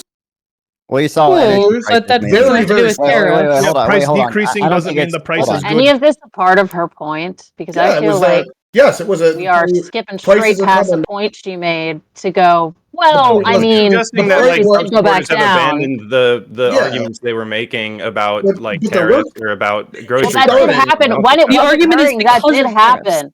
When it occurred, that did happen. When egg prices went up and people were like, Trump, guys, like, what about the egg prices? That did literally happen, where people were saying, actually, no, this is good. That's exactly what's happening about Good. the Weren't they tariffs. saying Hold on. it's There's a because Or we reason. not 100 good, million not chickens? good. Non-fine. Sorry. Will you tell We're them not the reason saying, no, why this we is leave good, some food but- and gasoline out of core items instead of just all items? But before we had what do you like mean? a It's the- complete it's answer the or a volatility? complete understanding for the average person about what was going on when we just had the price, I do think there were a lot of people that supported Trump that just kind of blindly said, well, this is a part of the plan, or Yeah. you don't get it, this is going to happen, which It is is. like, We voted against the fine. status quo. That requires like turbulence, right? I understand. I'm not challenging that. I am saying at the I'm gonna time The fuck that out. the costs, that at the time that the costs went up, like, and everybody was saying, well, didn't you guys say this would go down? The response was just, yeah, but this is actually what we meant was going to happen. Trump was rather upfront about how that Well- we're going to see some short-term pains as well from his economic changes. We're going to be. I agree. He said something. have some I less just, calls. I think it was vague enough that I still think there were a lot of people that were in some level of cope about the price because they were more stuck Yeah. to Trump than they were on what was being sold by Trump, which That's fair. was, I He- believe, the Actual point argument. that Fairy That's fair. Queen It's was fair. making. He also was promised the point costs that would we've come keep down on talking day about. one. Yeah, That's a exactly. literal. And so, like, even if you guys now say that there was a different understanding that everybody had, I didn't hear that understanding that you guys. We're talking about And like you've the had the whole layman's time. understanding on Twitter, or like actual serious people in the administration who are dealing with these That's issues. not and how what day one means. Day one like, promises layman's mean top understanding on priority. Twitter. Who cares what they understand or don't understand or think, or of course, everyone online on Well, both they sides of the care. That's the spectrum are whole gonna be point. They confused, are the and there's gonna voters, be a and so spectrum they of care about understanding. their perception of what they've been promised. That's exactly why you. That is. What do you mean? No, that's how it works. People care one? about their feelings and what they expect from their vote. You're And holding when him they feel like literally. that's been fulfilled or You're not, holding him they literally have to an campaign emotional slogan. response. When people say day one, what they mean is this is going to be my top priority. No one faults Biden for saying day one we're going to have asylum surge the border, and it actually took him 6 weeks to implement that I executive am order. not That's- arguing You said that day the one. prices did not go back Well, that- down. I am not arguing that something did not occur that challenged the prices going up thing. I'm not arguing over tariffs. I'm not arguing over egg prices. What are you? You arguing? guys know what I'm arguing about. Shut the fuck Yeah, up. like, yeah, I'm it's hold just on, so hold on. weird. Actually- Like, Disproportionate. Let's go to Yeah, Fairley. like, Go to Fairley. Some dumb people on Twitter said Hold some on, things. hold Yeah, on. I gave that concession. Hold on. Let's go to Fairley. Go ahead, Fairley. Is that what I said? Yeah. Yeah, like Pentapple, Gibbs, like people that are like Trump supporters. Look, I don't have any dog in this fight, okay? Like I wasn't a big anti-Trump person and I wasn't a big pro-Biden person, at least not after like the debate happened, okay? I have no dog in this fight, okay? I'm just saying like what I'm seeing, okay? And you're right, I'm not talking about like people that are official heads of state. I'm not talking about politicians. I'm not talking about people in an official capacity. I literally am talking about normal people and like what normal people said when the price increased. That's all I'm saying. All I'm saying is that it does seem to me to be the case that there are people, okay, who are both Democrats and who are MAGA supporters, okay, who will bullshit, okay, on behalf of the person that they're lobbying for. They bullshit in different ways. They bullshit for different things, but they bullshit nonetheless, okay? And this is kind of the reason, like, why I almost felt a little bit iffy, frankly, about the MAGA crowd, because of the fact that it did seem that they were willing to bullshit past a few things that seemed concerning to me. I'm not sure that, like, I don't know what to say here exactly. Okay. And that's sort of my perception of what's happening. Okay. My perception is that if Trump did really actually shit the bed, my perception is that there would still be a bunch of hardcore MAGA supporters who would still make up shit to try to support him. And I don't think that that's any more special than Democrats, okay? It's just a different guy for a different respond team. to that. I know Pentel's going to respond to that as well, but I would like to respond to that real quick. I think, though, what's interesting, though, is, yeah, sure, there's some sycophants. There's always sycophants, like in every group.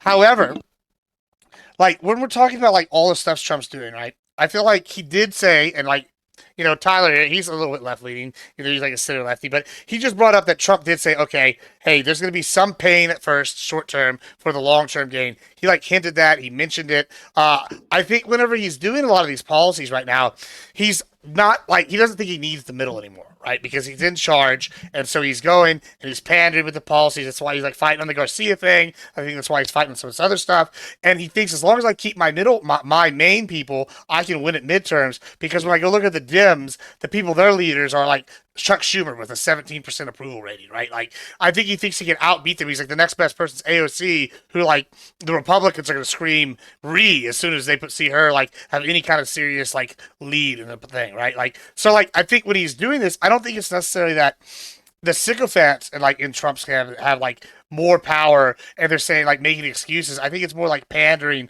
to the people that, like, we're always going to vote for him right now. And I think that's the message. But as opposed to, like, when you say, like, I think when you go look at the left, though, they just had Biden on an interview today to prove he was cognitively good. And I don't know if you saw this shit, but this is some of the worst shit I've ever seen. Like, he would not be able to answer a question, and his wife would answer it for him on a thing where he went on with the purpose of proving he was cognitive. Then afterwards, I watched 3 people on MSNBC say, wow, what a stunning interview by our former president. I can't believe people thought that he has cognitive decline. After I watched in real time what looked like a dementia patient, like, give an interview. And, like, this happened today. And I'm just like, you're still trying to lie.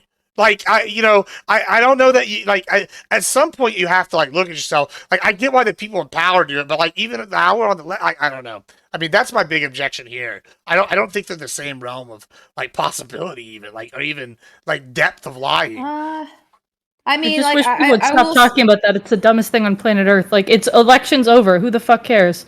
But people on both sides just love to bring up Biden as Biden. Like, I think it matters still. I think it does matter. Yeah, I agree. I think it does. It matters because it goes to You cut out the like reliability and authenticity of the Democrat Party establishment. And, like, that's why it matters. It doesn't matter because Biden has any power, right? It matters because the people who put Biden up to power, right, are the people that you have to wonder whether or not you can really trust or not. Where right? was she Like, last panel?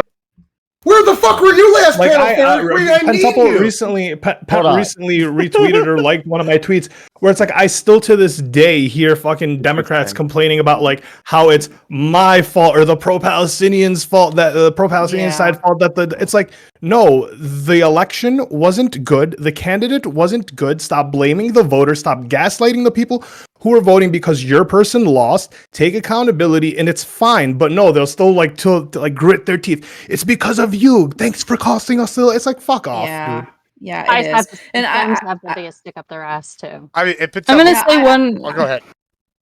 one Go thing ahead. about this Go whole situation. My problem is, I mean, when I'm saying, geez, like we're still like bloating about this, it's like along the line of we're still talking about it in the Is context it cutting of out? I Yeah, can't one it's hear side, you. like cutting out, of it seems Yeah. like some Democrats are trying to like prove that he was competent, and then Republicans are like, but he wasn't. It's like, bro, like the election's super over.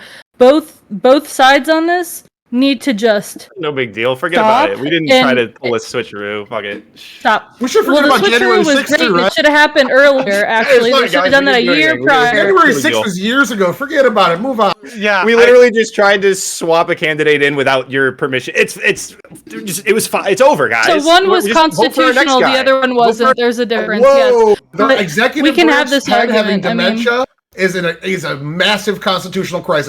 All the power. then of where the was the executive stems 25th from him. Amendment? Where was that? That's Where what was we're the wondering. vote challenge? Where was That's what it? we're literally wondering, but snuck her way instead, into the general election without a primary. Instead, They probably when the should have Hunt done report that. came They out- probably should have done that. yeah, when the Hunt Again, report came listen, out, I and said approved it. since minute one, okay? I said that he should have not run again. I said that somebody else should have like done it for the fucking thing. Like You I think they said didn't this since consider minute that?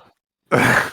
The mean, naivety they to could- think that they were like, Do you oh, think they didn't something consider now. that? wanted Yeah, Biden to. Biden was the one who didn't want to step down, discovered right? that That was the Biden- big issue. Biden didn't want to say. Yeah, it wasn't hold on. they. Hold on, Who's let they? me- let me When I refocus. say- Hold on. Let me refocus this Stop. here. Go ahead. You can finish out, but I'm going to refocus Well- it here after you say something. Go ahead. What I'm saying, because we like to bring these things in, and I think that you're missing kind of what I'm saying with the point is, I think that people should admit that they should have put more pressure on Biden before we got to that point, and people should have been more public about there being an issue. But after that, where we are, I'm saying the Democrats who are denying that was the case should stop. And then Republicans who keep harping on it as if like they lost the election or something because of it should stop harping on it. I think that we should just realize the problem and move the fuck on. And everybody continuing to run to their sides on this is so stupid, and it doesn't help anything. That's just my opinion. Well, I want to say Certainly what the hold on, party's hold on. hoping I'm will gonna- happen. I'm going to turn it Like, over. hey guys, don't worry about what we just tried to pull. Just forget about it. No big deal. I want to get your response. We to just this. committed the most. So we should talk heinous about things election crime forever ever. instead of resolving them. You're right. Hold on. I want to get Pit Temple. I want to get your Oh my response. god, the cope. Oh yeah, Pit Temple. If y'all didn't deny the 2020 election to this day, a lot of Republicans, maybe then people wouldn't be harping on it. Hold on. Democrats didn't weaponize the It's FBI not a big deal that our party lied to us. Whatever. It's just over. You're going to talk about weaponizing the FBI under this administration? Hold Get on, real. yeah, Okay. Because Crossfire. hold on. Yeah, the one your FBI Are you hiding right Let me now? get some order here. Precedent. Yeah, you lose that debate, Katya, every time. Every day of the week. Let me you lose get that some. debate. Crossfire hold on. Hurricane was. You lose every Hold on, debate stop. you join, bro. Stop. Even if you think that Yeah, there was good things one. about Good one. Stop. All right, cool. All right, let me get some order here. I'm gonna get you to engage with this because this was kind of what I was trying to say to the Fairy Queen here, right? Is all right. Whenever I see this, right, constantly you're asking why is it important, and why I think it's important is because we didn't really dive into this on the first panel today, and I kind of want to talk about it a little more. Is the manufactured aspect of things, right? Like when I'm watching today. 3 pundits on a major news network talk about an interview that happened today and tell me I didn't just watch this guy in clear cognitive decline, have any showing of it. And in fact, it was an exemplary performance when the guy looked like my grandfather in the nursing home drooling on himself almost. Bad, right? You just told me this and I watched it happen. Right. And so I see this manufactured side of things from the Dems in a way that the Republicans don't do. Sure, you might have Benny Johnson, simping for Trump, I guess, right? But if he does something crazy, he's gonna make up an excuse. He's not gonna have this manufactured straight gaslight to your face.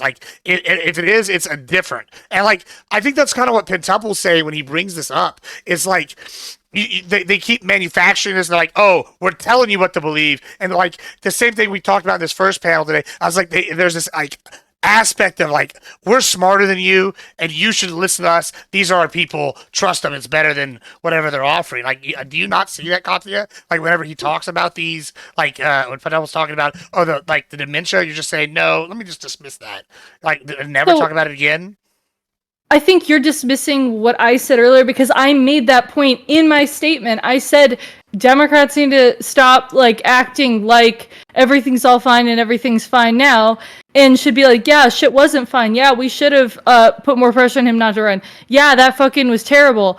And then realize the problem, make a change, and move on. That's what I'm saying. I'm not There's a saying. naivety into you thinking they didn't But consider. they're that. not. Obviously They're wanted not. to get Yeah, I think I've primaries seen that. I think without- I'm saying it. Yeah, you're right. They haven't. True. No, Katya, they're not, and the issue is like because they're not. Republicans are kind of continuously bring up this point because Democrats kind of refuse. A lot of Democrats, a lot of people on the left refuse to get over the point of like the lost election, and they keep kind of running defense of like I still see Biden wouldn't have let this happen if we had if Biden would have won this. It's like it's a that's ongoing true. issue. Maybe we Yeah, shouldn't have. that's what I'm saying. So maybe we should have been more focused on winning, and maybe we should have done better strategy, and maybe we shouldn't have stuck not pressured a candidate who was in a really bad spot and allegedly had super bad internal polling numbers from continuing to be in the election. I agree. I think that those are two different things. I don't think that saying Biden or Democrat wouldn't have done these policies has anything to do with any mental acuity. It has to do with an ideological difference. But if we're talking about mental acuity, yeah, I think that we absolutely should, talk about media, talk about this, and then faults should be, or problems or narratives should be, discussed. And then after that, it's like, you got to move forward. Like, that's my whole point. I'm not saying they are. I'm saying wait, should. but you're trying. Wait, just real quick, Fairy Queen. Real quick, Fairy Queen. The issue is you're trying to you're talking to Republicans, telling them to move on when it's like you shouldn't be directing this narrative to Republicans at all. You should be talking to Democrats and tell them to move on. And then when Republicans do it, you can say, hey, you guys are still holding on to something we've already taken account for. But until then, until the left takes account, are we all deaf today? I said this in my statement. Come on. No. Again. Sorry. No, it's okay. I just feel like this comes back to like what the individual, what are you going to do when you feel like you're being challenged? Like, why are Democrats behaving this way? Because they like can't cope with what's going on, and because they feel like their values are being challenged by the day-to-day behaviors of Trump and his associates. And because of that, they're like desperate to hold on to the last thing that they had, the last fucking hope that they had. And so they're like, no, actually, this isn't happening. This is all wrong. Like,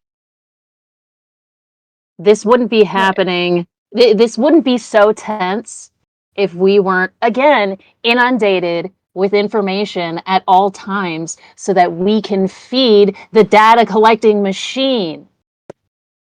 To our techno-feudal lords. I don't know, Kaya. I accept saying, your Grok. I accept. Take over my life. Okay, serpentuple. Okay. But the saying, like, once a cheater, always a cheater, or like the old myth, like the old fable of like the boy that cried wolf. Like, that's the problem with like telling people to move on, is that the first time that you lie and the first time that like it's very obvious that you tell a very blatant, huge lie to someone, after that, like your trust within that institution is forever shattered. You can't. I don't know. I mean, people still trust Donald Trump, so clearly they can. Like, but it's not that, right? It's not that they exactly trust him. He's the asshole with the spiked baseball bat, right? They knew exactly what they were getting themselves into. It's not that they thought that he was a good guy. It's not that they thought that it's that they supported his policies and they thought that they would make good on them. That's why they did it. They didn't think that he was a liar in the sense of his policies, in the sense of who he presented himself as. They knew that he was a cheating philanderer who was a spoiled millionaire boy. They knew all of these things. They just did not give a fuck. That's not quite the same thing as being lied to about the mental acuity of your president in his 80s. Like, it just is a big deal. It's a very big deal. And for a long time, and I mean, like, people, even I thought that, like, okay, he's getting older, but he's still surely mentally well, because surely if this had happened, the White House would have retired him or have done something. That is not what happened. That actually is kind of where I was for a lot of it, just because of the level of which he spoke. Usually, even though it was like messier, it was like I still knew what he was saying, so I was like, whatever. Yeah, it wasn't a top-down lie. Every Democrat knew everything that was going on in Biden's head, and we all like went like that. I mean, from literally like hindsight, we can all say that, but literally, like, that's not how most people saw it.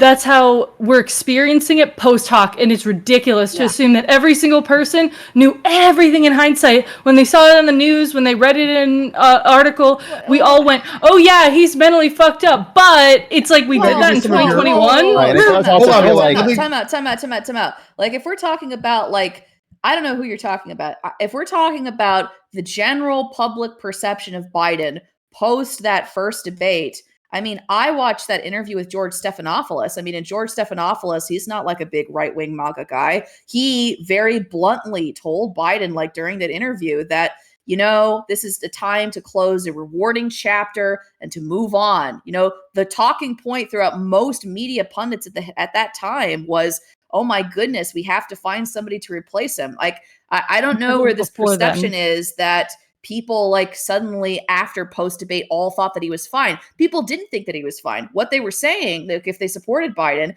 was they were saying something to the effect of, I don't care if he's Weekend at Bernie's corpse. I'm still going to vote for him in order to keep Trump. That's what people were saying. That's kind of what what... not saying that they believe that he hold was on, like that's a what I'm talking mentally about, though, acute Fairy person. Queen. That's what I'm talking about right there. Like, there's two groups, right? There's one group that lied to us, and it's a very large portion, and it's still lying. And then there's another group that's willing to sit here, and they said they would literally vote for a corpse over the alternative, and that's when people are like, "Hey, that's TDS, bro. If you're willing to vote, you're willing to vote for the shadow government, basically." Like, nobody knows who's in charge at that point. The party stopped standing for anything. The party became just anti-Trump, and it became anti. The whole party became anti-Trump. It wasn't pro Kamala. It wasn't pro Biden. That's fine and all. That's great, but I have a question because we keep saying lies. We have a time problem. We're having a time issue. I'm confused as to the timeline, and I can't really parse this because we're saying people lied. When? Yeah. People changed their opinion. When? When do you think the general public was lying about Biden's security? Because people put it way too early, I think. I got you on this. We have our polls expert. lied about it. We have polling They data all were from lying. 2022 that even the majority Now of they're trying to say, like, Democrats- the White House hit it so well. We had no idea. Well, yeah. It's just that everyone else somehow knew the entire time. In Eric Swalwell's it was book, he hindsight, said- guys. We didn't know. There's no way you could have known, even though you've been saying it the whole time. Wait, plenty of people now on the other side say that Donald Trump is not mentally acute, like he doesn't have mental acuity right now. Yeah, so if that that's comes out literally later, are you guys going to be homework. like, It "Oh, you doesn't knew work before"? unless your candidate Obviously. actually is senile. Let me get in here. Well, then it's going to work just fine. That worked for you guys? Let me give you some You do not want to try to draw an equivalency between Biden and Trump. I will all day and night. Let's let Tyler talk though. Let Tyler talk. Let Papa talk and make the best point. Joker? Okay. Pentuple hates Poll data, polls, that's please why tell it's me. coming out. I want to hear it. Polling Please, data. Tyler. He hates polls. Oh, here we go with the polls, bro. So, polling data in 2022, we saw the majority of Democrats say that Biden's mental acuity was not good, which went up to like 60% in 2023. That was the same year that Eric Swalwell wrote in his book that just came out. When I went to meet Biden in the White House in 2023, he forgot who I was. Jake Tapper's book just came out as well. He talks about there was problems with the Biden administration and cites how Karine Jean-Pierre, in several occasions, was lying on behalf of the administration. And they knew this was going on, and it was being covered up. There was cue cards with questions on them, pre-scripted, and a list of pre-scripted people that Biden could talk to. Like, this was a big hidden secret. Some journalists were digging at it, but if you looked at what happened to the gentleman, Garcia, in the 2021 primary, when he called Biden out for his aid, he disappeared. We haven't seen him since. Okay, so we're talking about people who are in the media or people who are up top, and then we're talking about material that's coming out now. My problem is a lot of the time it seems like people are alleging that Democrats, the general public, were maliciously or actively or knowingly lying back in the back years prior, right?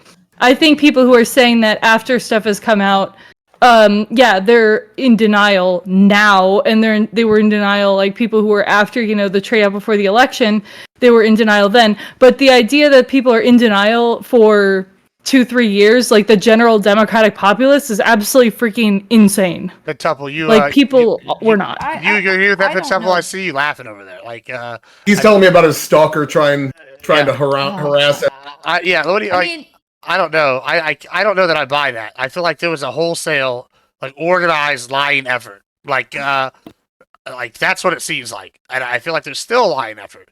And it's like there's people, especially on the left, like there's this like idea that we can treat people like they're idiots and we know better than them and people aren't going to catch on. Like that's what it feels like. I don't know. Very quick. I will say this though. I will say this, Gibbs, though, and it's perfectly fair if people want to bash me for like specific policy decisions, but I'll just tell you like what I've been noticing, right? A lot of people prior to being elected said, like this is going to be fascism, like we're afraid of all of these racist stuff and all of the stuff coming out, right? And I don't know if anybody can point to any specific policy decisions that have been made, but I do know what I can generally see, okay? From the friends, from like the media that like pops up on my timeline, from what I'm reading, from what people say generally. And it does seem to me, at least the vibe it seems that people seem far too okay with saying racist things against immigrants, with saying racist things against Black people. It seems, I can't prove it. I don't know that this is exactly true, but what I have been noticing over the past few months is that there seems to have been an uptick in racial animus in popular social media in a way that I don't remember ever being before. And I can't prove, obviously, that that's like because of Trump. I can't prove that it's because of that, but it makes me feel a little on edge, okay? It does not make me feel comfortable. I'm a little concerned about like some of the stuff that people have been saying lately. I don't know where this is headed. I'm not comfortable with where I think it's headed. I don't know. Like I kind of feel happy that like Trump is in office in a way, because I think that Kamala would have been a disaster, and I don't know how anyone could comfortably have elected an institution that blatantly lied to the American people. But the flip side of it is, Gibbs, like just to flip it back on you. I mean, do you think that like there's any possibility that like the Trump administration might actually turn out to fulfill some of like the Democrats' like worst predictions about like what the Trump administration might be? Like, are you not like? Do you not notice the same thing I'm seeing? Already as well? exceeded my expectations. People are so comfortable with authoritarianism now. So hold on, there's two things here. One, like I think that you're seeing on the social side, you're seeing the rubber band effect. That people have been like, everything's coming back. And like we went way too far with like you can't, if you call someone the wrong pronoun in California, you get sued. That's too far. Like we went too far, and now you're seeing the rubber band where everything's coming back. Like we're looking at everything, and people are like, "Oh, can so and so say the N word now?" Like like that. Like it's gone. It's gone the other way now. And like now, I don't think that's because of Trump. I think that was inevitable. That was coming. Like it was gonna come. Like you can't go this far one way before there's a crash. But it wouldn't have happened on like the rate that would have happened. The Republican presidency, a Republican or a Trump presidency does kind of like strengthen people. Hold on. Let me finish, because I disagree. Because Trump actually, and I said this earlier, people are like, oh, Trump's an extremist. Trump is not an extremist. This guy's a center left Dem. Right now, hold on. It's not him. It's not him. Hold on. His followers say Trump is in office. We can say this now. Hold on. Because what I said was, if Trump doesn't get elected, what's going to happen is the Republicans will win the next one. And it's going to be somebody way, way, way further right. Because they're going to be like, I'm done playing games. And you're going to get something you weren't expecting, right? Yeah. And so hold on. What I'm saying is, when you get Trump in here, y'all are going, oh, it's whatever. It's because I already saw the pendulum swinging. Trump is a product of the pendulum swing. He is not the pendulum, right? So like when y'all go, no, but I think you missed hold on. Let me finish, because both. Because I'm trying to respond to like everything here. Like Fairy Queen here said something interesting, right? Like you're like, oh, I'm not comfortable with it. Yeah, I get that, but it's also, like I said, I don't think it's Trump himself. This is definitely going to happen because we're seeing it at every level, right? Like people have gotten militarized. You got like the people talk about the bakeries suing them. Like you're going, oh, this guy didn't want to marry us. Well, there's 5 more people here that could, but I'm going to make the person that's the one girl at the place marry us, or whatever. That now we're going to take her to the court. Like and it's like you see these like culture war things repeatedly, and like people are just like at some point they're going to push back in force, and I think that's what's happening on the social media to an extent. I don't know that they're inherently even tied together, like the way that it's kind of being made out. Because like Trump is the most pro LGBTQ president we've ever had. If what you're saying is true, they would be like, oh, genocide the trans. Oh, like take everybody that's illegal alien, kill them all. Like that's not what they're saying. Like that. Oh, thank God he's not trying to do genocide of Americans. Because then you write around, and Katya is going, oh, look how comfortable we are with authoritarianism. I'm like, we've been living in authoritarianism for the last 20 years, and now just because it's the other way around, y'all are sitting here screaming. I don't think That's like the point was saying that like argument. Trump. I don't think FQ's point was saying that like Trump is going to usher in a trans genocide, right? I don't think that was her point. I mean, I'm not saying that. I'm not saying that's her point. That's not what I'm saying. But also her point wasn't that Trump is like the reason of everything, right? It could have been any Republican president at this time. To your point, there's a pendulum swing, and this pendulum swing was making a comeback. To Katya's point, it's not so much that it was Trump specifically, but like the second Trump gets elected, you have fucking Nick Fuentes tweet out like your body, my choice, right? It's the reaction that comes. You're laughing. I'm saying it's the reaction that comes of the people that supported him, right? They're like, if they are we gonna win? Are we not gonna win? When he wins, that crowd is louder. They're more emboldened to do the things that they want to do. And that's how you end up kind of getting a Shiloh Hendricks making $700,000-$800,000 for calling an autistic black kid the N-word, like off of a GoFundMe. It's Insane not so much like evil behavior. Side note: I know everybody's jumping to defend her right to do this, but that is evil people behavior. Okay, that is just cruel. You should be allowed to be evil in the United States of America. Back to your point, Gibbs. The only reason that exists, if you watch the Piers Morgan interview with Lily and Myron and all of them, is the fact that like there are a group of disenfranchised white people who feel like hey, everyone else gets to be tribal. I want to now join in on that tribalism. Why is it so wrong to be tribal on like the white side? But it's like, it's that pendulum swing. And FQ's question was like, hey, do you think the pendulum swing is good? Do you think it's going to benefit us? Because she's afraid, because she's seeing it go too far. It might not affect you, because between me, you, Pentuple, non-fun Tyler, we're not necessarily going to be affected by this, right? But like for other people, like maybe more ethnically prone minority groups or like women, they do feel it's a different fear, right? Do you think it's good that the pendulum is swinging so far back the other way? Yeah, it absolutely is a good thing. It's been on some baby like bullshit for a while. Like, I mean, I gotta say, like, I'm not sitting here. Like, I get people are going, "Oh, it's afraid," but like, I'm sorry. Like, you can't tell me, like, all right, let's talk about Pete Hegseth. Let's just do it right here. Like, I've heard all that guy. I've heard all this bullshit, his whatever, and then I see him. We're gonna get rid of the trans military. We're gonna have like a new standard that's not beneficial to women. Like, but we're gonna have it to be like a harder standard. Recruitment numbers are through the roof, and all of a sudden they're like, "Well, this guy's terrible." I'm like, well, that's what these people wanted to vote for. They were tired of this agenda, and y'all are going, oh, well, we're afraid because this seems mean. No, it's called a spade a lot of times. Just because people don't want to recognize gender number 37 doesn't mean they're a bigot. I'm sorry. Like, that's the thing. Hold on.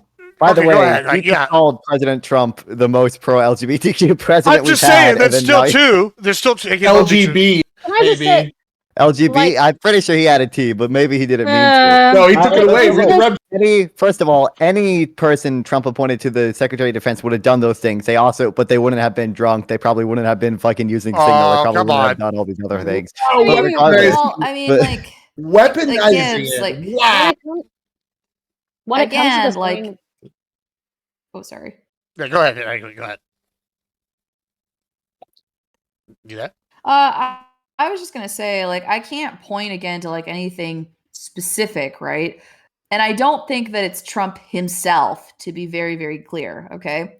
But I think that a lot of people who are Trump supporters, people that are in Trump's cabinet, frankly, JD Vance, people that are surrounding him, this is more of kind of what I'm worried about, right? Like a good example would have been like the $5,000 stimulus to have to encourage Native women within the United States to have more kids, right? Like, why is that an incentive? Well, you could say it's because like the birth rate is going down. You could say all of those things, right?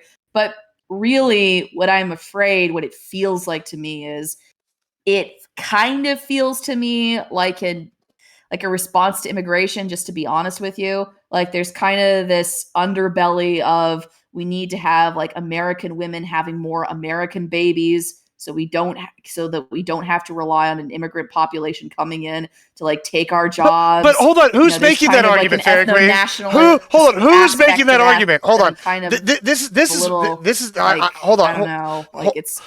Who's making that argument, Fairy Queen? Because it's interesting you mentioned that argument. There's someone specific I know that's mentioned that argument, and they're the ones pretending to be Republicans, right? That's not very many Republicans I know. Maybe a small cohort of like Christian nationalists are saying this, but you know who's doing that like most of the time? When I hear you say, "Oh, we need to have culturally pure American babies," that's fucking people like Counterpoints, who's a fraud and not actually one. Like I've never heard an actual person I'd consider Republican sit here and make that argument against immigration. Like, yeah, we only need American babies. That's what we need. American women need to go back home, be trad wives only. Like, the only people making that part are like fake Republicans that are trying to make the rest of Republicans look bad for the Dems. They're like plants.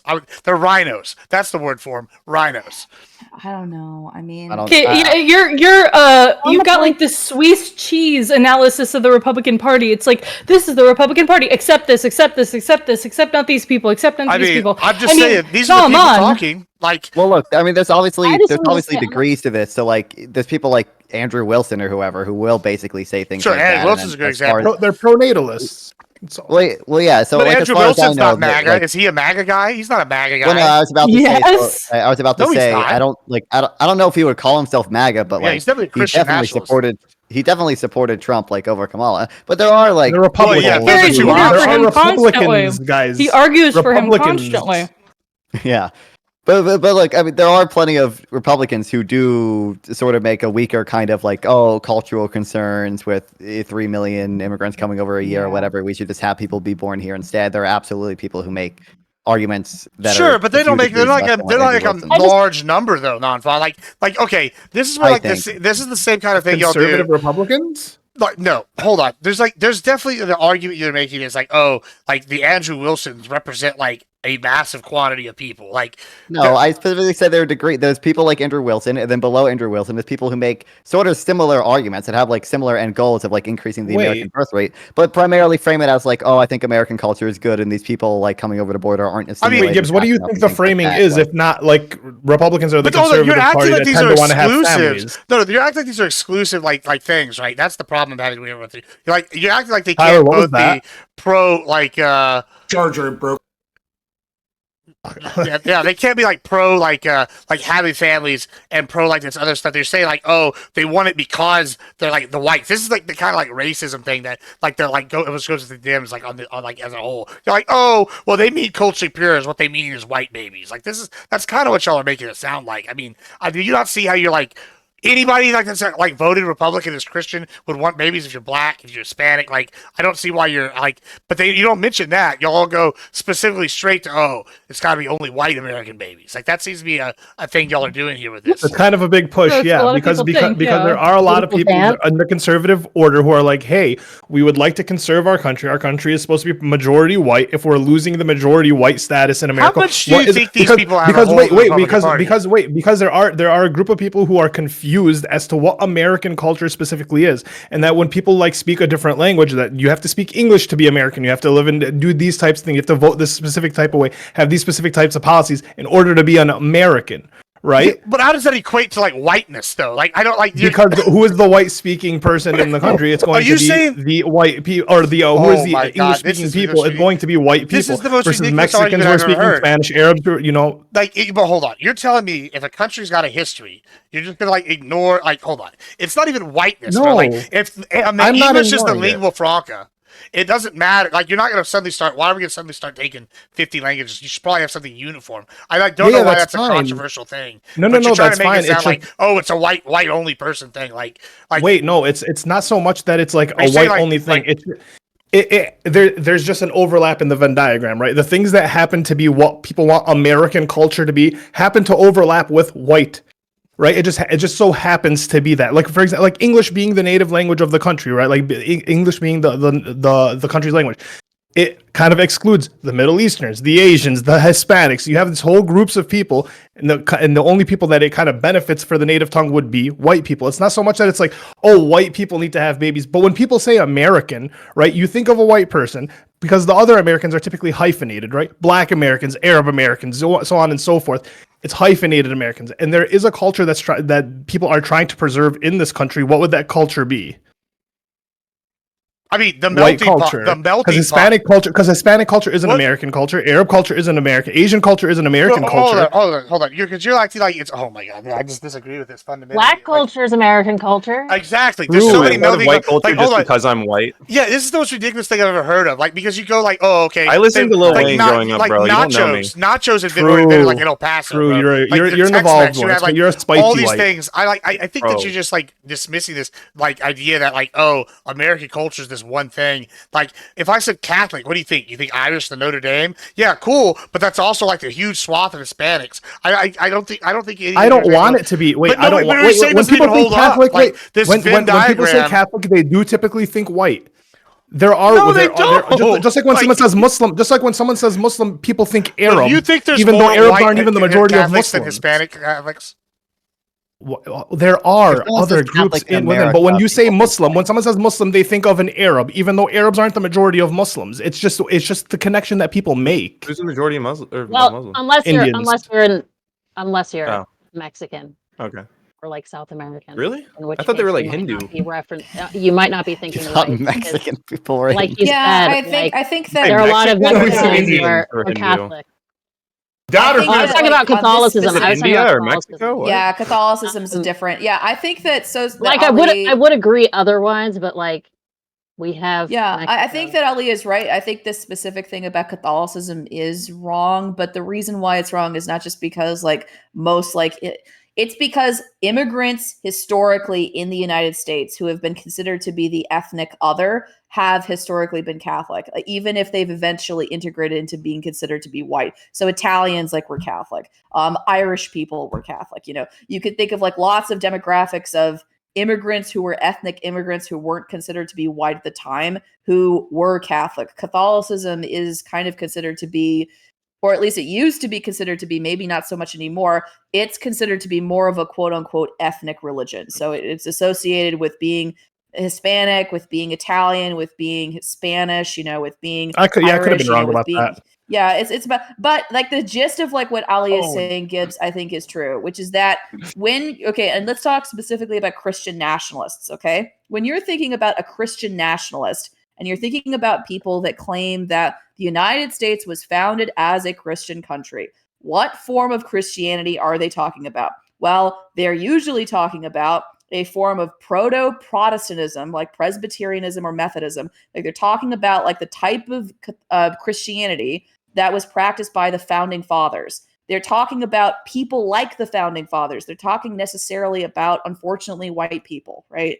Like it's and nobody here wants that to be the case. I disavow. I think it's bad, right? But the fear is very much there, and there's something suspicious about it, okay? That, I don't know, that makes me feel uncomfortable. It makes me feel a little on edge. Like the point of the overall point of like what Ali is saying, when you're talking about a Christian nationalist, not a Christian, not a Catholic, a Christian nationalist, there is a very specific type of person that's associated with that description, right? We're thinking about like an Andrew Wilson wannabe, a blonde, blue-eyed, white guy, okay, that's weirdly ortho bro, okay, that talks like this is who we're thinking about. Like I don't think it's that crazy to say. And are there tons of people like that? No, right? I think those people are largely, the minority of the Republican Party, but they're gaining sway, right? They're becoming vocal. louder. They're coming out of the cobwebs. They're not. There is not as much social stigma as there used to be to keep those types of people quiet. And those people feel emboldened to be able to say and to do things that they might not otherwise have been willing to do in the past. And that's concerning. I mean, I think And those that are more those that are more antisocial are also like prone to more violent behavior, I would say too. Not to say that's true for like Andrew Wilson, but people with antisocial behavior, like extremely antisocial behavior on top of that, that's when you actually get into like radicalism, in my experience. And are also rising in numbers. I just like reject this, like kind of like outright. Like if I'm being honest, like because one, I think the pendulum is swinging, but two, like I hear this from like people on the left all the have time. something to say about the pendulum as well. Yeah, that's fine. I'll get right back to you. But like people like on the left, I'll say this: I've heard when I be in like some of these group chats or I be in a Discord, some of the most racist, heinous shit, and like haha humor, right?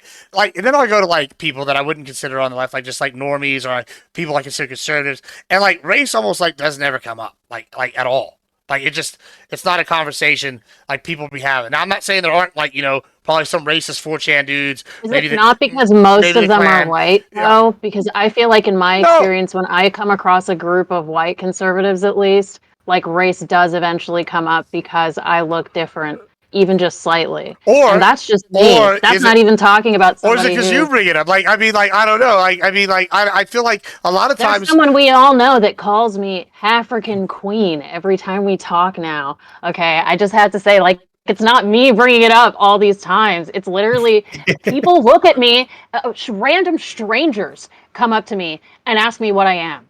People talk to me all the fucking time about this shit, okay? This is brought up to me all the time.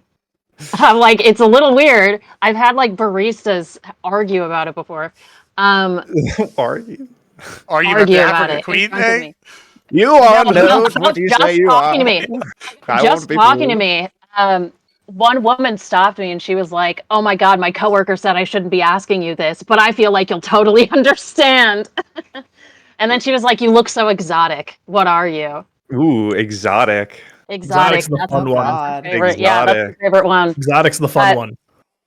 But yeah, I just I feel like would say it is getting more prominent, and there are nationalist People Christian are purity nationalists. testing. They're purity who testing on the are- right.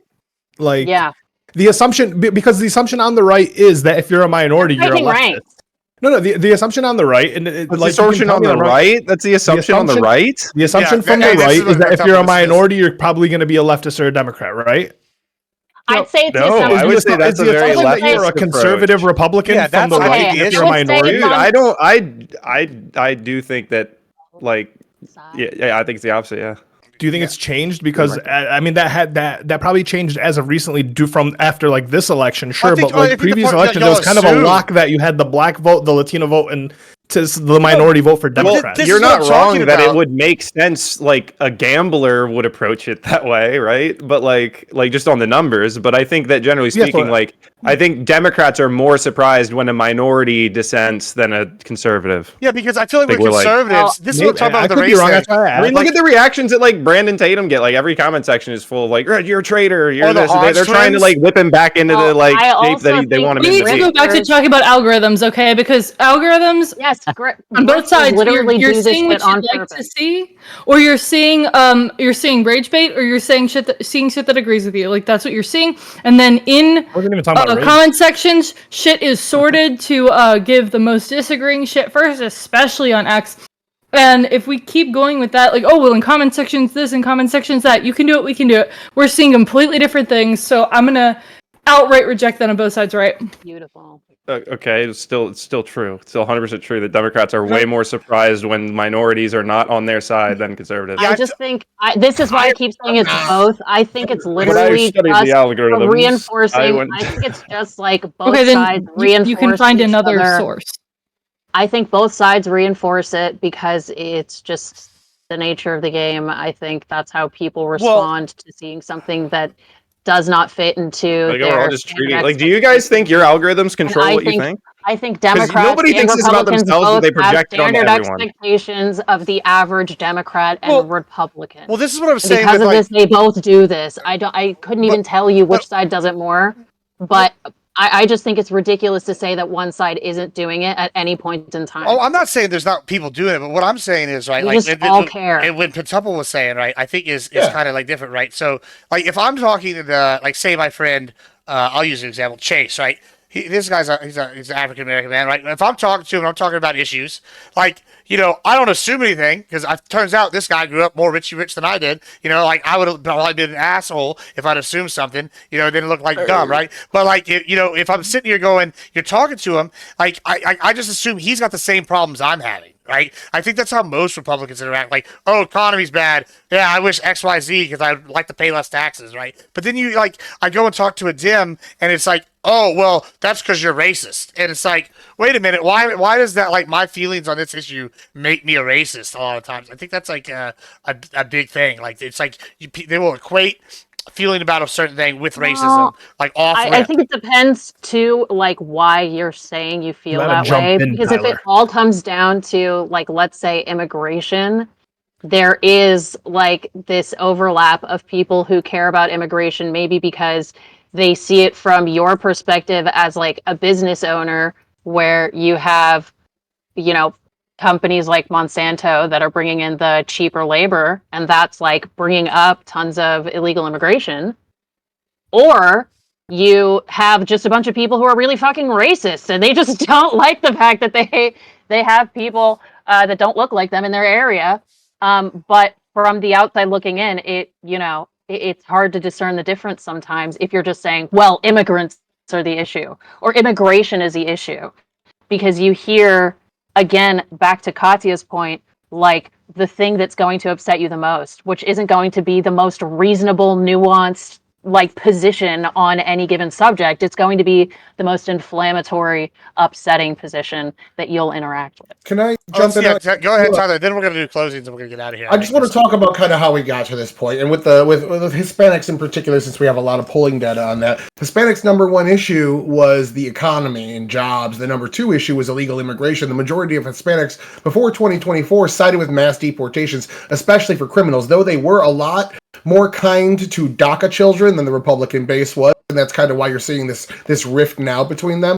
But that being said, what the Hispanics did not like was Latinx. What Hispanics do not like is lumping illegal aliens in with immigrants, because they are two completely separate groups. And when you do that, you're saying all the immigrants, the vast majority that are here working, doing everything right, are just as bad as those people that snuck in and could potentially be gang members. They do not like that conflation. They want those people out because it hurts their name. Yeah, exactly.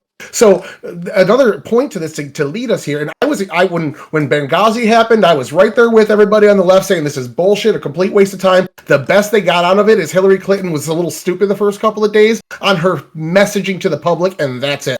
But when I saw Trump, go into that, I was like, oh, this is revenge for Benghazi. It wasn't. It was escalated to the next step where they co-opted the FBI with made-up stories from DNC payroll staffers to try to go after the president. It was escalated to a point. Taking a look at the 2012 election, Mitt Romney was said to want to reinstitute slavery against black people. This is like the most milquetoast, nice guy. The worst thing about him is he had Mormon underwear. And then Joe Biden comes out and is like, bro wants to bring back slavery for black people. So this hyperbole that has existed, Joe Biden's always been known as a blowhard, in the Senate. Even Obama passed a note to somebody saying, oh God, here we go, and Joe Biden got up to talk. So, he's always been that guy. But that escalation, when they put out the nice guy, when they put up the Jeb Bush, he was mocked incessantly. When they put up the George Bush, he was mocked incessantly. Remember, he was stupid? A Yale graduate was stupid because he couldn't pronounce a word properly. But then we go and watch debates and fucking people fuck up 10 words in a debate and nobody gives a shit. It was always selective rage, and they took the nice people and they ran them through the mill and they got shit out the back end. So that's why when Trump came up and said, I'm not going to be the nice guy, I'm going to be the bull in the china shop, they were like, you know what? Let's put some of our fucking morals aside and go with this guy. And it really paid off for them a lot because he's a cultural warrior for them. If you look now at the stance on immigration versus where we were when he first made his speech in 2015, he has shifted that narrative 20 points in his direction. He is the guy that lobs passes. He's never going to be the fucking West Coast style quarterback that can do the short game. He's always going to be ignorant when he talks about politics. He's always going to be bloviating and stupid. But what he does do, he does very well. So. All right. Why don't you make that your close? Dude, tell them where to find you, what you're doing. Average debate enjoyer. I, put pictures of my feet with food on them online, and people pay me money for it. So. Fantastic. That's good to hear. Buckaroo. I'm Big Papa Buckaroo. You can find me on Twitter. I argue quite a lot, and I yap perpetually. Fantastic. I'm always right. That's good. Thank you. Thanks for being here. Non-fun. Yeah, I'm non-fun. We talked about a lot today. I don't know exactly what to add other than Trump is cringe. that's my take. But you can find me on Twitch and Kick on NonFun420 and on YouTube at NonFun, where you can also go watch all my old debates. They're pretty interesting. Yeah, I'm gonna keep streaming for a little bit, so y'all should come check me out. Fantastic. To double. Let's go. I'm Pentuple, host of MAGA headquarters, OTPL commissioner, and second baseman for the Wombats. Come check us out on Twitch. Fantastic. Premier Katia. Okay, I'm Premier Katya on both X and Blue Sky. Follow me on there. I don't stream, maybe one day. I keep saying that. So, yep. Nice talking to everybody. Glad I was able to show up today. All right. Thanks so much for being here. Ali. Yeah, my name's Ali. I go by Sociologic with 2 L's on everything. Never forget, everything is terrorism, and terrorism is everything. Thank you. Amen. And Fairqueen. Hi, everybody. Name's Fairy Queen. You can find me at DaRealFQ on Twitter or as otherwise known as X, and on YouTube and on Twitch. Please consider giving me a follow. I like to rant and ramble, especially on Twitter. I like to write long essays there on Twitter. So please check me out when I rant and ramble. Thank you. All right. Yeah. Thanks so much for being here. It was great. It was fun times. We're going to raid your new dad here and somebody I've known since 7th grade. And y'all have a good rest of your night. Check him out. Check out everybody here. It's good times. Next week, we're going to have Big Papa Buckaroo make her debut in the DCS. And we're going to have Conboy versus Grid in the DCS as well. Should be good stuff. Should be good stuff. Check it out. Y'all be good. Thanks for coming, guys.